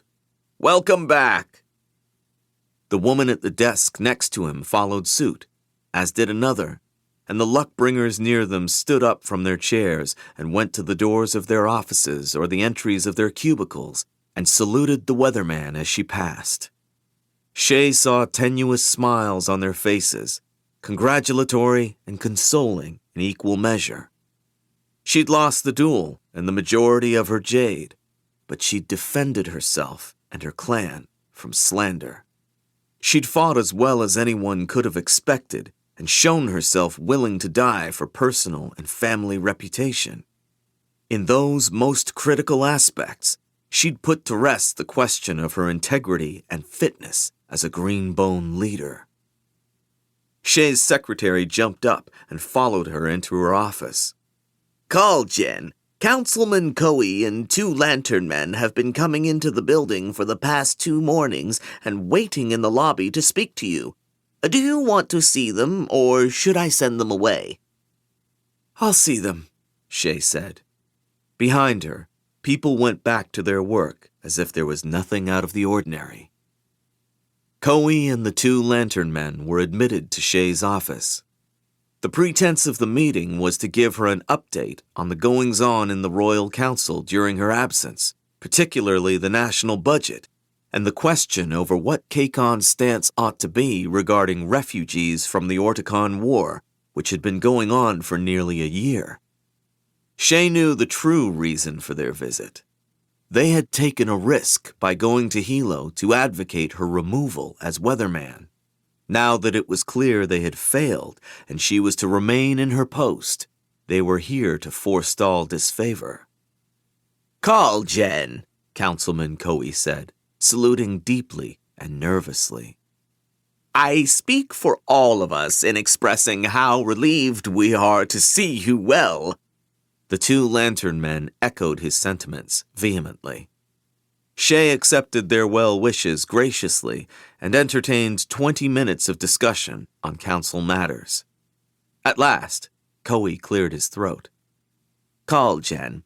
My family's ties to No Peak go back generations, so it goes without saying that my allegiance to the clan is ironclad, and I personally hope to be working with you for many years."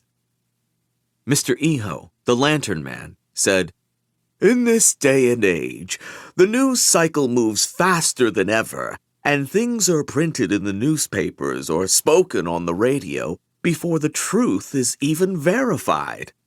I am ashamed to say that perhaps I jumped to conclusions based on some of the recent negative talk, but I should never have lost faith in the clan and in the weatherman's office. I'd be willing to publicly declare my regrets to the pillar for any misunderstanding," said Mr. Orne contritely and earnestly, though his pained expression suggested obvious reluctance. A missing ear would not look good on someone hoping to run for political office. Shay let a silence come to rest in the room, for long enough that she could perceive the anxiety of her visitors rising. She looked at each of them in turn, her face impassive. None of the men met her gaze for more than a few seconds before glancing away. She crossed her legs and folded her hands over one knee. "That won't be necessary," she said. "My grandfather taught me that if a friend asks you for forgiveness, you should always give it."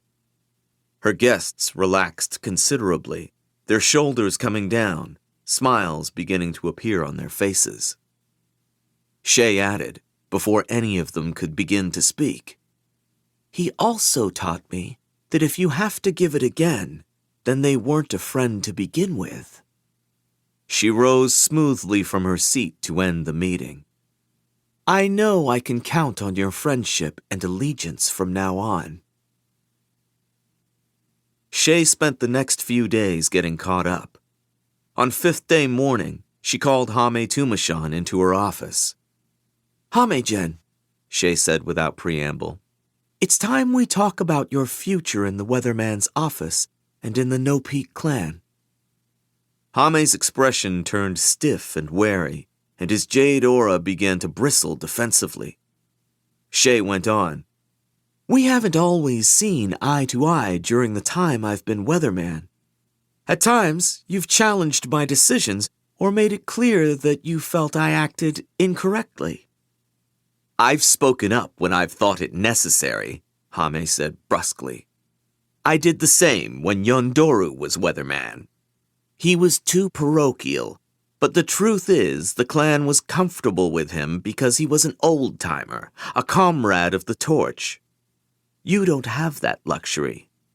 Even if I agree with the general direction you're taking the clan, I have to point it out when you act in ways that are ill-considered or that cost respect for you and for No Peak. You're right to do so, Shay said.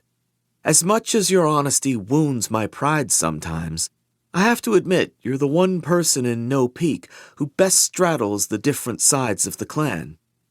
You have the presence and cold instincts of a fist, but the brains and experience of a good luck bringer. You see the need to change with the times, but also the importance of staying true to our core as green bones. That's why I called you in here.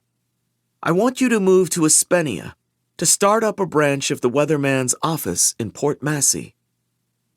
Whatever Hame had been expecting when he'd been called into Shay's office, it was not this. As he was too stunned to reply at first, Shay continued. Despite current political sentiments, the reality is that we're tied to Espenia economically. They buy our jade, have military bases on our soil, and now our business interests in that country are growing more than ever.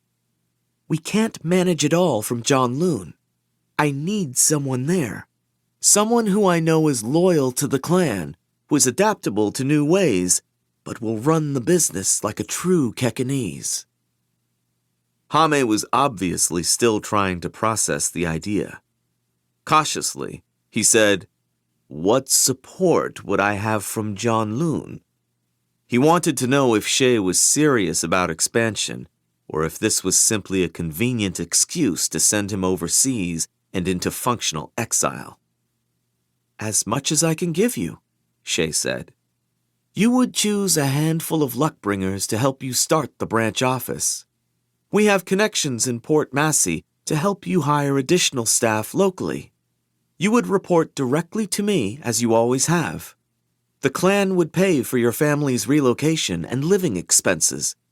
You have 2 children, don't you, Hame-gen? Hame nodded. They're 4 and 6 years old. If you accept, I ask that you commit to the assignment for at least 3 years. Your children would attend school in Port Massey and become fluent in Espenian, but still be young enough to attend Kaul Academy when you return to Janloon. She could see Hame weighing her offer. As Master Luckbringer, the man was at the height of his career. There were few avenues for further advancement. No doubt he'd expected to stay in his role on Ship Street for another decade or more. But he was still relatively young, only 41 years old. The idea of being paid to live abroad and start a whole new division of the clan's operations was appealing. My wife and I have talked about the idea of spending time overseas, he admitted. There's something else for you to consider, Shay said, knowing it might dissuade him, but must be addressed. Civilian possession of jade is now illegal in Espenia. You would have to give up your green. You could store it safely here in Janloon, or we would find a way to make sure it's covertly transported to you in Port Massey, but you can't wear it while you're in that country. If you were only going to be there for a short while, we could obtain a visitor's waiver, but you'll be living there. Wearing jade would expose you and the clan's businesses to too much legal risk. Hame winced. He'd left the military side of the clan a long time ago, and Shay doubted he'd been called upon to employ his jade abilities in a martial capacity for years, but the idea of losing one's jade was appalling to most greenbones. Even though this would be a temporary measure of his own choosing instead of a permanent loss brought about by an enemy, Shay could see him questioning whether he could stand to live in a place where he couldn't wear jade, no matter how good the pay, the professional challenge, and the family enrichment. Hame looked to her. "You've taken off your jade before. How bad was it?" Shay considered the question before answering honestly. Her own recent symptoms had abated considerably, but the memory was fresh. "Withdrawal isn't pleasant, but it's not as bad as most people think," she said. "You'd go through it here at home, under medical supervision, so it would probably be over in a couple of weeks. Being without jade is different when you're in Espenia. I'd never ask for such a thing from any green bone in Kakon, but over there, when you don't see green anymore, after a while, you stop missing it altogether. Like being deaf in a country of deaf people." The master luckbringer mulled the idea for a minute. "I can't make such an important decision right away. I need to talk to my family." She nodded. "Give me your answer by next 5th day." Shay left the office an hour after lunch and took a 30-minute subway ride to meet Morrow on the campus of John Royal University. She brought a book to read along the way, but couldn't focus on any of the words. She'd been longing terribly to see Morrow again, but she dreaded the conversation to come. When she'd finally mustered the courage to call him, part of her had hoped that Morrow would hang up the second he heard her voice and make it easy on her. No such luck. There'd been several heartbeats of silence from the other end of the line, and then he'd said, in a voice with no emotion she could read, "I can meet you after my last class finishes today." "I'll come to where you are," Shay offered, as if, ridiculously, this small consideration on her part could compensate for the weeks she'd been out of contact. At the height of summer, the city subway was humid and odorous, but the campus was pleasantly green and generously shaded. Shay spotted Morrow sitting at an outdoor table behind the Foreign Studies Department building's cafeteria. His back was to her. He had a book open on the table, but wasn't reading it. The pages lay undisturbed in the hot, still air. Shay felt a powerful desire to walk up and put her arms around Morrow's shoulders, to pretend that nothing had happened, that everything was the same as before.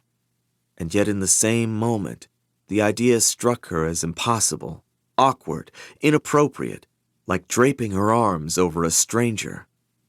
The ease she felt around him, the escape and acceptance he represented, that she realized she'd made of him, that feeling was gone. She could sense it, even from this distance. She walked around the table and sat down in the chair across from him. Morrow took her in. Dressed in her usual business attire, ugly new scars hidden, her throat bare and pale where her distinctive jade choker used to be.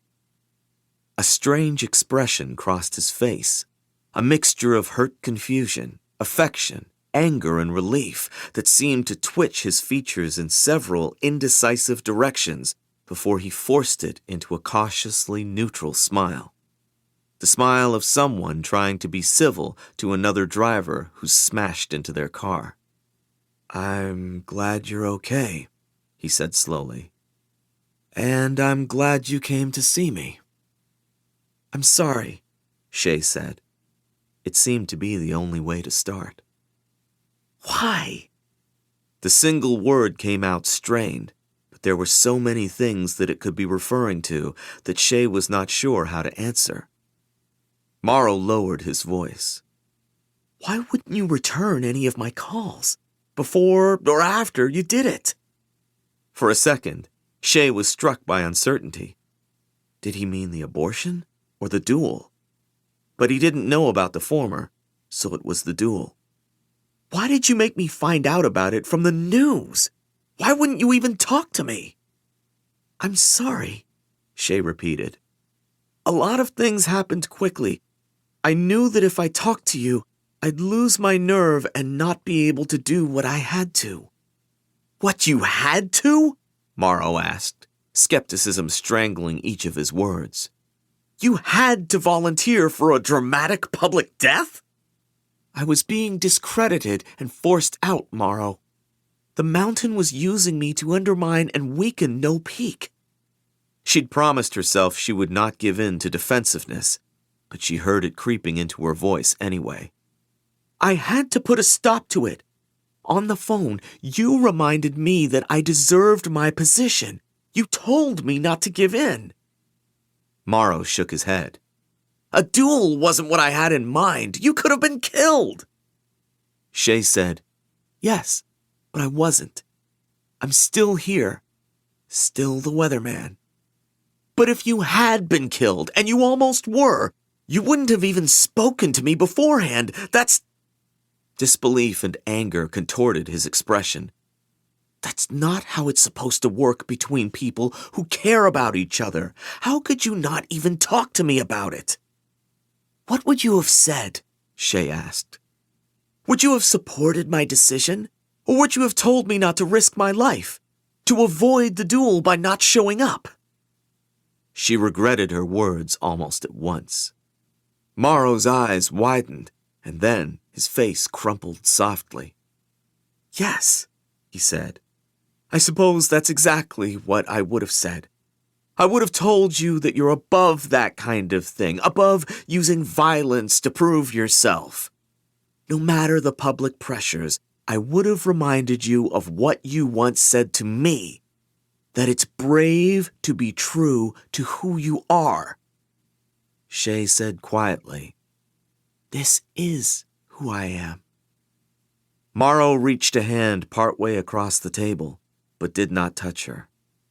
It's not who you are when you're with me. When she didn't meet his eyes, he nodded sadly. But I don't really know you, do I? All the time we've spent together, I was seeing what I wanted to and what you wanted to show me. Your other side, the greener side. I don't know that person at all. Shay's face felt hot, as if Morrow had slapped her. I never meant to lie to you or to shut you out. I tried to warn you that there are things about the clan and about me that you wouldn't agree with. Whether I agree with them or not, you shouldn't have kept me in the dark like that. Morrow's voice rose, and he forced it down again with effort. You're right. Maybe there are things in your life and your family that I'm never going to be able to accept. I've thought about them before. How couldn't I? I wondered if I would have to join the clan to be able to marry you, how we'd ever raise a family with the demands on you as weatherman, whether my Shatarian family would ever be able to meet yours. There were so many things that I knew we would have to talk about, but I always assumed we would talk about them. We'd be truthful with each other about the challenges, and we'd get through them together. He searched her face with pained eyes. That's the only way I want a relationship with you, if we're completely honest with each other. I know you can't tell me everything that you do as weatherman. I can live with that. But things that affect your safety, our lives, I deserve that much at least. Can you promise not to keep important things from me? Shay was lacking enough moisture in her throat. She certainly couldn't tell Morrow about the abortion. Not now. Not with him already hurt. What else might she have to do in the future that she wouldn't be able to explain? In the last few years, I've done things I never thought I would, she admitted hoarsely. I'm not sure what I can promise anymore. Morrow's silence lasted for an interminable minute. It seemed to Shay that he was receding from her, shrinking to the end of a tunnel. Morrow drew his hand back to his side of the table and looked away, across the green lawn of the campus, the line of his bearded jaw flexing. I don't know where this leaves us, then. Shay managed to say, as friends, for now, if that's something you'll still accept from me. Morrow closed the book on the table, one finger tucked between the pages to hold his place as he stood up. His lips formed the shape of a weak smile, but one entirely without cheer. Of course. Who in all of Kakon would be unwise enough to refuse the friendship of the No Peak clan? Chapter 33. Not a Safe Place.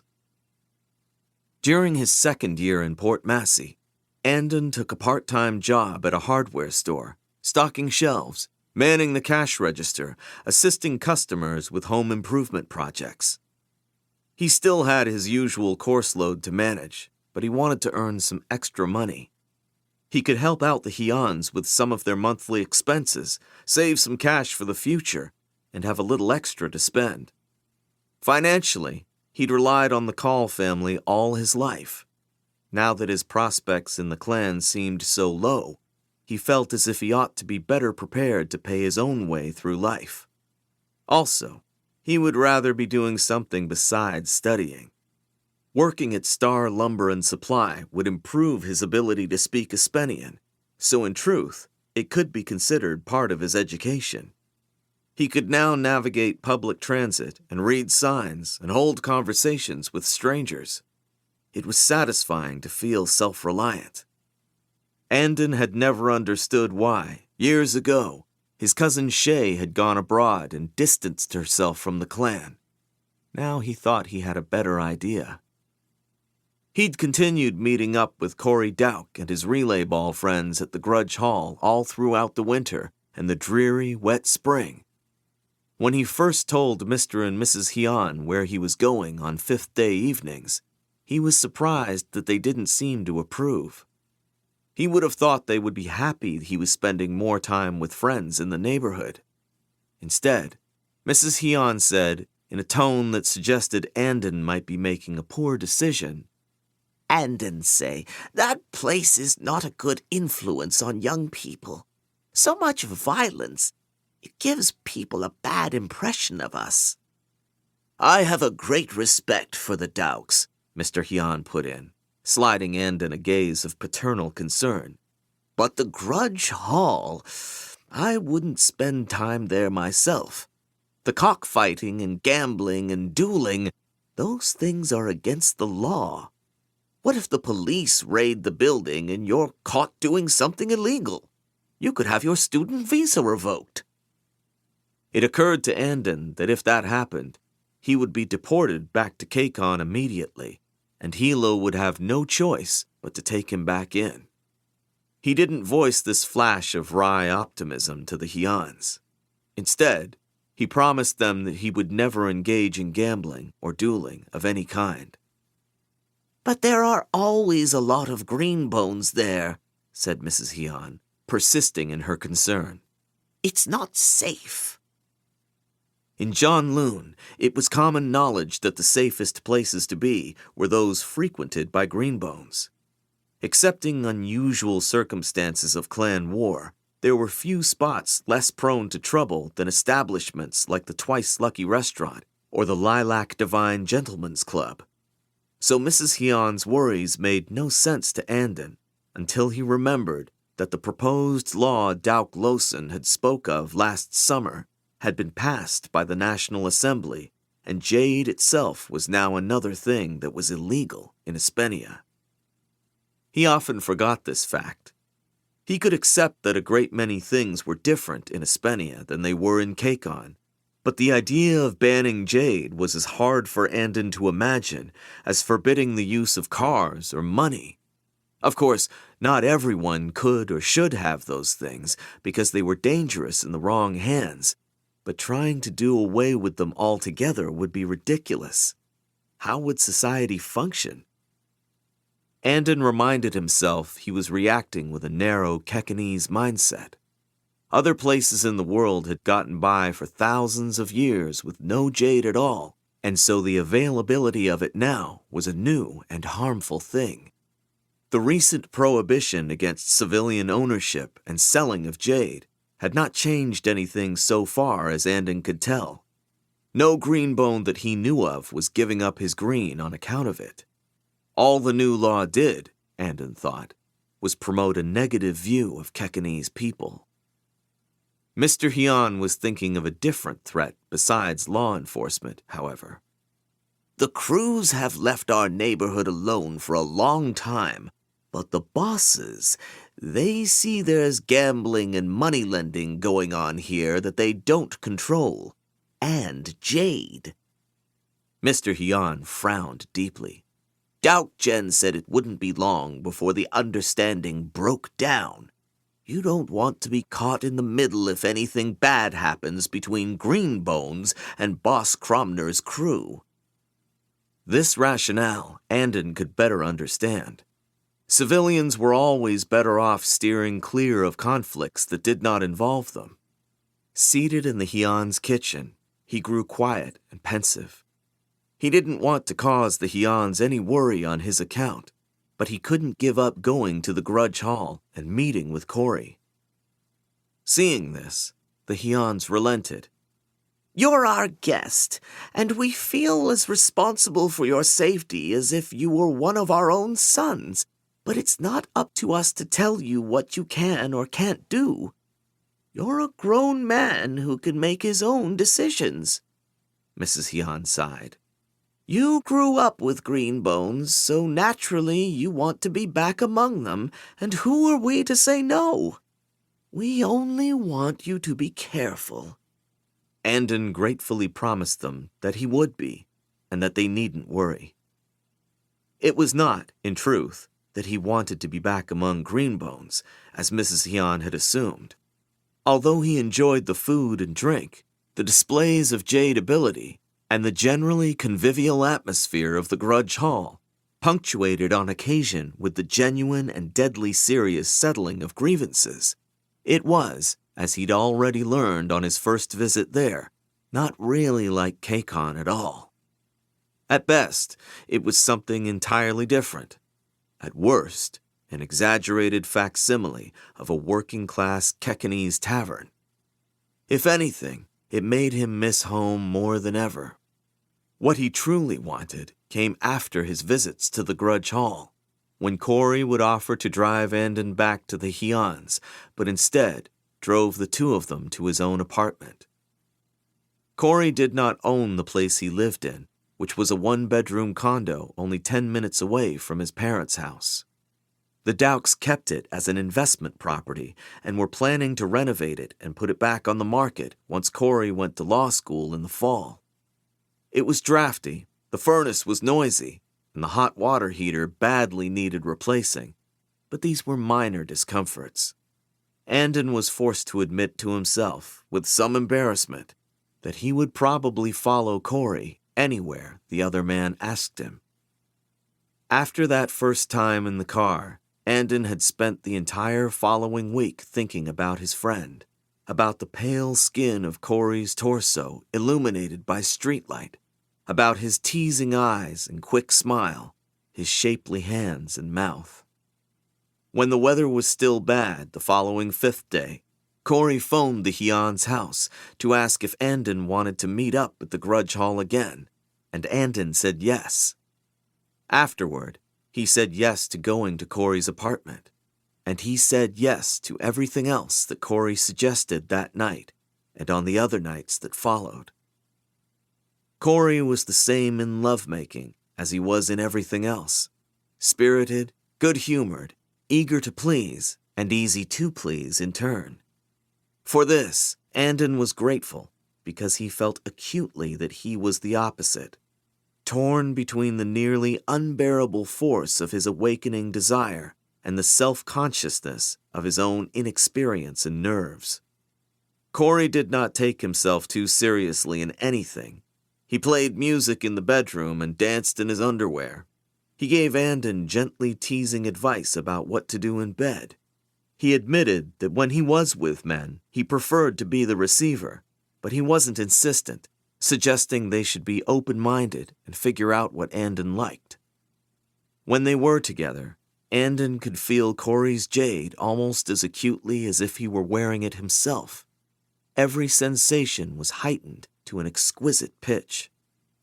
Corey's aura was as light and sunny as he was, like whipped cream or spring sunshine, gently sweet and addictive, as exciting and tangible to Andon as the sweat on his friend's skin or the smell of his hair. Sometimes Andon wondered how much of his newfound appetite was for Corey himself, and how much of it was the amplifying effect of the other man's jade, but the combination was utterly intoxicating.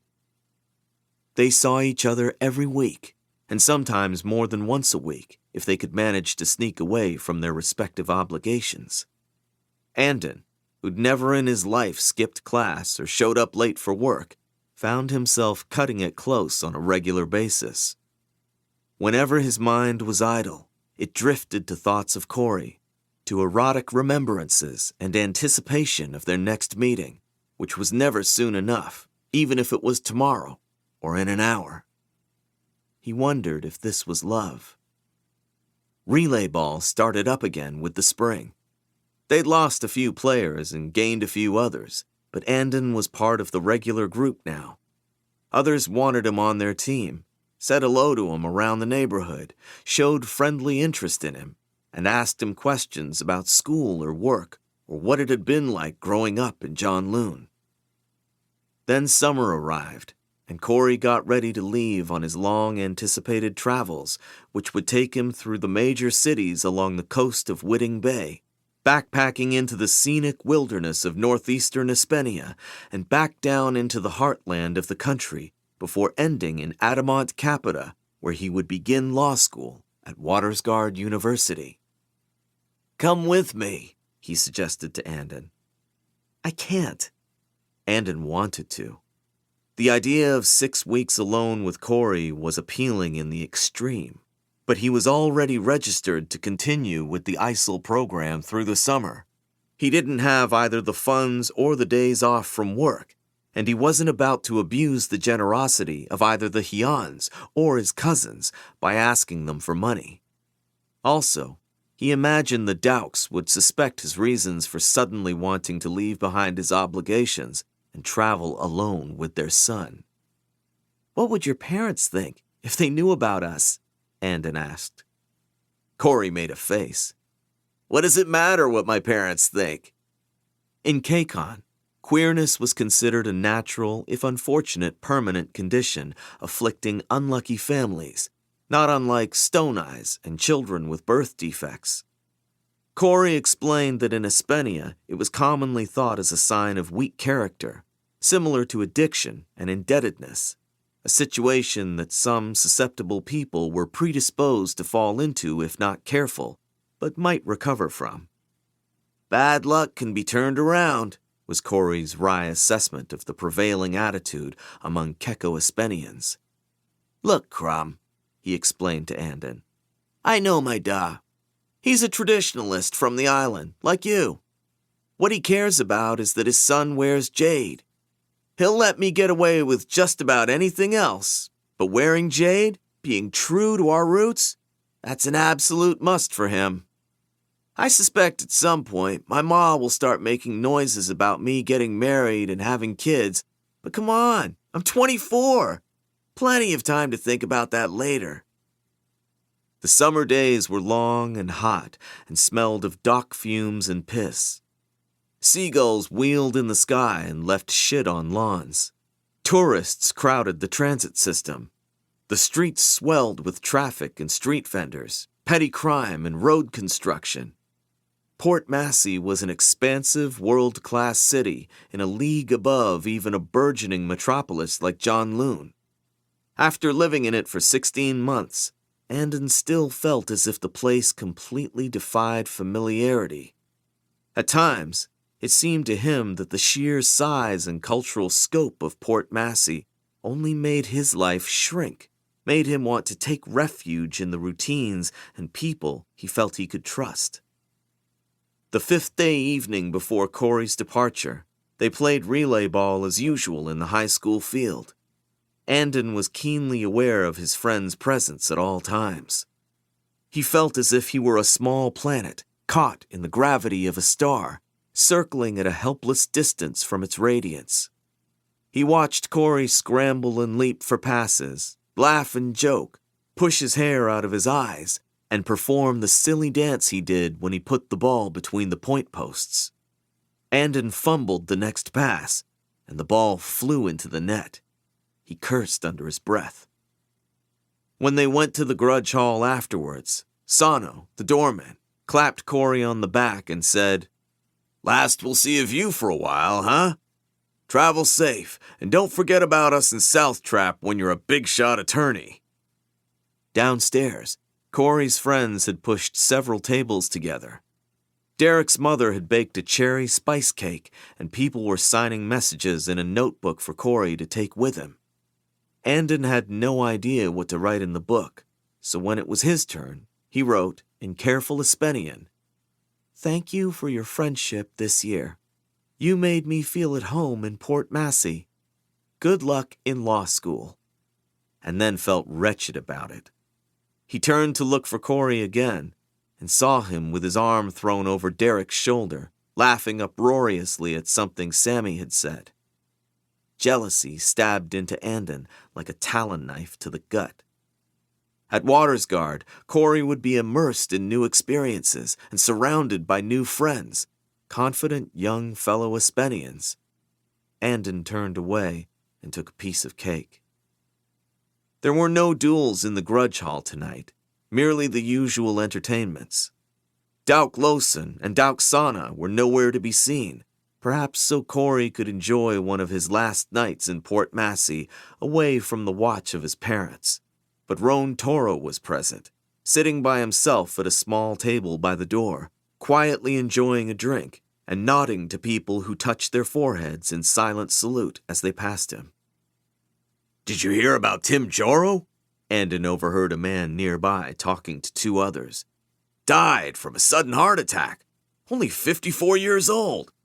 He was always drinking and getting in trouble with the law, though, so I guess I'm not surprised." "What about his poor wife?" asked the woman. "Moved back in with her parents." The conversation continued in more hushed tones. Andon glanced again at Roan. Occasionally, someone would slide deferentially into the empty chair opposite the man and lean forward to speak with him quietly. Roan's expression rarely changed. He would nod a little or ask a question, but he maintained the serenely impassive look of an animal at rest, alert even in its own lair. The people who came to speak to him did not linger or make social talk. They left so that others could come in their turn. Something about the understated gravity in these small interactions made Andon think of home, of the safety he'd always felt and taken for granted in No Peak territory. Corey came up behind him and grabbed him in a bear hug around the shoulders. "Hey, Crumb, it's Toppers in here tonight," Corey said, letting go innocently. "You doing all right? Have you tried the cake? You want another drink?" Andon turned around, forcing a smile onto his face. "No, I'm fine. It's a great party." His voice fell. "I'm happy for you. I'm just wishing Adamant Capita wasn't so far away." "I told you it's only a 3-hour bus ride, Crumb," Corey exclaimed. "It'll be easy for me to come home to visit." Andon didn't feel comforted by this, but Corey said, "Come on, gang along with the rest of us." He led Andon back to the cluster of their usual relay ball friends and cheerfully announced, "Hey, did you all know Andon's an uncle now?" Abashed by the attention, but proud nonetheless, Andon produced the wallet-sized photographs that Shay had sent him. One was of Nico sitting on the floor of the kitchen in the Kaul house wearing a green t-shirt and blue shorts, holding a plastic toy talon knife in one hand and a half-eaten cracker in the other. He was holding the cracker out, as if offering it to the photographer, probably Wen. The camera appeared to have caught him by surprise. He stared out of the photo with a slightly bewildered expression, crumbs on his chin, one eye squinted in a way that made him look so similar to Lon that it was sometimes painful for Andon to look at the picture. He'd been astonished to learn of Nico's existence. Every time he thought about this boy he'd never met, he felt a deep pang of sympathy. Nico was an orphan too, brought into the Kaul home in the wake of tragedy. His mother and stepfather were killed in a terrible house fire, Shay had explained. No doubt he'd felt as lost and confused as Andon had been. If only there was some way he could reassure Nico, tell him not to worry, because unlike Andon, he was a Kaul in both blood and name. The second photograph was of baby Rue, 8 weeks old, though he must be nearly 8 months by now. Andon had asked for more recent photographs in his last letter, but it took so long to get them, and he was not about to bother the weatherman over such a small thing. Rue was cherubic and had a lot of dark hair. He held one pudgy fist cocked by his head and the other extended, as if in a fighting pose. It made Andon smile. His friends in the Grudge Hall exclaimed appreciatively over the photographs and handed them back. "They're so cute!" exclaimed Tammy, the flirtatious young woman who Andon had learned was studying at Port Massey College to be a dental technician. Derek said, "Are you going to share your own news, Todd?" Todd looked around the circle and squared his shoulders. "I enlisted yesterday." A brief silence followed this announcement. Corey said, "Good for you, Todd." Sammy said, "Yeah, that's toppers." Tammy's friend, Emma, asked with a touch of concern, "What do your parents think?" "My ma's worried about me being deployed in Ordico, but she supports me. My da's against it, says it's a betrayal for me to fight on the side of the Shatarians after what they did to Kakon and to our family." Most Kekanese Espenians came from families who'd fled the Shatarian occupation of their parents' and grandparents' generation. Many had distant relatives who'd been part of the One Mountain Society, who'd been tortured or executed. "I don't see it that way at all," Todd said, a little angrily. "The occupation was 30 years ago, and besides, I wouldn't be fighting for the Shatarians, I'd be fighting for Espenia, to keep the Goots from thinking they can take over the world. The recruiter I've been talking to said they're really interested in getting more Kespies like us to enlist." "I've been thinking about it too," Sammy admitted. "It's the only legal way to wear jade now," Todd pointed out. "And if the immigration records show that at least one of your parents came from Kakon, you'll be put on the fast track to special forces. If you make it in, you'll get a medical exemption, low or no SN1 dosing, no 3-year restriction, and you won't be prosecuted for having worn jade prior to your service." "You won't be able to wear any of your own jade, though," Corey pointed out. "I've heard they start everyone at square one. Even if you already have training in some of the traditional disciplines, they want to build you up their own way." Todd stuffed his hands into his pockets and said, "I think it's worth it. I'd like it if people saw us as patriots, you know? If they realized that jade can be used for good, to serve Espenia." Those two things, Andon might have pointed out, were not the same at all, but he held his tongue. This was the most bewildering conversation he'd heard during his time in Port Massey. A green bone serving the government that banned his jade? Willingly leaving his home to fight in a faraway country for people to whom he owed nothing, in a way that was almost certain to kill jadeless civilians and break Aisho? It was astonishingly un-Kekanese. Andon knew, from discussion at the Hion's dinner table and from the Kekanese language newspaper that they subscribed to, that Kakon was hosting more than 100,000 ROE soldiers on Yuman Island and providing economic and logistical support to the war effort, and still the Espenian government was pressuring the Royal Council for more. The Kekanese were understandably angry. Shay had been vilified for her former military ties to Espenia and had been forced to defend her reputation in a near-lethal clean-bladed duel against Aitmata, something Andon could barely imagine and felt a little sick even thinking about. The foreigners in their war were causing nothing but trouble for his cousins in No Peak. Andon was sad to admit he'd lost some respect for Todd. Corey apparently did not feel the same way. I think it's toppers what you're doing, Todd. I hope that... He didn't finish because a sudden motion caught his attention. Roan Toro had leapt to his feet and was standing stock still, his eyes unfocused in the way that Andon knew to be the expression of a green bone concentrating intensely on something in his perception. A muted burst of rattling noise, like the popping of a dozen firecrackers, came from the street above. Gunfire. Roan tore up the stairs like a demon. A wave of confusion, then worry, then fear swept through the enclosed space of the underground grudge hall. Several people began to scramble for the stairs toward escape, but Corey reacted just as he had when Tim Joro's wife had run out into the lanes of speeding traffic. "Don't go up there!" he shouted in an urgent and commanding voice that Andon had never heard him use before. "Stay here, everyone!" He looked to Todd and Sammy. "Green Bones will go first. Don't come out until one of us says it's safe." 3 men and a woman. Andon had seen them in the grudge hall before, but didn't remember their names, rose from their seats and joined Corey, Todd, and Sammy as they ran for the stairs. Most of the people nearby moved aside to let them pass, but a few still tried to follow or push ahead of them.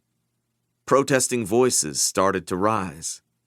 At the foot of the stairs, Todd spun around and threw a wide, shallow deflection that swept through the hall, knocking off hats and upending drink glasses. "Stay here, we said!" The Greenbones raced up the stairs. Andon stood rooted to the spot for a second. Then he ran after them. He couldn't say why he did so. He wasn't a Greenbone, and he wasn't armed with anything except a compact talon knife. He didn't think about any of that. The only thing on his mind was the fact that Corey was disappearing up the stairs without him. "Hey, Islander, where are you going? They said to stay put!" Derek shouted after Andon, but neither he nor anyone else moved to actually stop him. On the main floor, Andon saw Mrs. Joek and the other food vendors crouched underneath their tables in fear. Roan Toro was nowhere in sight. Andon caught up to Corey, who turned, eyes widening with astonishment and alarm. "What are you doing?" he hissed. "Go back downstairs with everyone else!"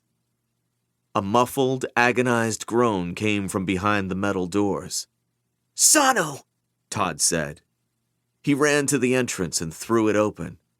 The large doorman was slumped against the brick wall, gurgling, bleeding from a profusion of bullet wounds. Todd fell to the man's side. "Oh, shit! Shit!" One of the other men ran to help Todd pull Sano inside. A slick red river trailed after them across the concrete floor. "If only my ma was here, maybe she could do something!" Corey's voice was trembling. "Can anyone else do medical channeling?" The others shook their heads, panic on their faces. Andon's hands closed helplessly. In the academy, he'd learned the basics of channeling for first aid, but it was no good to him now. Todd tried anyway, but Andon could see it was already too late. There was too much blood loss, and the light was already going from Sano's eyes. Mrs. Joek began to crawl out from under her table, muffling sobs in the crook of her elbow. "No, stay there!" Corey ordered her. "Let's check the front," Sammy suggested. His voice was a hoarse whisper. "Where the fuck is Roan?" They hurried to the unmarked interior double doors that led into the front of the building, the community center proper. Andon followed, even though Corey shouted at him again over his shoulder to stay behind. The community center was dark, the tables, chairs, and bookshelves discernible as shadowy outlines. The front windows of the building had been blown out by gunfire. Shards of glass glittered on the carpet, and the streetlight illuminated the bullet holes in the door and walls. A figure stood in front of the building, looking out at the street, framed by the jagged outline of the shattered window. The air from a nearby grate billowed Roan's coat. Otherwise, He was as still as a lamppost. "Ronjen," Corey said as they came up cautiously behind the man, staring at the damage. Roan held up a black-gloved hand to stop them. "They're coming back for another pass." 3 cars barreled around the corner, engines roaring. A second later, machine gun fire clattered to life. Corey fell upon Andon and dragged him to the ground as Roan, Todd, Sammy, and the other Green Bones threw overlapping deflections that sent the bullets veering into walls and furniture, into the ceiling where they shattered the lights, and into the floor where they gouged chunks out of the carpet. Andon hit the ground with his shoulder. He heard someone else let out a shout of anger or pain. "Stay down!" Corey ordered. Then his weight was gone as he leapt up to try and help the others. Several items came flying through the broken windows and tumbled across the carpet. Andon, still on the floor, blinked at the red flame that rolled toward him. A lit rag, stuffed into the neck of a glass bottle full of liquid. In seconds, Andon realized the flame would reach the gasoline and the homemade explosives would go off and light the building on fire. Andon lunged forward and grabbed the bottle. He felt a sharp jab in the knee as a piece of glass cut into his skin. Scrambling to his feet, he ran for the broken window. He hefted the bomb to hurl it back out into the street. The burning fabric fell across the back of his hand, and he cried out in pain. His throw fell short. It spun end over end toward the sidewalk. A gloved, speed-blurred hand snatched the burning object out of the air like an intercepted relay ball pass. In a burst of strength and lightness, Roan Toro flew toward the black cars as they fled down the street, showing their taillights. Roan heaved the lit bottle. It sailed like a missile over the top of the rear car, breaking on the hood and igniting in a small wall of fire as gasoline sprayed the windshield. The car swerved, and its front right tire ran up onto the curb of the sidewalk. The grill struck a fire hydrant with a crunch of metal. The front doors flew open, and 2 men stumbled out of the car.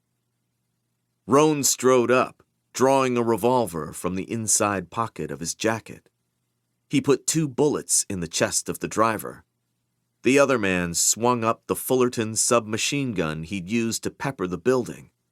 Roan shoved him back hard with a left-handed deflection. The shooter was thrown against the open door of the black car. Roan shot him in the head. The man slumped to the asphalt, and Roan put another bullet in his face. Roan looked down the street. The other 2 cars were gone. Andon turned around, clutching his hand, trying to see through the spots of red in his vision and the grit on his glasses. Corey had grabbed one of the other explosives and yanked out the rag. With steeled hands, he was snuffing out the flame, grimacing with pain and intense concentration as he suffocated the fire between his palms.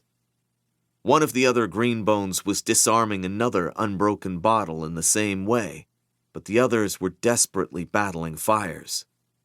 One bomb had shattered against the concrete wall outside and was burning itself out, but another had broken against a table inside and lit the carpet on fire. One more had rolled into the room with the deitist shrine and exploded. A fire raged in front of the replicated mural, igniting the frayed kneeling cushions. Andon grabbed the nearest thing he could find, a woolly blue area rug from the daycare center, and threw it over the fire in the shrine, stomping it out with his shoes. The woman Greenbone ran into the room with a kitchen fire extinguisher, and after fumbling with the thing for a moment, sprayed foam over the remaining flames.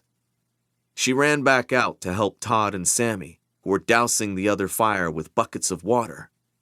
In a few minutes, the community center was dark again. Andon staggered back into the main room. The faces around him were streaked with sweat, and some were bleeding from glass cuts. Hair and clothes and hands were singed. "Sears balls!" Todd gasped, bent over with his hands on his knees. Those were crew boys. Cromner's people. Those fuckers. Roan Toro stepped back through the broken window as the sound of sirens rose distantly. Anyone with Jade needs to leave now before the police arrive, Roan said. Split up and lie low for a while. Don't talk to any cops. You don't know anything about what happened here. I'll call and leave messages when it's safe. All the people still downstairs in the Grudge Hall. We need to get them out, Corey said. I'll take care of that, Roan said. He turned to Andon. You stay and help. Andon nodded dumbly, though he had no idea why Roan thought he would be useful. Corey protested. Don't pull Andon into this. He shouldn't even be here. He already is, Roan said. I'll take him back to the Hyon's house afterward. The sirens barreled closer. Still, Corey hesitated. If you're caught here now, Roan growled, you won't be going to Water's Guard. Corey looked as if he wanted to argue further, then closed his mouth. Corey, you should go, Andon urged him. The Pillar's son gave Andon a distressed look, then turned to the others. Okay, you heard Roan Jen. The 6 green bones left in a hurry, parting ways on the sidewalk and disappearing down different streets. Roan turned to Andon. I need time to get everyone out the back of the building before the police have a chance to detain and question them. The cops who show up might not be as easy to handle as the ones we regularly see. If they get a chance, they might harass and threaten people into pointing out who in the neighborhood's a greenbone, maybe even point to the Dauk family. Roan's eyes raked over Andon's face. I need someone to go out front and delay the police for a while. Can you do that? Andon said, I'll do it, Roan Jen. Roan nodded and clapped him once on the shoulder with a gloved hand. Andon felt the momentary pressure of the man's jade aura. Then Roan strode back through the wreckage. Andon went out the front of the building and ran down the block toward the sound of the approaching sirens. When he saw the red and blue pulse from the squad car's lights, he stepped off the curb and waved his arms urgently. The vehicle came to a stop in front of him. Andon brought a hand up to shield against the glare of the headlights as the door opened and a middle-aged policeman stepped out. He had a thick mustache and squinty eyes, not one of the cops Andon had seen collect from the Grudge Hall before. What seems to be the problem here? The officer demanded. Were you the one who called in a report of gunfire in the area? Andon had no idea who had called, but he nodded at once. He understood why Roan had given him this task. Andon wore no incriminating jade and looked Espenian. He could pose as a concerned, non-Kekanese bystander, not anyone that might be connected to the Grudge Hall and to the Dauks in any way. Out of spontaneous inspiration, Andon spoke with a mild Steppanish accent. I saw 3 cars racing up and down the street. He had never been to Steppenland and did not speak a word of the language, but a few of his classmates in the ISIL program were Steppanish. A Steppanish accent was distinctly recognizable and easy to affect, and as Andon's Espenian had greatly improved but was not perfect, it would serve to hide the only obvious indication that he was Kekanese. They were going too fast, and the people inside were waving guns and shooting out the windows. Typical bloody South Trap goons, the police officer grumbled. Did you see which direction they went? Andon nodded and pointed west, away from the community center. That way, about 5 minutes ago. The officer nodded in thanks, got back into his squad car, and drove in the direction Andon had indicated. Andon doubted he would be misled for long. In short order, he would discover the bodies of the dead men, the burned car, the bullet casings in the street, and the shattered windows of the community center. But Andon had done as Roan had asked. He'd bought time. Andon waited till he was sure the squad car was gone and there were no others on the way. Glancing around to ensure he was truly alone and unwatched, he walked quickly, but not too quickly, back toward the community center, circling around the building to the Grudge Hall entrance at the back. Roan Toro was closing the metal door. He was alone, and all the cars in the lot were gone. It appeared as if he'd succeeded in clearing out the building and sending everyone home. "I sent the policeman toward 54th Street," Andon said as he hurried up to the man. He looked down at the puddle of blood next to the Grudge Hall door.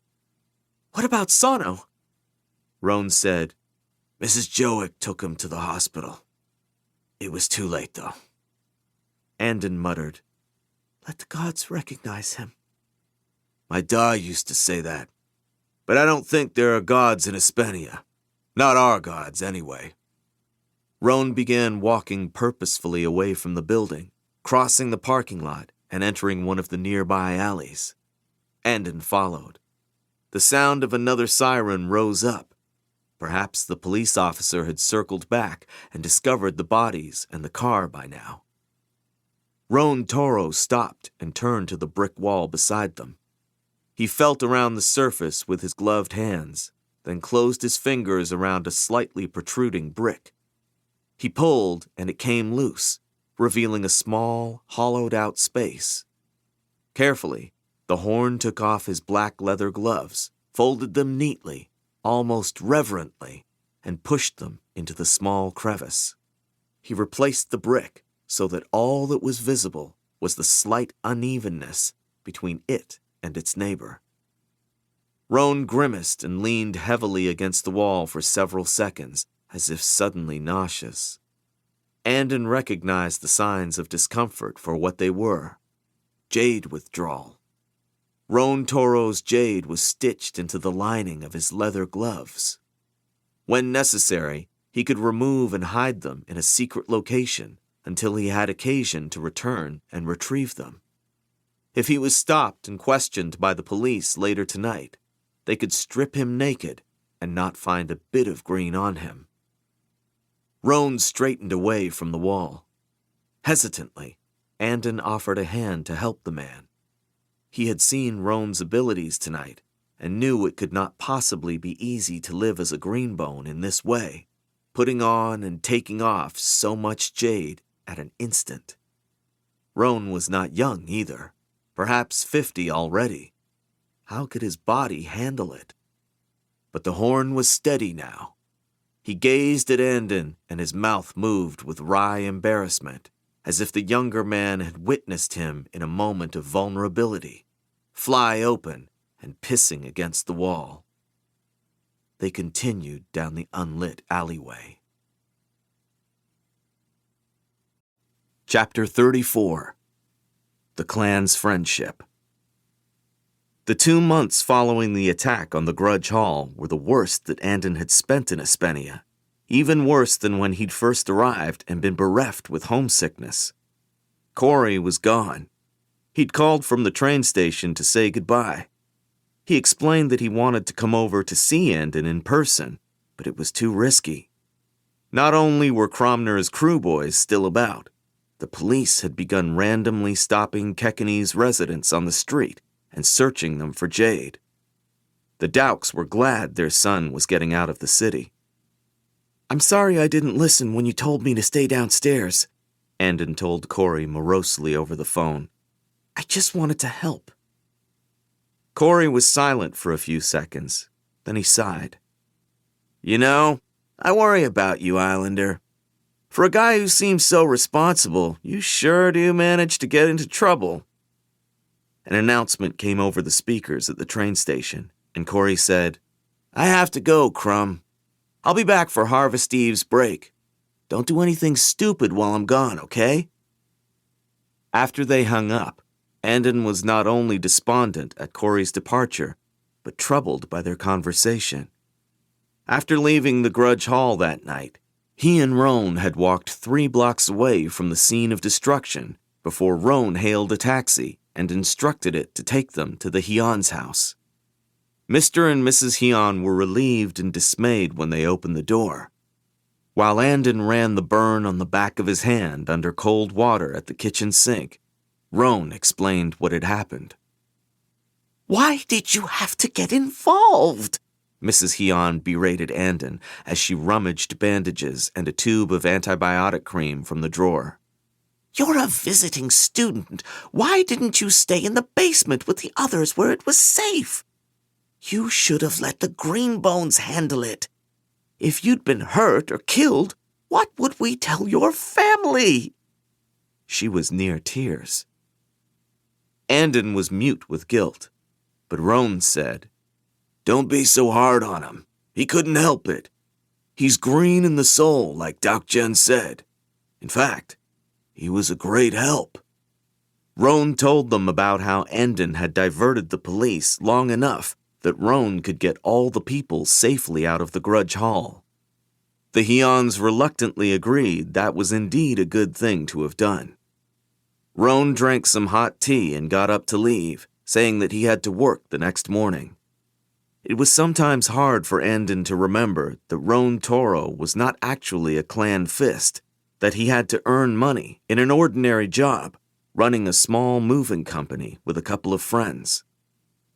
As soon as Roan left, the Hyuns insisted, "Andon-se, what happened tonight is going to cause big problems.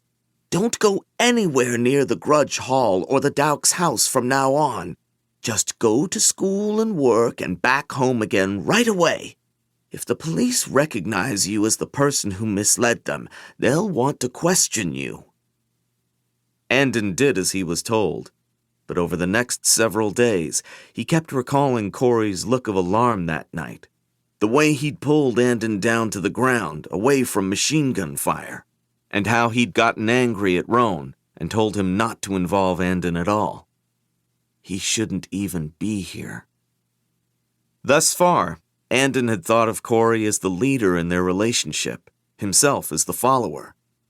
Espenia was Corey's country. This was his city and his neighborhood.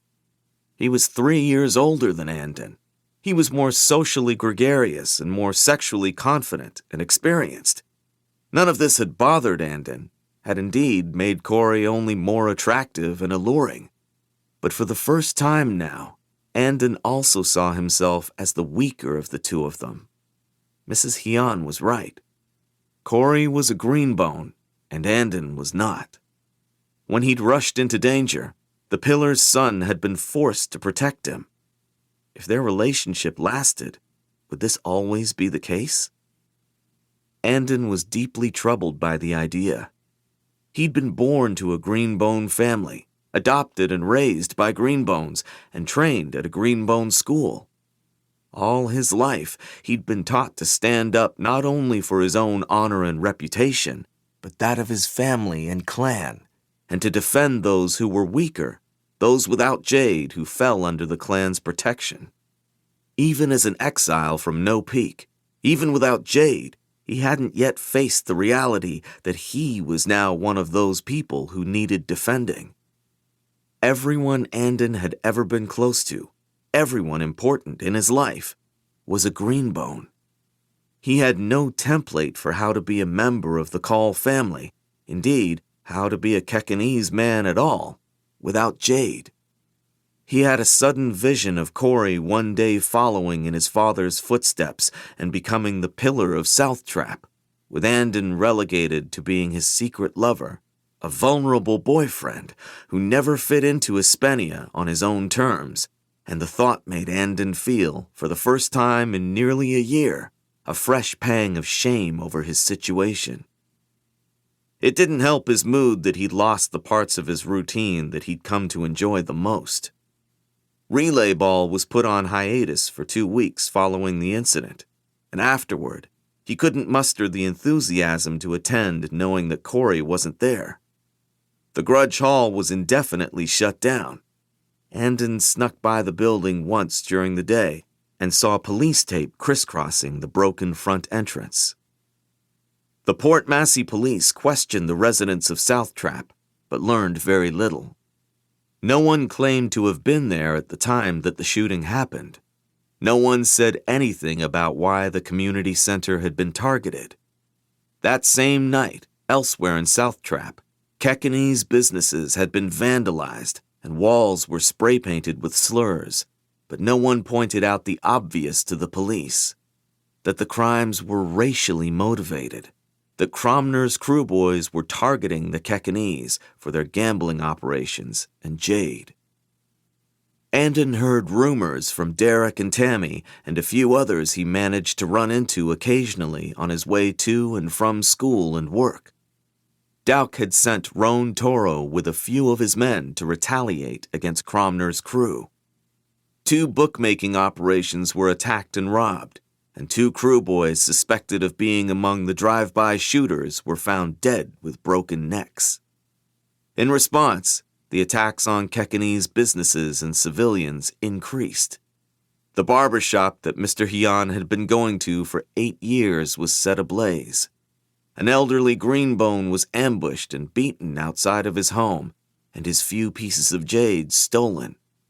A local shopkeeper, falsely suspected of being a Greenbone, was attacked at a bus stop. No arrests were made.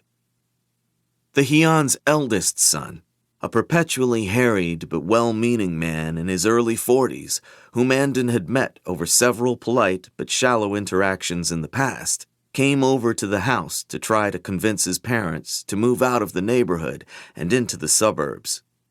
Andon sat upstairs in his bedroom trying not to eavesdrop, but there was no avoiding it. "South Trap's turning into an ethnic ghetto," their son argued. "Wouldn't you rather live somewhere with more space and less crime?" But the Hyuns insisted they did not want to move. They liked the location. They had friends here. Where else could they walk to a Kekinese grocery store? Maybe, Mrs. Hyun complained, if their sons were considerate enough to give them grandchildren while they were still alive, they would have a reason to move. Otherwise, what was the point? Dowk Lawson called and asked if he and his wife might pay the Hyuns a visit one afternoon. He explained that they would like to invite the Hyuns to their home, but the police knew that Sana was connected to the Grudge Hall and suspected the couple was not telling the whole truth about the shooting and arson, so they were paying extra close attention to their part of the neighborhood. The Dowks did not want to put Mr. and Mrs. Hyun to any trouble, however, so they would bring something to eat. And could Andon please be there as well? The Hyuns nervously agreed, although Mrs. Hyun cooked a large amount of food anyway, so when the Dowks arrived with white plastic bags filled with half a dozen takeout dishes, there was far too much to eat. Extra chairs were brought into the Hyuns' kitchen. Andon saluted the Dowks respectfully, but he was on edge. Why had the pillar asked to see him? Did it have something to do with Corey? Did he know about them? Would he place the blame on Andon and forbid them from seeing each other? "How is Koru?" Mrs. Hyun asked the Dowks. "Has he settled into AC now? Have his law school classes at Watersguard started yet?" "They started this week," Dowk Sana said, passing out paper plates and plastic cutlery. "He sounds happy there, but that's Koru. Always free-spirited. He hasn't had to work hard yet, so we'll see. I'm just glad he's safely away and busy." Andon had forgotten that law school had already begun. Corey hadn't phoned him from Watersguard. Not yet. He was probably busy. Moving in, student orientation, new classes. Still, a curl of hurt turned the food in Andon's mouth tasteless. As they ate, Dowk Lawson asked, "How are you all doing? Has there been any trouble lately?" He listened, nodding sympathetically, as Mrs. Hyun talked about how the neighborhood wasn't safe anymore and how their son wanted them to move away. Mr. Hyun said, "Cromner's thugs are hurting innocent people and businesses, and the police do nothing." Dowk Sana said, "It's because they're paid by the crews to look the other way.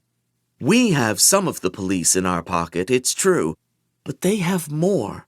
At the end of the day, Cromner and his men are Espenians, and we are foreigners, so the police take their side. And so do people in general, because they're told by the news that Kakon is harming the war effort in Ortico by hoarding all of the world's jade, even though that's not true. Sometimes they even confuse us for Shatarians. Mrs. Hyan cried, "What can be done, Daukjens, if the law won't allow people to wear jade to protect the community, but the police can't be trusted? It is so unjust." Dauk Loson's expression was grim. "I'm afraid this question has been keeping me awake at night for months." "It's true," his wife said. "He has to take anxiety pills." Andon listened to all this with a growing sense of anger and disgust. In Janloon, the combatants in a clan war would not attack blameless civilians, not even if they were abuke or foreigners. If either side started doing that, what was to stop a society from losing all sense of aisho and descending into savagery? And the police. They had taken tribute from the Grudge Hall. Andon had seen it with his own eyes, yet they did not protect it. Dauk Loson had likened the local law enforcement to another clan, but they were not a clan at all, simply another predator, like the Crews. Meanwhile, it was the Kekanese who were persecuted and treated like criminals simply for wearing jade to defend themselves and manage their own affairs. Dauk Loson's heavy frame seemed to sag into the kitchen chair. In a resigned voice, he said, "I've been in this country for 45 years. In truth, I'm almost Espenian. Maybe that's why I prefer to solve problems quietly, with money and influence. But all these years, I also knew we could back up our words with force if needed, because we were the only ones with jade, and the only ones who could use it. But times have changed for the worse. With jade now illegal, the Crews no longer see the need to respect us. They know we can't retaliate against them without making ourselves vulnerable to prosecution. The experienced greenbones from the old country, the ones to really fear, like Roan Toro, they are few and aging, and the younger ones who were born here are not as well trained or serious. Look at my own son, for example, as much as I love him, or someone like Shun Todo, who has talent in the jade disciplines, but is too Espenian. He wants to leave home and join the military." Dauk shook his head. "I'm worried there's no longer any way for us to stand up to tyrants like Blaze Cromner. Roan is the greenest man in this city, but he's only one man. And I lie awake at night afraid they'll get to him. Sooner or later, they'll kill my good friend. It seems we have no choice but to agree to whatever terms the bosses lay on us, paying their protection rackets, shutting down our Grudge Hall, letting their drug dealers and pimps into our neighborhood." No one was eating anymore. Mrs. Hyan covered her mouth in distress, and her husband put a comforting hand on her back. Andon had been picking heartlessly at his meal, but now he noticed that the Dauks were both looking at him. Slowly, Andon met the pillar's eyes.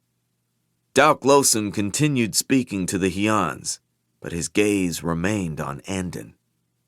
"I've thought long and hard about the terrible situation we're in, and now I have to ask something of our young friend, Andon. And because you're his host family, I must ask it of you as well." Dauk Loson said to Andon, "You're from the old country, and your family rules one of the most famous and powerful Greenbone clans in Kakon. I still have friends on the island, and rumors reach even across the Americ Ocean, so I've known for a long time that you're more than you say you are. You and your cousins went to war against a stronger enemy that might have destroyed your clan, but you prevailed. When Andon had first met Dauklosen, he'd thought him too homey and unimpressive a man to be called Pillar. Now, Dauk's wrinkled eyes were steely and unwavering. Andon understood what was being asked of him.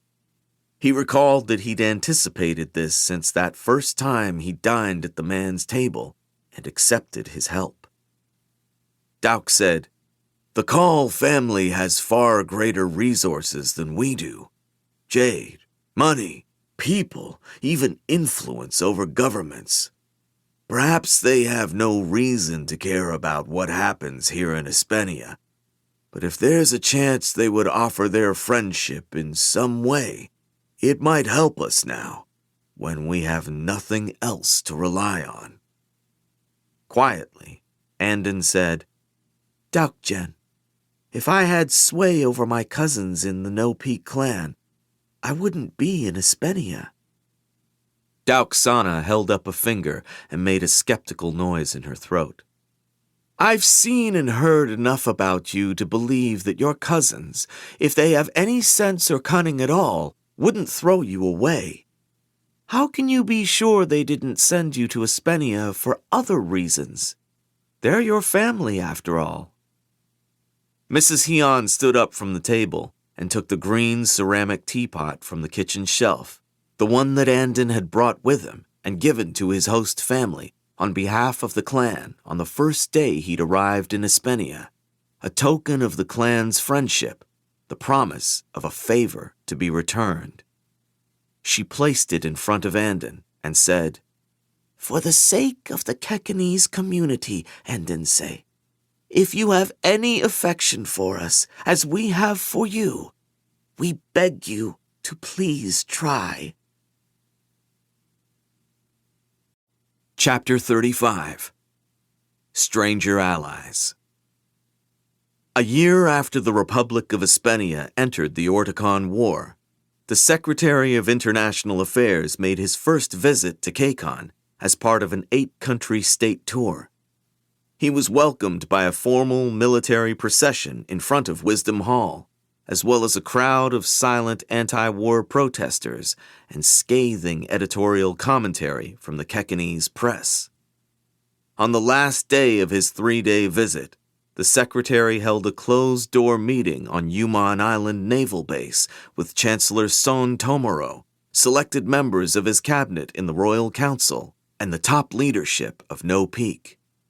The government of the ROE had learned over time that political power on Kakon was openly underwritten by the Jade warrior class, and nothing in that small country was ever accomplished without the backing of at least one of the major Green Bone clans. Hilo tried to leave the dealings with politicians to Shay whenever he could get away with it, but he couldn't reasonably refuse a meeting with such a high-level Espenian diplomat without appearing to be deliberately insulting the ROE, something his weatherman would counsel him against in no uncertain terms for a variety of reasons. Hilo, Shay, and Ken were transported by private helicopter from Janloon to the airfield at Yuman. When they arrived, they were met by the commanding officer, who Shay recognized and introduced as Colonel Leland Dealer, and his executive officer, a man by the name of Yancey, who escorted them across the grounds. As they walked past a large training field, the low collective hum of unexpected jade auras caught Hilo's attention. 2 lines of soldiers carrying heavy packs of gear faced a smooth 10-meter wall. At a signal from their instructor, the first line sprinted forward, turned their backs to the wall, and crouched in readiness. The second line raced toward their comrades, who boosted them into the air in one simultaneous heaving of jade-fueled strength. The heavily laden soldiers flew light and hoisted themselves to the top of the wall. At least, a majority of them did. A number did not make it and fell to the ground.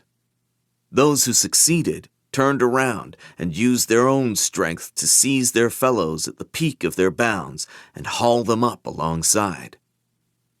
Yancey noticed Hilo's interest and explained, Cadets of the Navy Angels, the most elite special ops division in the ROE military. Only 30% of those recruits will make it through basic IBJCS training. Yancey had to nearly shout to be heard over Yuman's stiff wind. At Hilo's questioning glance, Shay translated both the officer's words and the unfamiliar acronym. Hilo had heard of the integrated bioenergetic Jade combat system, the long and sterile term the Espenians used to describe their version of the Jade disciplines, adopted and modified from what they knew of Kekene's methods, but he had not actually seen it before. Ken muttered in a low aside, "You gotta hand it to the Espenians. They know how to cook scraps into a meal."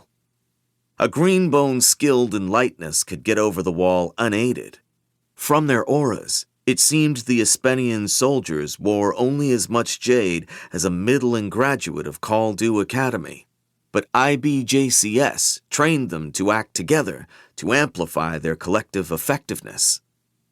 Kekene's culture revered the prowess of the superior Jade warrior, accorded respect to the victors of duels, celebrated the heroism of patriotic Greenbone rebels in times past.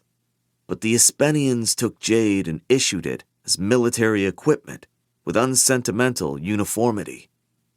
Hilo's mouth twitched in a grimace of distaste. He was certain it was no coincidence the Greenbone visitors had been escorted along this path and allowed to witness the demonstration on the training field. Whatever the Espenians wanted to talk about this afternoon, they were underscoring their message by situating it in the center of their military presence on Kakon and prefacing it with a reminder that they, too, could use Jade. They reached the main building and were shown into a large, if Spartan, meeting room containing office chairs around a gray table and the flag of the Republic of Espenia hanging on one wall. Secretary Chorus, whom Hilo recognized from media photos, was already in the room, engaged in a conversation with another man that Shay whispered quickly was Ambassador Gregor Mendoff. The secretary and ambassador broke off their discussion and came over to shake hands. Choir Chorus was a typical broad-chested, blue-eyed Espenian man who Hilo thought looked almost the same as Mendoff without the mustache. Like many Espenians, he spoke animatedly, barely pausing long enough for the translator standing at his elbow to finish relaying his words, but there was also a certain reserve in his manner, a calculating, mercenary quality in his frank gaze. It wasn't that the Espenians were greedy, precisely, Hilo thought, but they always seemed to be holding back some human warmth, shrewdly considering how to make the deals to get what they wanted. Chancellor Sohn and a handful of other members of the Royal Council were also present. "Call, Chen," said Sohn, saluting him. If Secretary Chorus and the other Espenians were surprised at either the pillar's youth relative to the other men in the room, or the deference paid to him by the official head of government, they were careful not to show it. Besides the leaders of No Peak, there was one other individual in the room wearing jade. General Ronu Yasugan, senior military advisor to the Royal Council, and perhaps the only person in Kekene's government who could be said to be an exception to the ironclad cultural and legal prohibition against jade in political office. This one violation was deemed acceptable because, like medicine, martial education, and religious penitence, joining the Kekene's military was one of the few ways for a Greenbone to honorably renounce clan oaths and pledge loyalty to another calling. Unlike those other professions, however, jade-wearing individuals could not go into military service straight after graduation. They were expected to spend at least 1 year as a finger. The clans made certain that most of the young jade talent went first to them. After a certain period, less promising fingers were subtly or not so subtly encouraged to serve their country in uniform. General Ronu was an exception. He'd left the mountain as a junior fist to begin a military career 18 years ago, and he wore more jade than most officers, a watch with 6 stones set into the steel band. He saluted Hilo, and the pillar touched his forehead in greeting. "General?" When everyone was seated, Secretary Chorus began the meeting by talking about what a pleasant and productive visit he'd enjoyed, and thanking the government and the people of Kakon for being such generous hosts. He spoke at length about the importance of Kakon-Espenia relations and the Premier's commitment to the continued strengthening of the political, economic, and military alliance between their two nations. "As different as our history and cultures are, we have one crucial thing in common," said Chorus, pausing to allow the translator to catch up. "A fierce sense of national pride and independence, and an equally fierce loyalty to our friends and allies." Those were at least 2 things, not one, Hilo felt like pointing out. But Ambassador Mendoff nodded and smiled in agreement, and the Kekanese listened politely to the foreigner's hyperbole. Chorus cleared his throat and said in a graver tone, "As you know, gentlemen, and ladies," he added with a quick glance at Shay, "the Republic of Espenia has committed considerable resources to defending the sovereignty of Shatar against Egatanian expansionism. Unfortunately, at this point in the campaign, it's clear we still have a long way to go to win the war in Ortico." This was a rather significant admission. The Espenians, ever confident in their military might, had anticipated victory in Ortico within a year. The eastern Shatarian province, however, was proving to be a difficult battleground for them. The terrain was hot, arid, and mountainous, with plenty of places for the rebels to hide their camps and blend in among the civilian population. The ROE was unparalleled in the world in naval strength, and also boasted a massive quantity of ground troops and bombs, but they were not accustomed to guerrilla warfare against entrenched enemies. Colonel Dealer spoke up. "Due to the nature of the military engagement, small, nimble special operations teams are proving the key to success in the Orticon conflict. The physical and extrasensory advantages afforded by bioenergetic Kekanese jade allow our elite forces to operate with greater precision and effectiveness, thus minimizing civilian casualties." Hilo's eyes narrowed in impatience. Was this entire meeting another of the foreigners' attempts to persuade Kakon to sell them more jade? Shay had already made it clear to Mendoff and Dealer that the Kakon-Jade alliance would not be increasing quotas. Secretary Chorus raised his hands. "Now, I understand the issue of jade exports has been discussed at length before, and although my government is disappointed we can't see eye to eye, we appreciate the pressures you face from prevailing public sentiment about the preservation of your natural resources. What we haven't fully discussed yet is the potential for Kakon to provide military support in Ortico." A frisson of discomfort traveled through the Kekanese side of the room. Chancellor Sohn leaned forward and placed his ample elbows on the table. "Secretary," he said, speaking slowly for the translator, "we're honored by your visit, and we value the relationship between our nations. But you must understand, we are a small island nation. We've never committed aggression against other countries.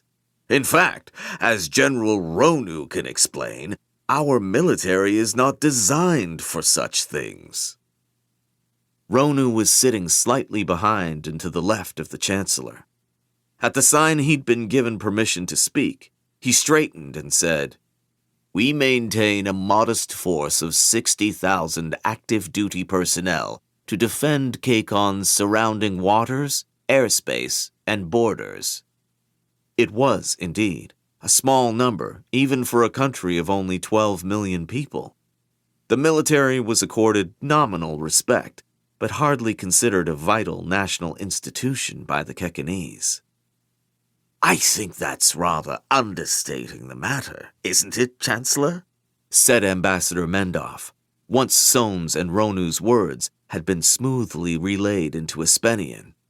Your official army includes several thousand personnel equipped with bioenergetic jade, and your real combat strength lies in the civilian population. When you take that into account, it's no exaggeration to say you have the largest reserve force of jade-enhanced soldiers in the world. The discomfort deepened. Chancellor Soane tugged at the collar of his shirt and glanced at Hilo, who was the only other person on the Kekanese side seated directly at the table in a position to speak with the same authority as Soane. Slightly behind and to either side of him, Hilo could sense the aura of his weatherman crackling with wary vexation and the rumble of displeasure from his horn. The Espenians were astute. They understood that Kakon's actual fighting capability was to be found in the ranks of the Green Bone clans, but their arrogance was staggering and offensive. Hilo hated diplomatic bullshit. He considered letting Shay speak in his place. She was used to dealing with the foreigners and would no doubt give a tactful response. Instead, he leaned forward. The Kekanese politicians around the table edged back. Fixing a look on the foreign secretary, the pillar said, "Those jade soldiers, as you call them, live by a code that you wouldn't understand." Though his face retained a mild, friendly neutrality, there was an edge to Hilo's voice that made the translator hesitate a second before relaying his words. Greenbones defend Kakon and fight for the clan they swear oaths to, not for any foreign government. "You're the leader of your clan, Mr. Kaul, said Secretary Chorus without missing a beat. "So I assume it's up to you to decide what your clan's interests are. And from what I understand, it would seem they're aligned with ours. Your people have been partnering with us to combat illegal jade and drug trafficking, seeking investment opportunities, and lobbying for reduced barriers to international business between our countries. Unlike the other prominent clan leader in this country, whose public rhetoric has been downright antagonistic and jingoistic, your family seems invested in continued good relations, which we greatly appreciate. That's why we're making an effort to maintain an open dialogue with you." No Kekanese person in the room had failed to notice that Aitmata and representatives of the Mountain Clan were not present. Secretary Chorus continued, "Premier Galtz, myself, and the Secretary of the Industry Department are prepared to pass several of the trade reforms you've been asking for. We've already lifted restrictions on foreign real estate ownership, and we're looking at reduced tariffs on Kekanese imports in select industries and a streamlined visa approval process for Kekanese expatriates working or pursuing higher education in Espenia. Of course, certain Kekanese companies and organizations that inspire our confidence would be deemed preferred partners." The secretary inclined his head to make it clear that his statement applied to the people in this room. Hilo was somewhat surprised. The Espenians were not as ignorant about the clans as he'd assumed. They were offering something that would give no peak an advantage over the mountain, and they knew enough to understand how valuable that was to the Kaul family. Hilo suspected that if he turned to consult with his weatherman, she could quantify the value in terms of Dien, but there was no point. Everything was a transaction to the Espenians, and some prices were too high to pay. Hilo laid his hands on the table and said, "My weatherman has been working hard to expand our businesses, so naturally, we'd like to see all those things you mentioned come true."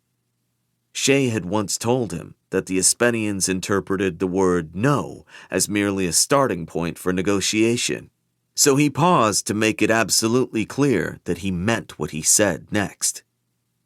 But as pillar of my clan, I will never send green bones to fight for strangers, no matter what you offer. The secretary appeared unperturbed by Hilo's blunt refusal.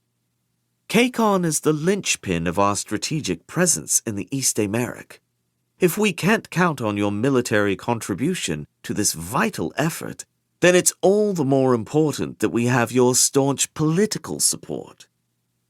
Chancellor Sohn let out a cough.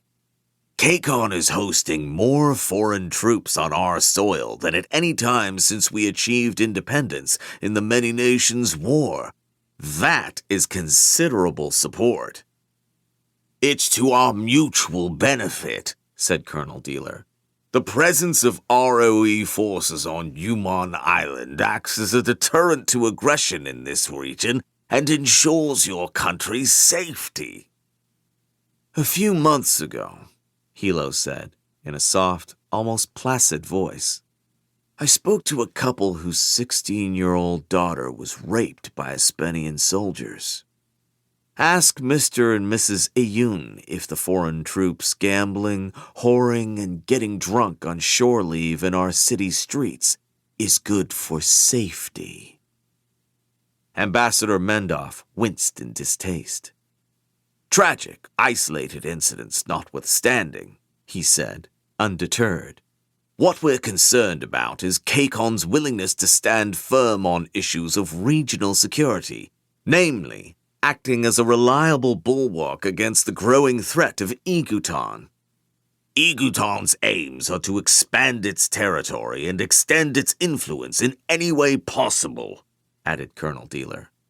The Directorate in Dramsk and their body of religious leaders, the Protex, are preaching a vision of manifest national destiny in which the Igut coalition stretches across the continent of Aureus from the Amaric to the Ulyric Ocean. If, God forbid, Ortico falls to the Igutanians, Dramsk will be emboldened to commit further acts of aggression. Kakon's proximity to the Aureus continent, its unique resources, and its strategic position in the West Tun Sea would make it an obvious target. The Kekanese politicians exchanged sullen glances, but did not respond to Dealer's assertions. An attack by Igutan was possible, but Hilo was certain the Espenians were overstating the danger. The truth was that an Igutanian victory in Ortico would have a far more certain and immediate consequence for Kakon. It would cause the ROE to panic and pour even more military resources into the region, to assert control over Kakon before their enemies did, all in the stated interests of defending their allies. We're aware, said Secretary Chorus, that there's a growing desire from the civilian population and from some parts of your government for Kakon to increase its humanitarian involvement in the war, particularly in regards to admitting and resettling refugees. Chancellor Sohn nodded warily. Mounting civilian casualties in the Ortico region had captured the public consciousness. People were moved by the plight of the ethnic Kekanese in the region. Those who'd been relocated to Shatar generations ago, oppressed and discriminated against by Shatarian society, and were now suffering in a bloody contest between foreign powers. Even the prevalent stereotype of Keko-Shatarians as mixed-blood Nephrite-wearing Barukan gangsters had not discouraged grassroots calls to repatriate Ortican refugees. That, Hilo mused cynically, was the undeniable power of television. At what other time in history had the Kekanese ever bothered to care about what was happening to people overseas? The human sentiment is understandable, but it poses a security risk that we're not sure you fully analyzed, said Ambassador Mendoff. It irritated Hilo that the Espenians kept changing who was speaking, so he was forced to continue shifting his attention. Secretary Chorus was supposedly the highest-ranking person on their side, and it seemed the others were in agreement with him. So why was it necessary for them all to take turns jumping in unprompted? As if to underscore Hilo's thoughts, Colonel Dealer said, "Egutanian agents are prevalent in Ortico, and our intelligence has confirmed that there are ties between the rebels and Keko-Shatarian organized crime groups. Unless Kakon is vigilant about guarding its borders, it risks Egutanian infiltration, which would be an unacceptable danger to our military assets here." "Your assets," Chancellor Sohn echoed dubiously. "It's in your interest to take this threat seriously," Colonel Dealer responded. "Currently, there are no restrictions on travel within Kakon. Civilians move freely between Yumon Island and the rest of the country. That would change if there were Egutanian agents within your population who could steal military information, sabotage our facilities, or send bombing coordinates to Dramsk. They might even work to undermine your government and install a more Egutanian-friendly regime. The best line of joint defense against such unacceptable risks is to prevent them from entering in the first place." No one replied for a moment. Then Hilo's mouth curved into a humorless, sardonic smile. "You want us to keep out other foreigners in order to protect the ones that are already here?" Secretary Chorus pursed his lips to one side and gave a small shrug that, while not in overt agreement with Hilo's statement, was ample confirmation. "What we want is the assurance that our allies in Kakon will do their utmost to influence public policy and legislation in a way that preserves the long-term strength of our relationship and our mutual security. We want to feel confident that you'll stand against other, more short-sighted, rabble-rousing voices, and we'd like to help you do that by making it economically advantageous to remain our friends." Hilo nodded, then stood up. The Espenians had said everything they'd intended to say, and he was tiring rapidly of the long-winded, sugary political talk. Not to mention the continued pretense that this was anything but a bribe, made at the highest level. Gods in heaven, he'd been a fist and then the horn for years before he was pillar. He knew all about the delicate balance of threat and inducement required to get what one wanted from reluctant assets. Shay and Ken stood up with him, and after a beat, Chancellor Sohn and the other Kekanese politicians did so as well. Secretary Chorus followed their movement with faintly raised eyebrows.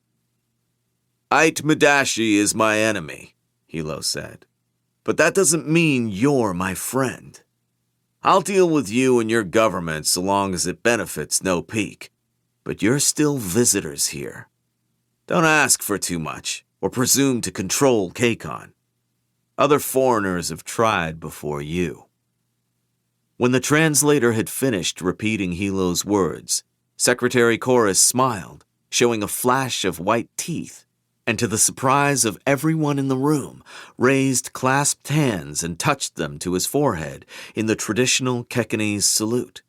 It was done with just the right amount of deliberation to be a pointedly casual retort, without being overtly mocking. "May the gods shine favor on your clan, as they say in your country, Mr. Kaul-Jen," said the Espenian diplomat. "Or as they say in mine, may you see and bear the truth."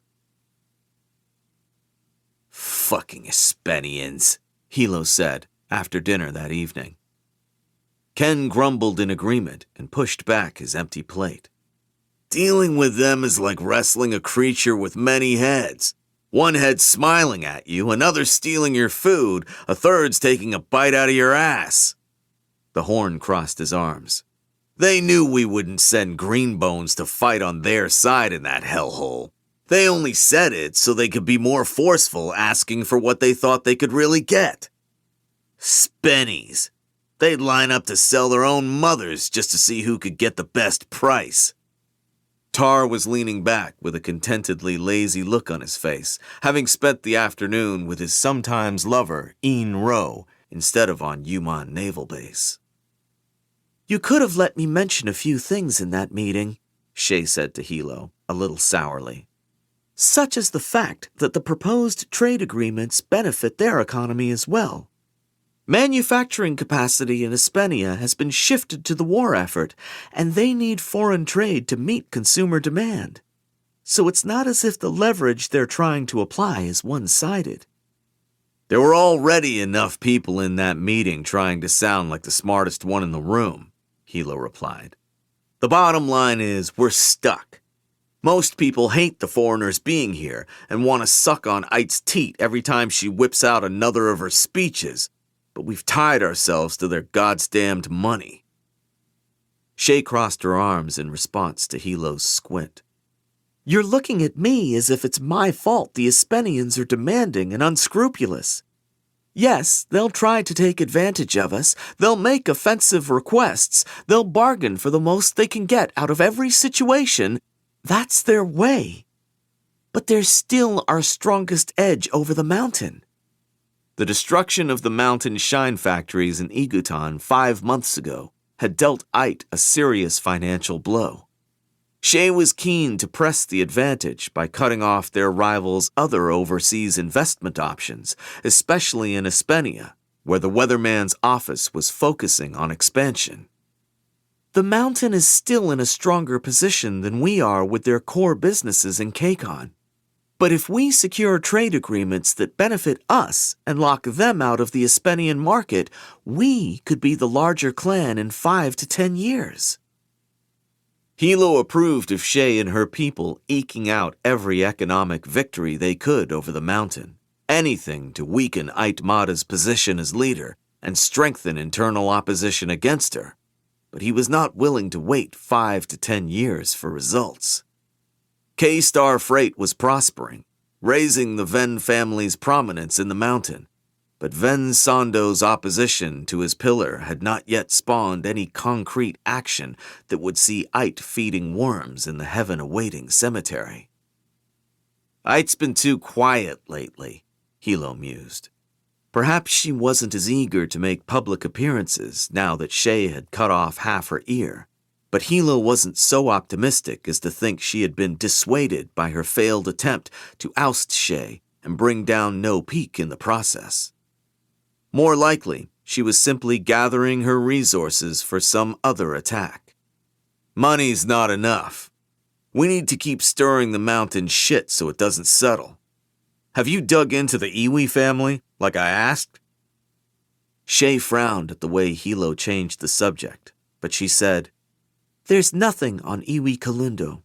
He wears 2 jade rings on his smallest fingers and a band of 3 stones on his left wrist, and has never had any problems so far as anyone knows. Shay opened her hands and turned them up. But his aunt nearly died of an SN1 overdose 2 years ago and doesn't wear any jade now.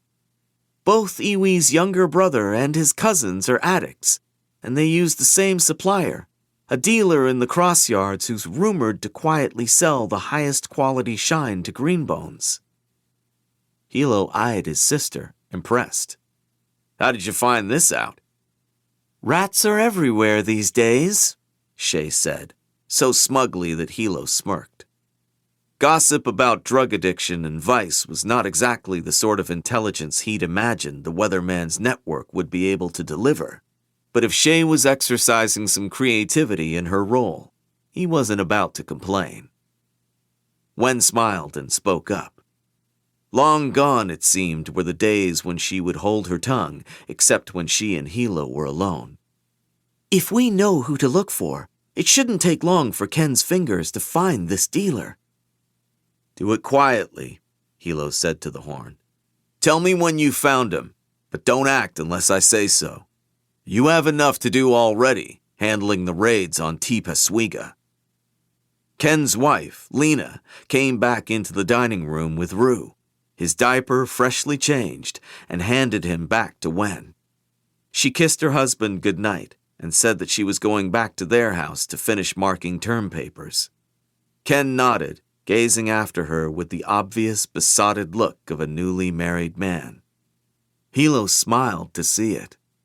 The wedding last month had been a lavish event befitting the Horn's status, and between Lena's enormous extended family and all the fists and fingers of No Peak, it had taken up most of the General Star Hotel.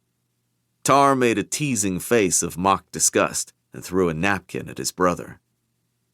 Ken tossed the napkin back at Tar, his usual gruffness reasserting itself as he returned his attention to the table. "Our attacks on T. Paswiga. There's good and bad news," he said. "The good news is that we've killed dozens of Zapuño's rockfish, confiscated hundreds of kilos of raw scrap, and about 500 million yen worth of cut jade." Not for the first time, Hilo envied his brother-in-law. The duties of the Horn were difficult and dangerous, but simpler and more tangible. "The bad news," Ken went on, "is that clever dog Zapuño keeps getting more creative.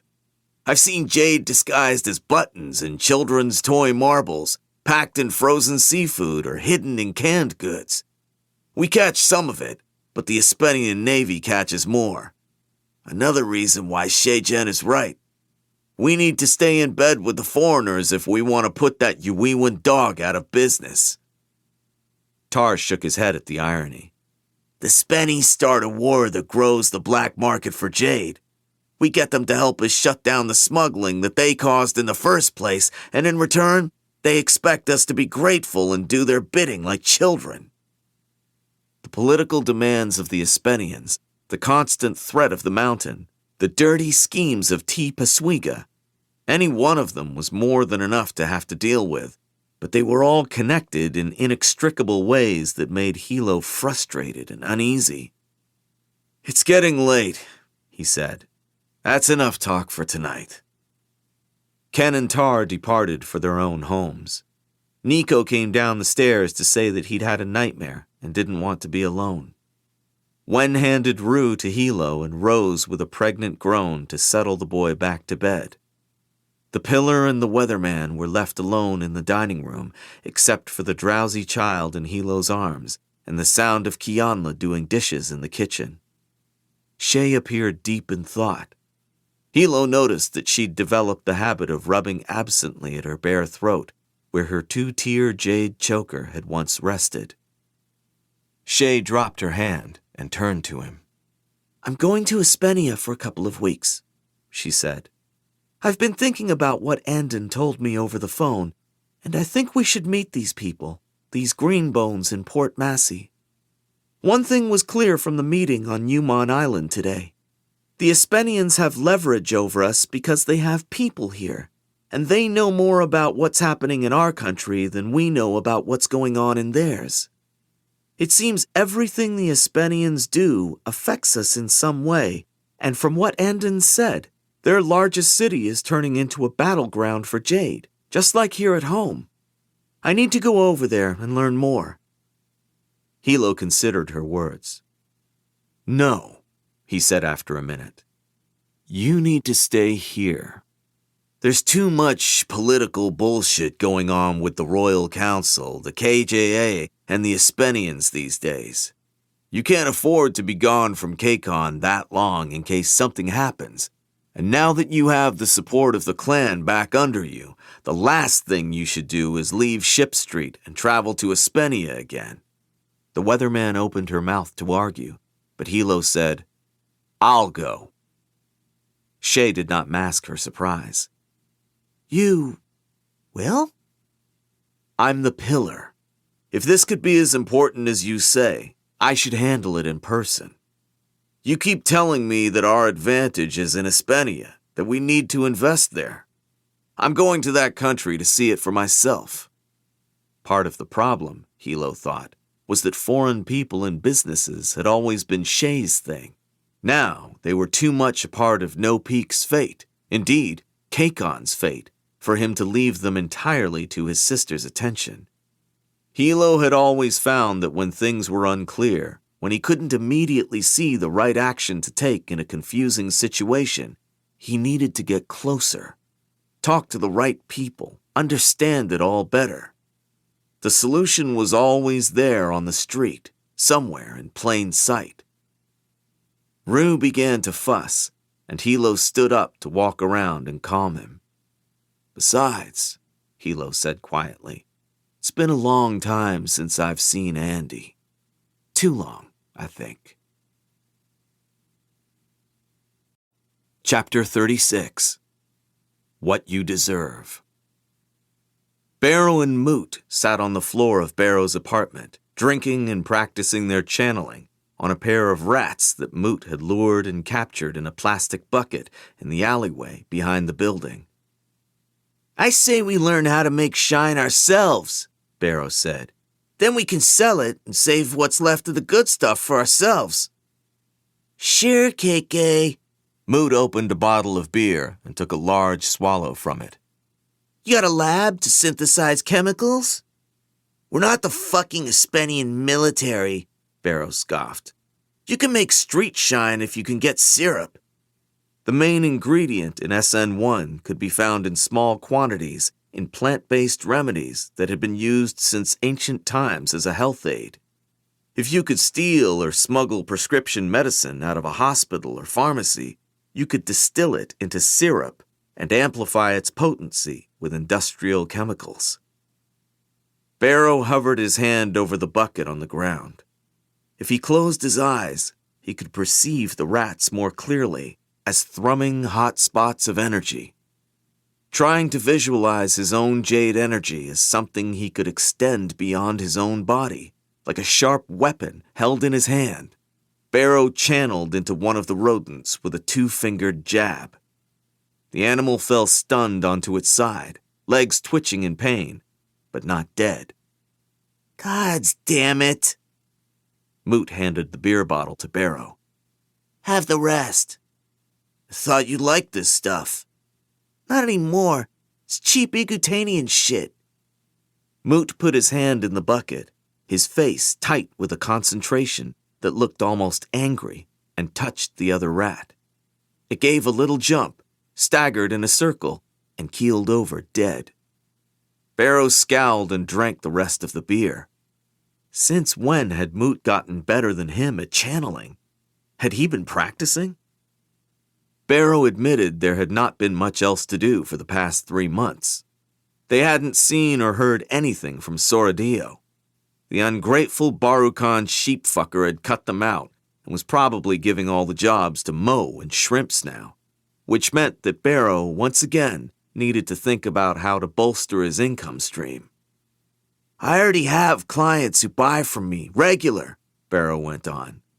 All we need is to set up our own supply. He wiped the back of a hand over his sweaty brow.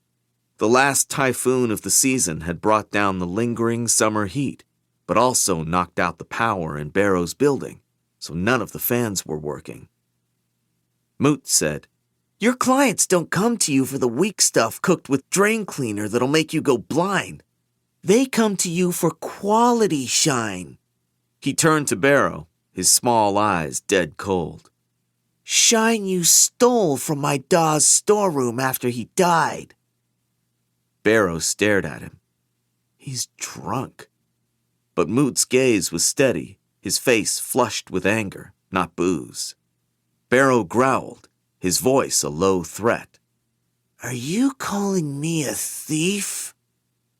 It was a cliché, posturing thing to say, the sort of challenge that started bar brawls, and Moot just laughed in an oddly high giggle.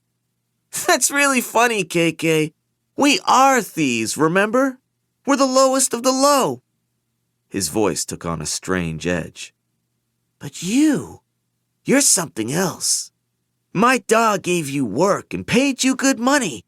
And then when everyone was looking to have you killed, he saved your life. And you took his shine for yourself and you sold it. And you pretended the whole time like you cared to help me avenge him, but you never did. You only kept me around because I was useful, but you never intended to pay my da back for anything he did for you. You'd never stick your neck out for anyone but yourself. You've got Jade, but you don't know what to do with it because you've got nothing to live for. I might be a thief, but at least I've got reasons. You've got nothing. You are nothing. It was the longest speech that Barrow had ever heard the teenager give. Barrow stared at Moot with astonishment. Then he exploded. Who the fuck do you think you are talking to me like that? You think I need you? If it weren't for me, you wouldn't even have Jade. I came up with the plan to get Kaul's Jade. I got us into the rat house. I got us the scavenging work. Everything's been my idea all along. You're the one who's nothing, and you're saying that I'm nothing? I oughta... Barrow lurched up to grab Moot by the throat, but the boy leapt up and scrambled out of Barrow's grasp. Barrow lunged after him, but suddenly the sofa seemed to tilt under his feet. He staggered and fell against the sofa. A wave of dizziness swept over him, and his head swam. He hadn't had that much to drink yet, definitely not more than Moot, and Moot was standing with no problem, watching him impassively, expectantly. In one sharp instant of clarity, Barrow realized what was happening. He stared at the empty bottle of beer he'd knocked over on the floor. He remembered that he'd once told Moot why his face was crooked, had explained with regret and yet some pride that he'd almost managed to steal Jade straight off a drunken Greenbone by drugging his drink years ago. You fucker! Barrow tried to shake the descending curtain out of his head. He blinked and cursed and crawled forward toward Moot with murder on his mind. You shit-eating little rat fuck! Barrow's stomach churned, and convulsive spikes of pain shot through his guts. He tried to summon his focus. With a snarl of effort, he unleashed a feeble deflection in Moot's direction. It went wide, knocking a lamp off a table and sending it into a wall with a crash. Moot didn't even move. Barrow curled on the carpet, sweating, clutching his stomach, tongue lolling. Through a fog, he saw Moot approach and stand over him with something in his hand. Barrow couldn't see what it was until his betrayer bent down and jabbed him in the thigh with it. Moot depressed the syringe, shooting a triple dose of concentrated SN1 into Barrow's veins, enough to send his heart into convulsions, enough to kill him.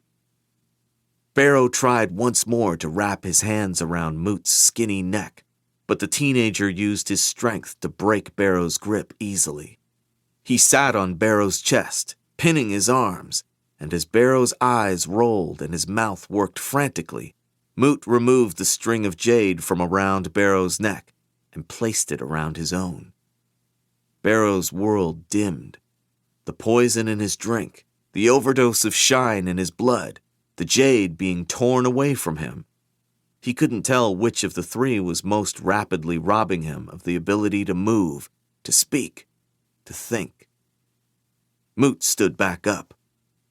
I'm not sorry for you, he said, but he sounded hesitant, as if he were saying it to convince himself. He stared at Barrow for a long moment, then said, with greater conviction, You'd have done the same to me if you were in my place. You're only getting what you deserve. Barrow's fingers clutched at Moot's ankle. Moot stepped out of reach, and Barrow flopped and rolled after him on the ground like a fish flung onto the deck of a boat. He heard Moot walking away, and then he heard the sound of the apartment door opening and shutting. Moot was gone, and he had taken Barrow's jade and left Barrow to die. Moot, that greasy little kid, that nobody, that boy who'd worked in the goody too and had always seemed so dim. He'd been killed by Moot, who was supposed to be weaker, supposed to be the sidekick, and who had become the only person Barrow might have called a friend. and the irony of it was such that Barrow was overwhelmed by the desire to laugh and to scream and to bash in the boy's skull. With this last surge of hate, Barrow crawled to the apartment door and heaved himself against it. The loose lock popped, and he fell across the threshold, and then it seemed he was being dragged backward down a very long, dark tunnel. Chapter 37. Threats and Schemes. A large insulated shipping container marked to the attention of the No Peak clan was discovered in a boathouse in the docks on the basis of an anonymous tip. The box, normally used to transport frozen seafood, contained the dismembered body of a Yuwiwan man. Arms, legs, hands, feet, cock, torso, head. One of the fingers, Heike, leaned over the water and lost his latest meal. Lot kept his gorge down as he peered at the grisly sight before taking a hasty step back. "Who was it, Make-Gen?" Ken closed the lid on the body. It seemed indecent to look at the parts for long, particularly as he thought it likely the man had been alive for at least part of the time that they were being separated. "One of our rats in Tialawaya," Ken said. "My guess is the one who tipped us off on the Americ Pride." Ken was not the sort of person to openly show the full extent of his disappointment or anger. It had been his habit since he was a boy to be the calm one, to keep Tar out of trouble, or if they already were in trouble, to get them out. Now, however, he stormed out of the boathouse under a dark cloud.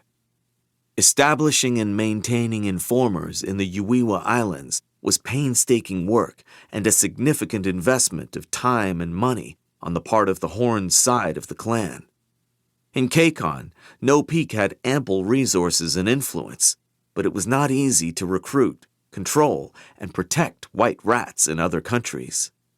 When, despite all efforts, some of them were discovered by T. Paswiga and grotesquely punished, it scared all the others, and No Peak could not effectively retaliate. Ken stewed on these troubles and thought about how to bring them to the attention of the Pillar. "We've lost rats before," he explained the following day over lunch in the Twice Lucky, "but they just disappear.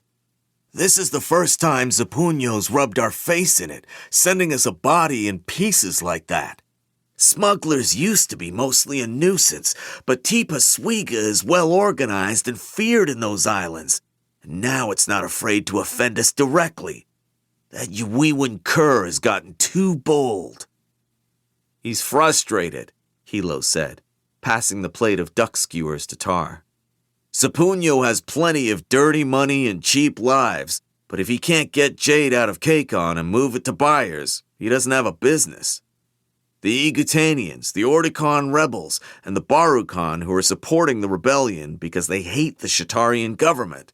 Those are his biggest customers, and with the heat you've put on his roots through the Aurigas Gulf and East Americ, he's stuck." The Pillar seemed less upset about the slain rat than Ken had expected, or perhaps he was simply preoccupied, thinking about his upcoming trip to Espenia. While he was gone, the weatherman would be in charge of No Peak, and although Ken liked Kaul Shay well enough, she worked behind a desk and had no real understanding of the military side of the clan. He was accustomed to being able to consult with Helogen about every aspect of the Horn's responsibilities. "Zapuño's starting to look at other markets," he said. "He already brews SN1 to keep his scrap pickers and rockfish and polishers from getting the itches. It's natural that he's also making it to sell for profit, especially now that the mountains factories in Igutan are gone. We've heard he's trying to partner with other groups, drug cartels, arms dealers, prostitution rings, to distribute jade and shine in other parts of the world. Why can't the Espenians get the Yuwiwan government to deal with Zapuño?" Tar asked. "They know where his mansion is. Why not just kill him?" "The Yuwiwan government is a corrupt black hole," Hilo said.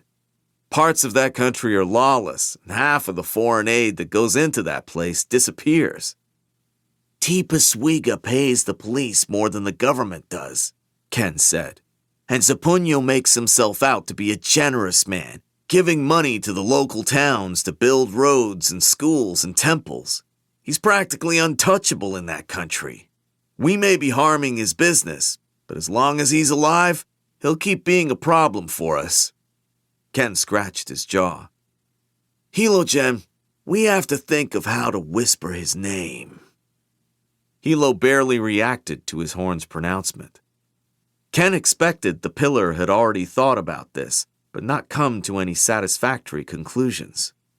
We have enemies here at home that we've been trying to put into the ground for years.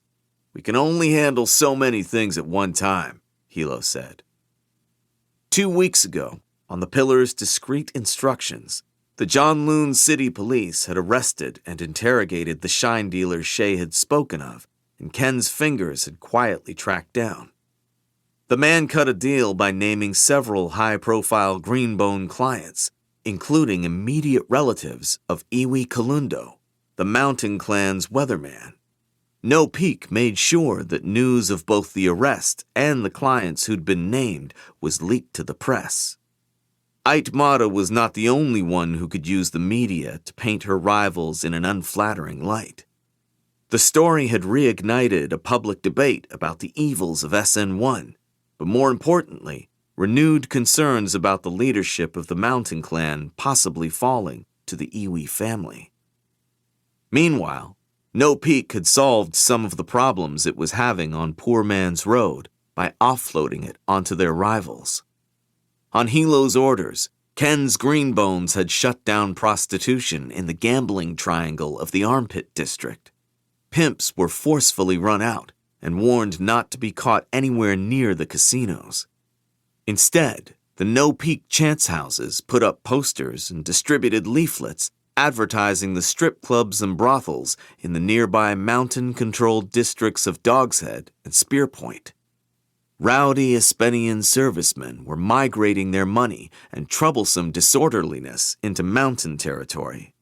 Recently, a group of 3 drunken foreign sailors had gotten into an altercation with some greenbones of the Coben family and wound up in the hospital, which forced Aitmata into the humiliating position of having to publicly support the imprudent Cobens while quietly paying off the Espenians.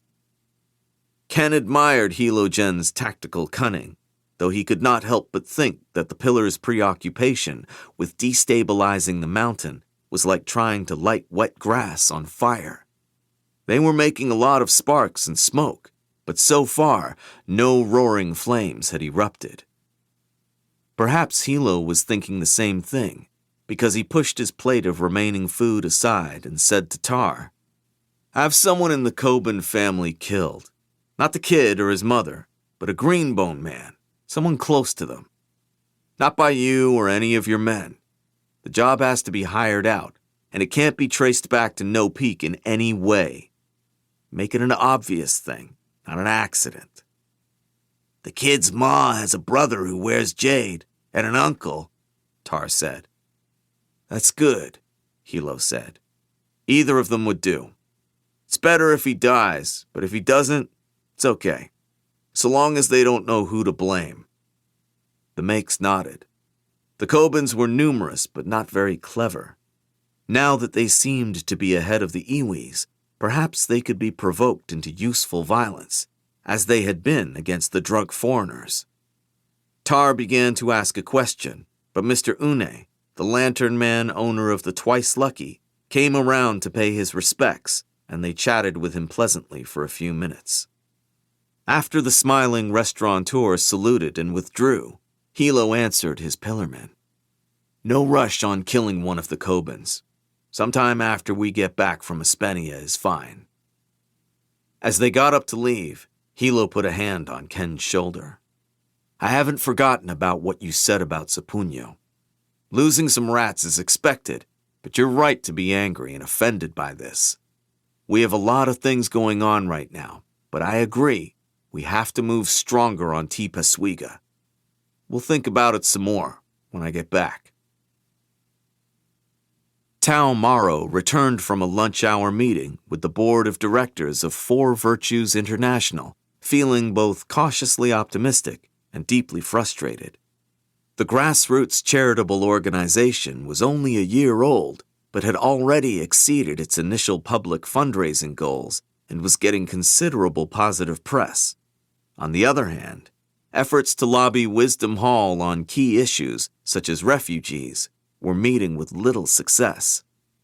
When it came to business and politics, it was still exceedingly difficult to accomplish anything in a timely manner without clan support. There ought to be a word, Morrow mused, for the particular combination of persistent hope and inescapable difficulty that seemed to prevail in all aspects of his life, from climbing the academic ladder to policy and nonprofit work to matters of the heart. He walked into his office to find 3 men waiting for him. 2 of them were young enough to be undergraduates, but he did not recognize them as students in any of his classes. The 3rd man, sitting in Morrow's desk chair and swiveling it around slowly, had a jade aura, but was not wearing any of his jade in plain sight. In Janloon, that was the equivalent of showing off the jacket bulge of an illegal pistol. It could only mean that he was not entitled to his green and was a criminal of some sort. Morrow stood in the doorway of his office, tamping down suspicion and alarm. "I'm sorry, this isn't your office," he said. "We're looking for Dr. Tao Morrowson," said the man in his chair. "Who are you?" Morrow asked, keeping his voice even. "A half-shotty bastard," said the man, speaking in perfect Shatarian. "Just like you." Morrow tensed as the uninvited guest rose from behind the desk and walked up to Morrow with a partial smile on his narrow, tanned face. There was no menace in his manner or hostility in his aura, but Morrow took an involuntary step back as the man gently closed the office door and said, "It's okay, Dr. Tao. I'm not trying to offend you.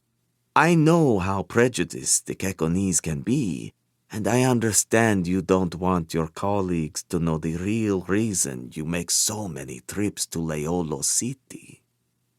The man hadn't given a name. He looked like a villain straight out of a Shatarian crime movie, Morrow thought. Lumpy knuckles and a cruel mouth.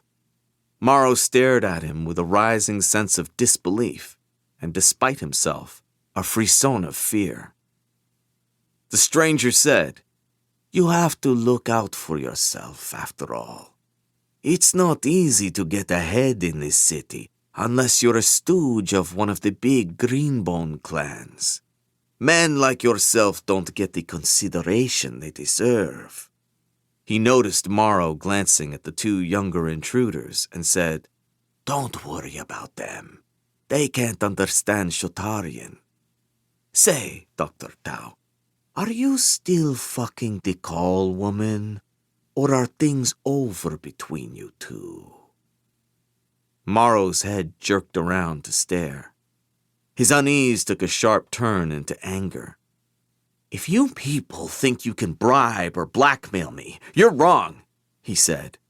"I don't have any special knowledge of the No Peak clan, and even if I did, I wouldn't give it to you for any price or threat. Go ahead, tell everyone I'm of mixed blood. Start a xenophobic scandal like you did with Kaul Shay. I'm not afraid to lose my job. I'll let my work speak for itself." The narrow-faced man raised his hands in a mock-placating gesture. "Relax. Do I look like I'm from the Mountain Clan? My friends and I had nothing to do with those nasty accusations against your girlfriend. We don't want any information from you." "Then what do you want?" Morrow demanded. "An introduction," said the stranger. "That's all. Like I said, we're not from the mountain. You know the Kaul family personally. We would like to set up a meeting." A chill traveled through Morrow's body. He yanked open his office door. "Get out," he said, trying and failing to keep his voice from trembling. "And don't ever come back." The man replied, with sudden ice in his voice. "You're not being reasonable. What do you owe to No Peak that's worth refusing our request so rudely? Think about it." With a jerk of his head, the man motioned to the 2 teenage thugs he'd brought along with him. They shrugged and moved away from the wall they'd been leaning against. The leader said, in an offhanded way, still speaking in Shatarian, "Remember that we know a lot more about you than you know about us, Dr. Tao. Consider that before you do or say anything else hasty." The men left unhurriedly. Morrow shut his office door and fell into his chair. He shuddered, unnerved, to find the leather still warm from the stranger's body heat. Chapter 38. Not the Real Thing. Moot walked into the Pig and Pig pub in Coinwash and sat down at the counter. "A plate of the battered shrimp and a glass of the Brevnia ale." The bartender eyed Moot skeptically on account of his age, but seeing as he appeared to be a heavily jaded greenbone, he asked, "You want a regular glass or the extra tall, Jen? It's only 5 DN more on second days." "The extra tall, then," said Moot. The battered shrimp and the beer arrived, and Moot took his time enjoying the meal. He was in a celebratory mood. Today, for the first time, he'd combined lightness and steel. He'd run to the edge of the roof of his apartment and leapt a full 20 meters to the top of the building next door. He'd hit the concrete, rolled, and collapsed on his back, his heart pounding with adrenaline and all the breath knocked out of him, but uninjured, with not even a bruise. All his long hours of obsessive practice were starting to pay off. He knew he was still a long way off from being able to take on someone like Make Tar, a greenbone with years of training. He would need to bide his time and also think of some way to gain an unexpected advantage, the way he had when he drugged Barrow's drink. Moot could not help but feel remorse for murdering Barrow, and even after all these weeks, he missed the other teen's company and wished he had someone to talk to share his success today.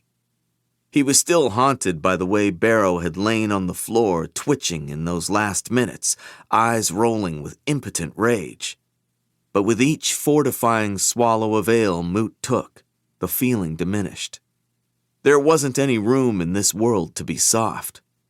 Look at the Greenbone clans. A real Greenbone wouldn't give a second thought to killing an enemy and taking his jade.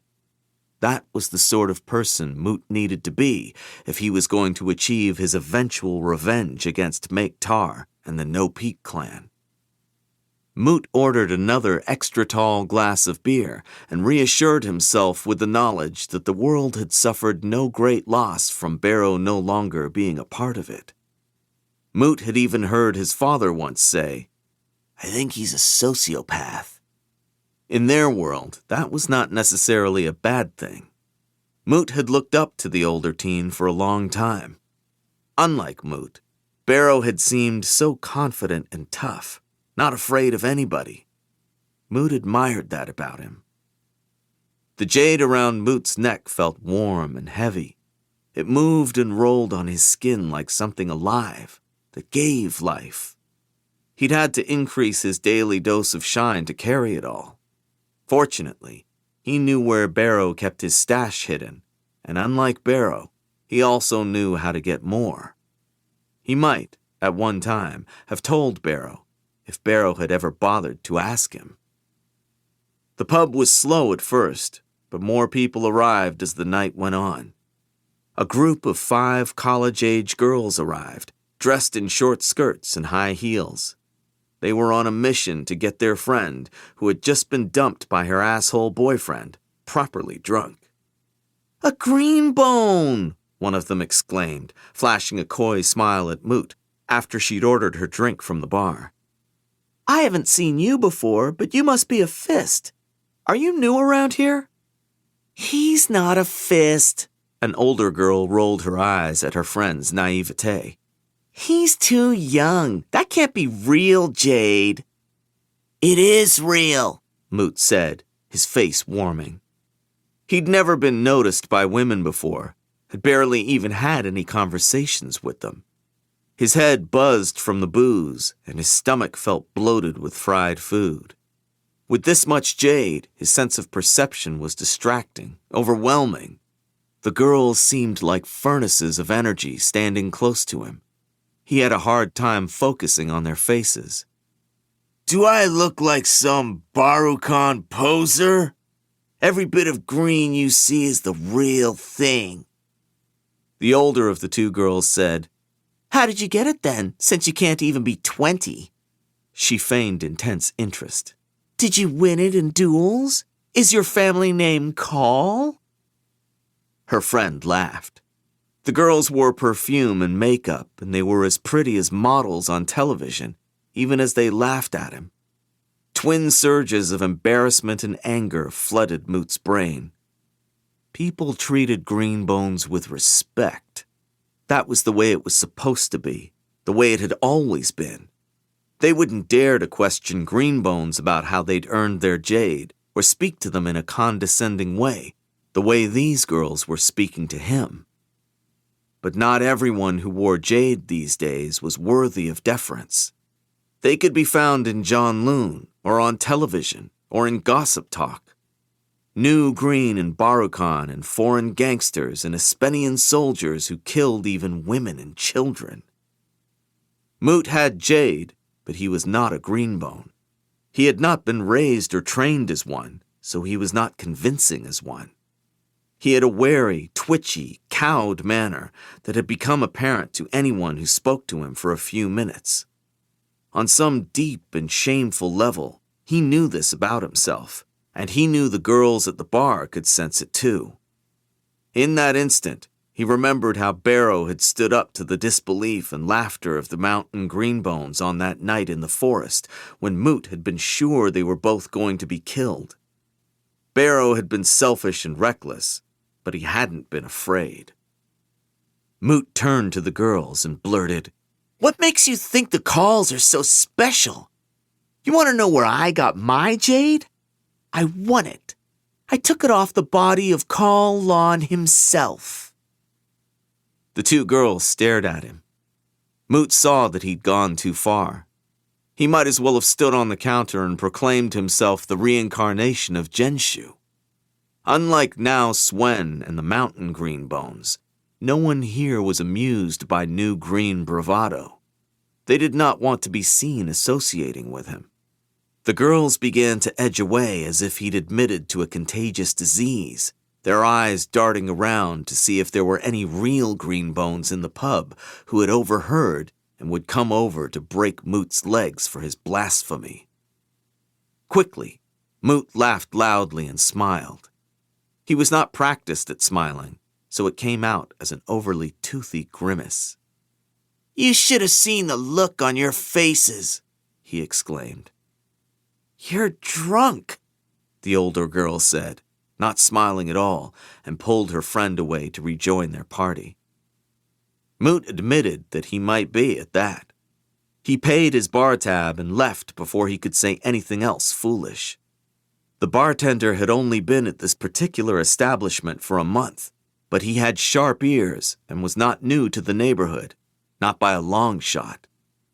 After Moot was gone, he went into the back of the kitchen and used the employee phone near the restroom to place a call.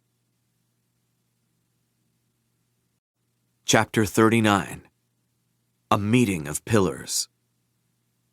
Andon went to Port Massey International Airport with Roan Toro to meet Kaul Hilo when he arrived. The flight was an hour late. While they waited, Roan bought a cup of coffee from the food court and browsed the spinning racks of paperbacks in the convenience store in the terminal.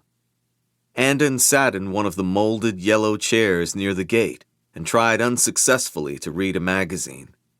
He hadn't seen his cousin since the day of their grandfather's funeral, when the pillar had essentially banished him from Janloon, and their last words to each other had been curt and painful.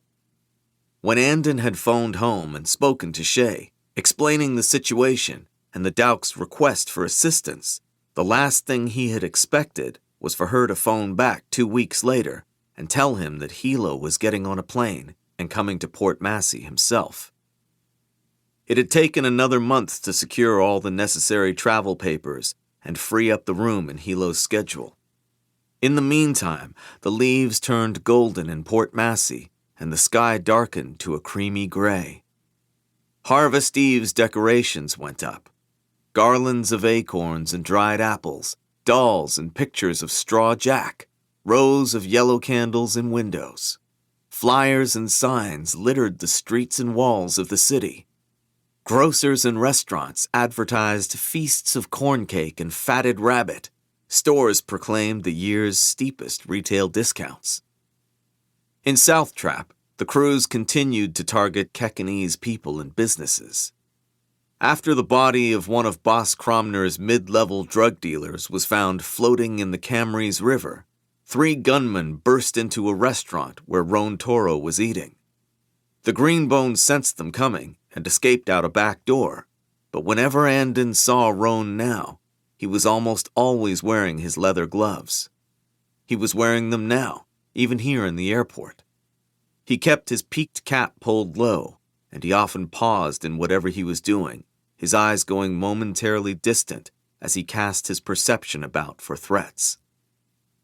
To pass the time, Andon tried to engage the man in conversation. "Do you have family coming to visit you over the Harvest Eve's holiday, Roan-jen?" Roan looked up briefly from the travel guide he was flipping through. "My daughter is coming for a few days." Andon had not been aware that Roan had a daughter, or any family at all. He'd known the man for as long as he'd known the Dauks, but had instinctively treated him with a certain respectful distance, and so knew little about him as a person. "She's older than you. Lives in Evanfield, near her mother. I'd like to see her more, but that's up to her, not me." Evanfield was 5 hours away by train or bus. Roan appeared pensive for a moment, then shrugged. "Maybe there was once a time I could have been a better family man, instead of what I am. But I owe the Dauks. They're the closest thing I have to family now." The flight from Janloon arrived at last, and the passengers began to disembark. Hilo and Make Tar were 2 of the first people off the plane. Andon stood up nervously and went to greet his cousin. They stopped 10 paces from each other, as if struck by the same simultaneous hesitation. "Kaul, Jen," Andon said, lowering his gaze and touching his clasped hands to his forehead in salute. He raised his eyes again. Hilo looked slightly older than Andon remembered. His expansive energy seemed a little more contained, though perhaps that was because Andon was seeing him here, in the middle of a bustling airport in a foreign country, where he appeared like just another jet-lagged traveler.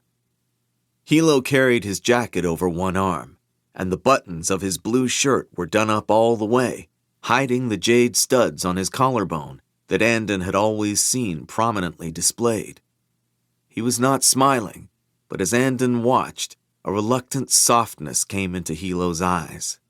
His mouth moved in an indecisive way, as if torn between a painful grimace and a grin of pleasure. Hilo crossed the rest of the space between them and greeted Andon with an unrestrained embrace. "Andy," he said, and kissed his cousin firmly, once on the cheek.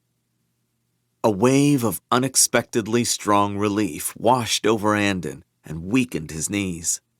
The smoothly humming intensity of Hilo's jade aura so close to him was more blindingly familiar than even Hilo's voice or the smell of his clothes. The faint odor of cigarette smoke mingled with the indescribable spicy fragrance of Janloon that made Andon feel instantly homesick. Andon began to stammer something in reply. Then he remembered his role. He stepped back and greeted Make Tar, who also embraced him warmly, if less exuberantly, and then he turned slightly over his shoulder and said, "Kaul, this is Roan Toro.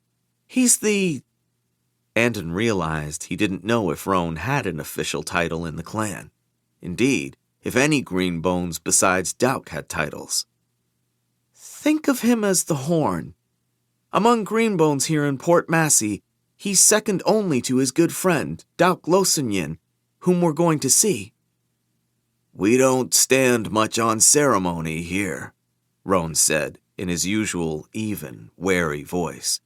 "But I'm honored to welcome you to Espenia, Kaul." He began to bend into a salute, but Hilo surprised him by extending his hand and shaking Roan's in a firm and friendly way. The two men's gazes met over their jade auras, and Andon saw Hilo immediately recognize Roan Toro in the same way Andon had recognized him when he'd first walked into the room at the Dauk's house after dinner, as a certain sort of man every clan must have. "I've heard a lot about Espenia, but this is the first time I've been here myself," Hilo said, smiling now in a manner that was amiable and disarming, yet subtly formal. "I'm a guest in this country, so I'm grateful to be welcomed and hosted by my cousin's friends."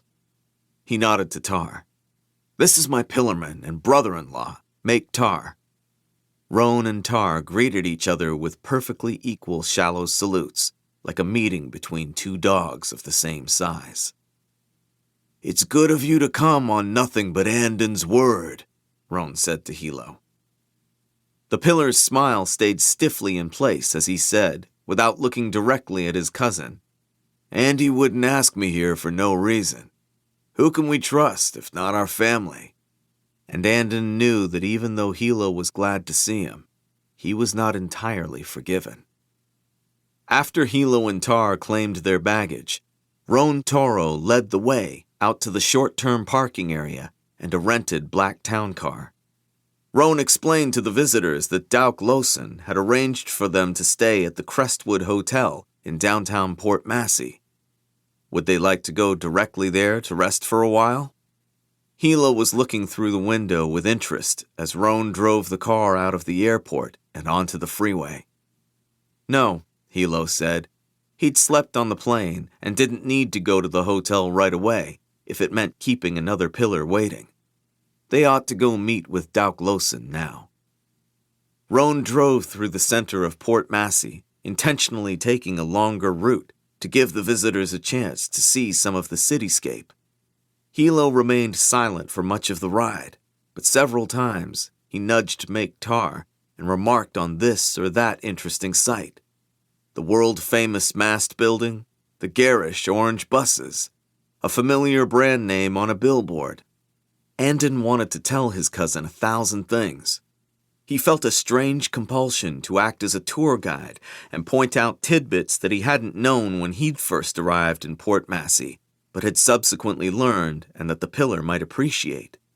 But he was tentative, no longer sure how familiar to act with his cousin, whether his comments would be welcomed or scorned. Andon turned partway around in his seat and remarked, "That's Port Massey College, Hilo Jen. Those arches are the entrance to the campus." As they entered South Trap, he said, "The place I live is about 3 blocks that way. If you have time, maybe you could meet the Hyans. They're the couple who've been hosting me." Hilo did not answer, but when the car came to a stop in front of the Dauk's home a few minutes later, he leaned forward and gave Andon a pat on the shoulder before opening the door and getting out. Andon stayed put for a second, feeling foolish. He'd lived in Port Massey for nearly 2 years. He'd done well in his studies, could speak and read Espenian, had a part-time job that paid a reasonable wage. He had friends and a home of sorts. Yet in the presence of Kaul Hilo, he felt like an anxious boy again. He hadn't realized until now how much he still craved his cousin's approval and forgiveness. It must have been obvious not only to Hilo, but to everyone in the car. Andon got out and followed the other men. Dauk Losen and Dauk Sana greeted the visitors at the front door. Corey was there too, home from Watersguard University for the 2-week-long Harvest Eve's break. Fortunately, after fruitless months of surveillance, the police appeared to have given up on staking out the Dauk's home, or perhaps they too were taking a holiday break. The Dauks had gone to some effort to make their modest home look presentable to an important visitor. The counters and the banister gleamed from polish. New, brighter lights had been put in over the kitchen. A vase of fresh flowers on the dining table scented the air pleasantly. Dauk Losun was more formal than usual. Instead of his typical sweater, he was wearing a gray shirt and a red tie with a gold clip, and he was not quite his normal, unassuming self. He greeted Kaul Hilo with a respectful salute, saying how pleased he was to meet the pillar of the great No-Peak clan in person, and inquiring as to his flight. From behind his father's shoulder, Corey flashed Andon a quick smile, which Andon barely acknowledged with one of his own before averting his gaze. He'd spent months impatient to see Corey again, but right now, he was too unbalanced by his cousin's presence and the strangeness of different parts of his life coming together under one roof. Hilo quickly put his hosts at ease by smiling his lopsided smile, complimenting them on aspects of their house, and joking about the food served on Cake on Air. As they entered the dining room, Andon saw his cousin's gaze fall on the statues and vases carved from Bluffer's jade. A smirk tugged at the corner of Hilo's mouth, imperceptible to anyone but Andon. It was gone in an instant. When Dauk Losun brought out a bottle of fine hoji and opened it to serve in advance of dinner, Hilo told them about one of his fists who'd been maimed in a battle and lost his arms, but now ran one of the best hoji distilleries in Janloon. Was Dauk a hoji connoisseur? Hilo would be pleased to send him a case. Make and Roan stood silently near their bosses, watching the exchange and each other with respect and subtle caution. Dauk Sana, wearing a high-collared, matronly green dress, brought out dish after dish of food to the dinner table, apologizing for the meagerness of the meal, even though it was obvious that she'd been slaving in the kitchen all day to cook a dozen dishes. Hilo said that his own mother could not have done so well, which made Dauk Sana beam with pleasure. I had plans to make one other seafood dish and a sweet cake, and I would have if my daughters had been here to help. But one lives far away, another is home with a sick child, and the third is traveling for some sort of industry conference. She sighed and said, At least Koru was good enough to lend a hand in the kitchen this afternoon. She doled more food onto her son's plate with obvious affection. The youngest child is usually the most helpful. Hilo seemed to consider this comment as he regarded Corey, no doubt perceiving him to be a greenbone like his parents and Roan. Andon felt a tremble in his stomach, a sudden, ridiculous protectiveness.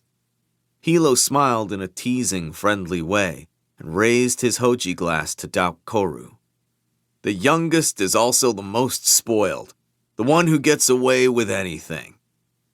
Corey laughed a little uncertainly and glanced at his father. I'm not sure that's true. From across the table, Dauk Losun said, Do you have children, Kaul Jen? Hilo said, I have 2 sons. They're 1 and 3 years old. My wife and I are expecting a 3rd child. Dauk Losun and Kaul Hilo were separated in age by 30 years. The gods favor you, Kaul Jen, to have given you 2 sons already, and perhaps a 3rd on the way, Dauk said. The 3rd will be a girl, Hilo said. That's how it seems to be in our family. Nevertheless, a blessing. After dinner, Dauk Sana cleared the empty dishes and leftovers to the kitchen. There was still plenty of food left. Hilo, Andon, and the Dauks had dined heartily, but Make Tar and Roan Toro, seated next to their respective pillars, had eaten little and spoken less. It was their unstated but mutually understood role to remain observant and on guard. This was a friendly meeting, but nonetheless one between clan pillars that did not know each other. Corey stood up to help his mother clear the table. Andon got up as well, wanting to be helpful and feeling suddenly out of place at the table of Green Bone men. In the kitchen, Corey put a stack of dishes on the counter and whispered, "Your cousin's not what I expected." "What did you expect?" Andon asked. "Someone like you, but a lot older. Serious and intimidating. Black suit, sunglasses, carrying half a dozen knives on his body, jade on gold chains hanging off his neck and wrists. You've been watching too many of those idiotic Shatarian crime movies." Corey laughed softly, a sound that always made Andon's heart skip a little. "Do you really think he's going to do anything to help us with the cruise, or is he here for some other reason?"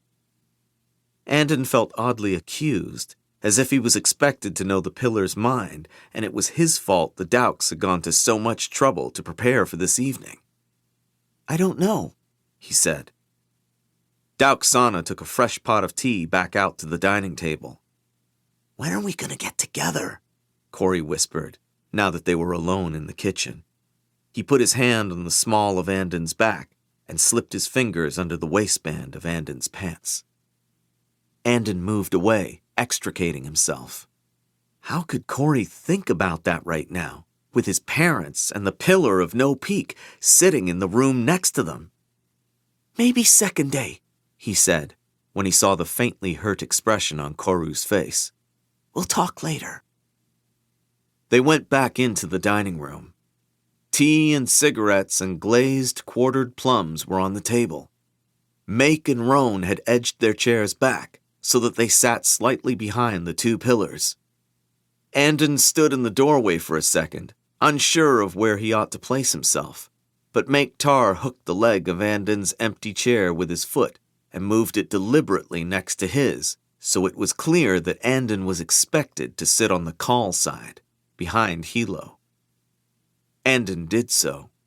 To his surprise, Sana and Corey's seats remained where they were at the table, on either side of Dauk Losen.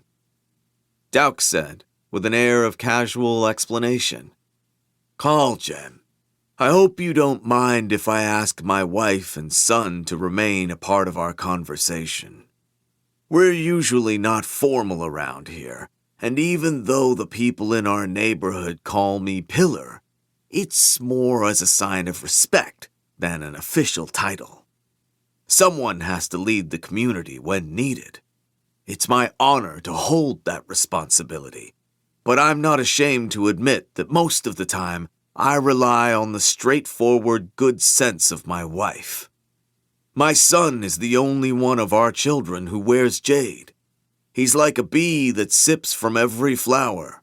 He's known and liked by everyone, and, heaven help me, he's also a lawyer in training, so I like to keep him close." Andon had rarely heard Dauk Losen speak at such length and so humbly. With this opening, however, Dauk was setting the terms of the conversation and signaling his own standing as a man of influence. He was like a leopard facing a tiger. He possessed far less jade, less wealth, and less power in his country than Kaul Hilo held in Kakon. But he was a green bone leader in his own right, and not the sort of man who would be pushed around by a visitor in his own home. Hilo said solemnly, "I would never question how another pillar runs his clan, especially not in another country. I know how important it is to have good counsel on your side." Dauk relaxed a little. There was no denying, Andon thought, that Kaul Hilo knew how to take the right tone at the right time. During the dinner, he'd been the perfectly cheerful guest, complimentary, quick to smile and laugh. Now he sat almost unmoving, his attention cool and animal steady. "I have a lot of questions about Espenia, Daukjen, and about jade in this country. Ever since I became Pillar, my attention has been focused at home. That was out of necessity. Also, I came from being the Horn, so that's where I feel most comfortable. But like you, I have good counsel on my side. And thanks to that, I've come to realize that jade is an international issue now, and the threats to Kakon and the Green Bone way of life stretch from across the ocean.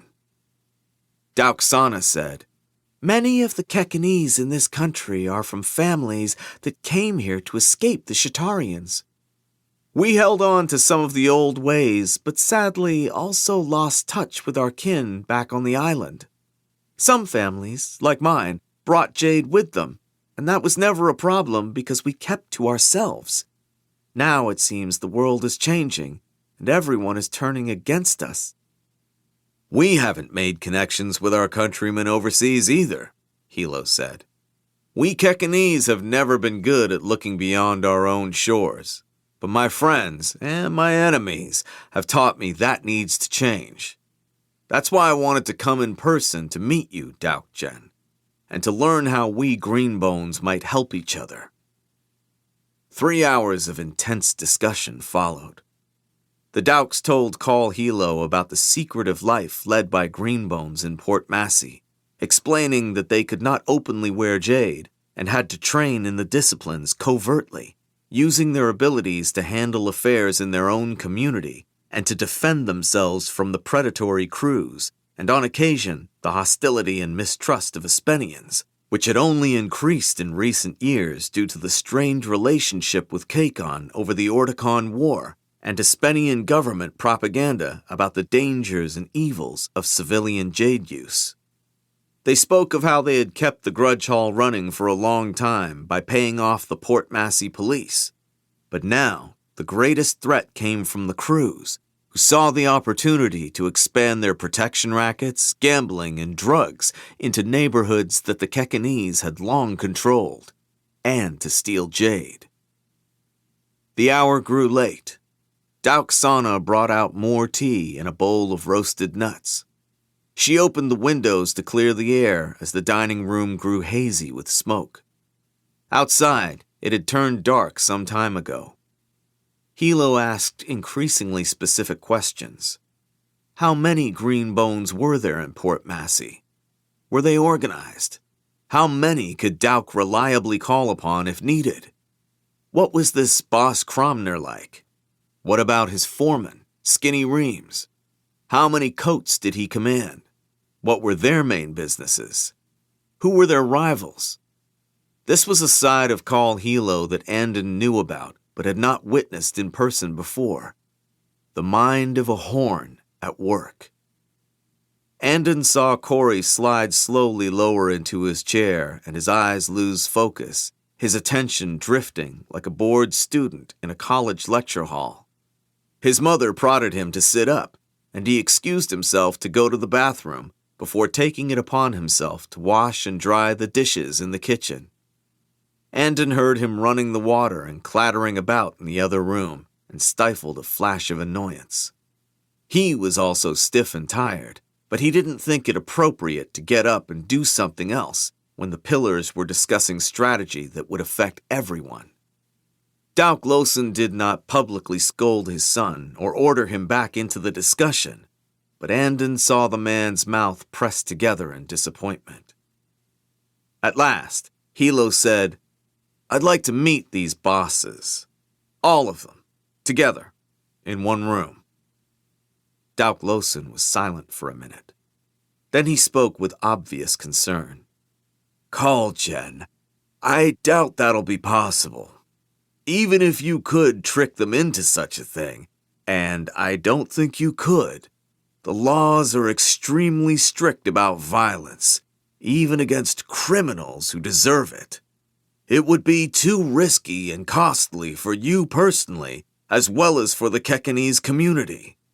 If anything were to happen to the bosses at this meeting, the crews would retaliate against all of us, including against innocent people in South Trap." Hilo leaned back in his chair. "My friend, what do you think I'm planning to do? Kill all the bosses myself?" It was apparent, in the following moment of uncomfortable silence, that was exactly what Dauk had thought. A faint smile played over Hilo's lips. He seemed amused that despite being a green bone himself, Dauk had been so quick to jump to assumptions based on the stereotype of the Kekanese as instinctively violent. Hilo broke the awkward moment with a shake of the head. My weatherman had to get a special government waiver for me to even visit the country wearing jade. I'm not allowed to stay in Espenia for more than 20 days. I had to declare every piece of green I carried in, and I'll have to carry the same amount out. He shook his head again in amazement. I can see how different things are here, and I don't intend to cause problems for myself.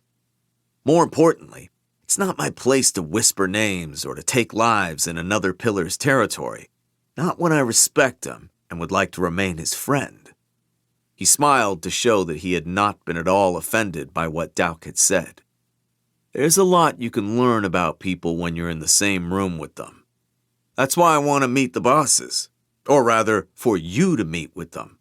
I'm only a guest here. Dauk Sana spoke up. Cromner will be suspicious. There's been killing and property damage on both sides for months now. They've caused us problems, but we're not helpless, especially because we have Ronjen. Why would the bosses agree to sit down with us now? Hilo said, I know something of clan war, and one thing I know is that they're fought on many levels. The war on the street between fingers goes on in one way, but the war that happens over telephone calls and in closed rooms and in tall buildings, that goes on in another way. If this boss Cromner has any real skill as a leader, he won't let a little bloodshed in the streets get in the way of getting what he really wants. A piece of the jade trade. You have a little jade. The No Peak clan has much more. He'll be interested to meet with us. Sana was disbelieving. Are you truly willing to negotiate with the crews over jade? We'll see about that. For the first time that night, Hilo looked at his watch. We have more to talk about, and a lot more to plan, but it's getting late. He stood up. Tar and Andon stood with him. Thank you for a delicious meal, Mrs. Dauk. We'll meet again tomorrow. I'll buy dinner this time. You'll have to suggest where we should go for good Espenian food. I want to try some while I'm here. Hilo was his casual self again. The meeting was over. The Dauks stood up and saw them to the door. Ronjen is at your disposal while you're here, Dauk said. He'll take you to the hotel. Hilo accepted graciously. Roan said he would drive Andon home as well. With a backward glance at Corey, Andon got into the town car. When they pulled up in front of the Crestwood Hotel, Hilo said to Andon, Come inside and have a drink with us at the bar, Andy. I'll pay for a taxi to take you home afterward. With a parting nod to Roan Toro, Andon got out of the car and followed Hilo and Tar into the lobby of the hotel. The bar was almost empty. People were spending the night before Harvest Eves at home with family. The pillar dropped into an armchair behind one of the empty tables, while Tar went to the bar to order them drinks. Hilo took off his suit jacket and threw it onto another seat, then undid the top 2 buttons of his shirt. Green glinted under his unfastened collar, capturing motes of light from the bar's chandelier lamps. He rubbed a hand across his face.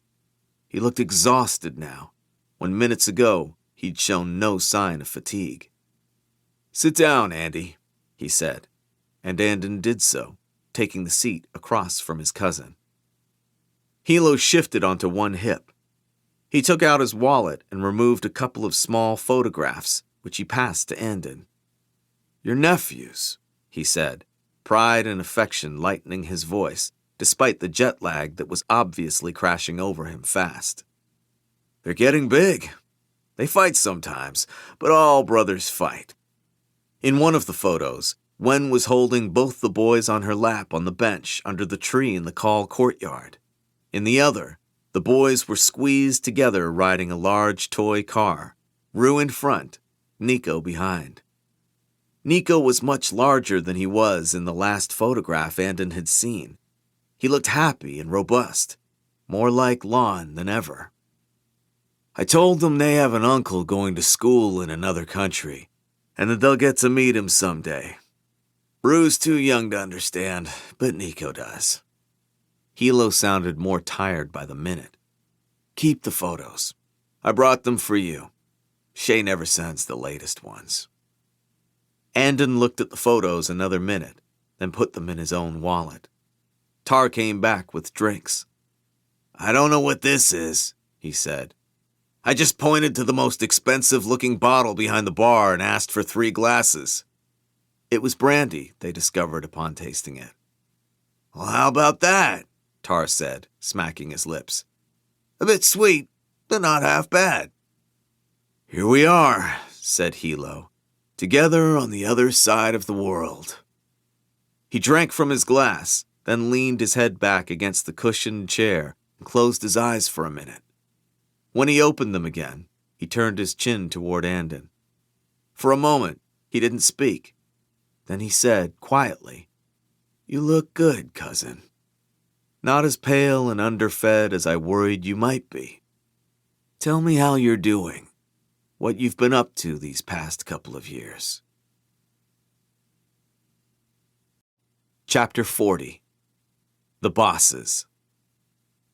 Dauk Losen sent Roan Toro as an emissary to Blaze the Bull Cromner with a request for a meeting to be held as soon as possible between Dauk and the 3 most powerful crew bosses in the city of Port Massey. Roan was instructed to make it clear that the Kekanese had had enough of the ongoing harassment in South Trap and wished to sue for peace. To demonstrate his sincerity, Dauk was willing to meet at a time and place of Cromner's choosing, bringing only 3 attendants with him to the parley, with no additional guarantee for his own safety. When Roan returned, he told the Dauks and Kaul Hilo that Cromner had agreed to secure the attendance of the other 2 bosses for a meeting on high ground between all the parties on John's Island the following first day at dawn. Driving across the Iron Eye Bridge in the early morning, Hilo inquired as to the reason for Cromner's specific choice of time and place. First dawn is the holy hour for truth-bearers, Dauk explained from the front passenger seat, glancing at Hilo and Tar in the rearview mirror. That's when they say the seer ended the 7-year walk at the top of Mount Ikana, and the one truth was revealed to him. No sin that's committed on high ground at first dawn can be forgiven by God. It's the safest time to meet. Don't they know we're not part of their church? Tar scoffed. It's not us the bosses are concerned about, Roan Toro replied as he drove. We'll be unarmed and outnumbered to the point that even Jade wouldn't even the odds. They're suspicious of each other. The South Side crew is strongest, but the Baker Street and Wormingwood crews put together would be larger than Cromner's organization. They'll all be on good behavior, though. The Espenians are more religious than you'd think. Anyone who sheds blood at first dawn would be turned on by all the others, not just in Port Massey, but all across the country, and by the boss's table itself. And they'd lose all their paid influence with the police and the courts. It's like bringing in penitents, Tar observed. Funny, isn't it? No matter where you are in the world, the one thing that keeps men from killing each other is a fear of what'll happen after they're dead. He chuckled and looked to his pillar, as if hoping for some affirming response, but Hilo remained silent, gazing out the window as they drove past the amusement park, aquarium, and pierside attractions of Guildman's Park. None of them open at this early hour, and then up a hill to Thoric Mansion, the historical pirate baron's house turned social club that was widely known to have crew connections, as evidenced now by the fact that it had been opened and made available to the bosses at this unusual time. Roan parked some distance away from 6 large, hulking luxury cars, including, Hilo noticed, a Duchesse Prisa of the same model year as his own. Several men in black hats and long coats stood by the doors, and Hilo perceived many more inside and around the building, all of them, no doubt, well armed. Before they got out of the car, Hilo said to Tar in a low aside, "Remember, Dauk is in charge of this meeting. The Espenians don't know who the two of us are, and it's better to keep it that way, so keep your jade out of sight." He'd noticed his pillarman feeling his bare fingers and wrists on the drive over. Tar had placed all his jade on a chain that was hanging around his neck under his clothes. Not wearing it in its usual place was clearly agitating him. Greenbones often had small physical mannerisms, twisting the rings on their fingers, straightening their shirt cuffs, touching or tugging at their collar. Subtle movements to draw attention to their green when interacting with other people. It was hard to notice and quell such unconscious habits. Hilo's own jade was hidden under his uncomfortably buttoned-up shirt and tie. Even though they were going to meet with foreign gangsters that Hilo considered almost as low as Zapuño, he didn't like the feeling of dishonesty it gave him to be covering up his status and identity as if he were wearing a mask. The ways things worked here, the prevailing culture of concealment. No wonder there was so much crime in this country. They got out of the car and walked to the front of the mansion. The guards stopped them and patted them down for weapons. Tar looked affronted at this indignity, but when Hilo spread his arms and submitted without objection, his pillarmen did the same. The coats paid them only cursory attention, but they glared at Roan Toro with hateful unease, patting hands on their guns and keeping some distance from him. Hilo noticed it, and it improved his estimation of both Roan and Dauk. He didn't think of Dauk as a real pillar any more than the mayor of Janloon would consider the headman of Opia Village to be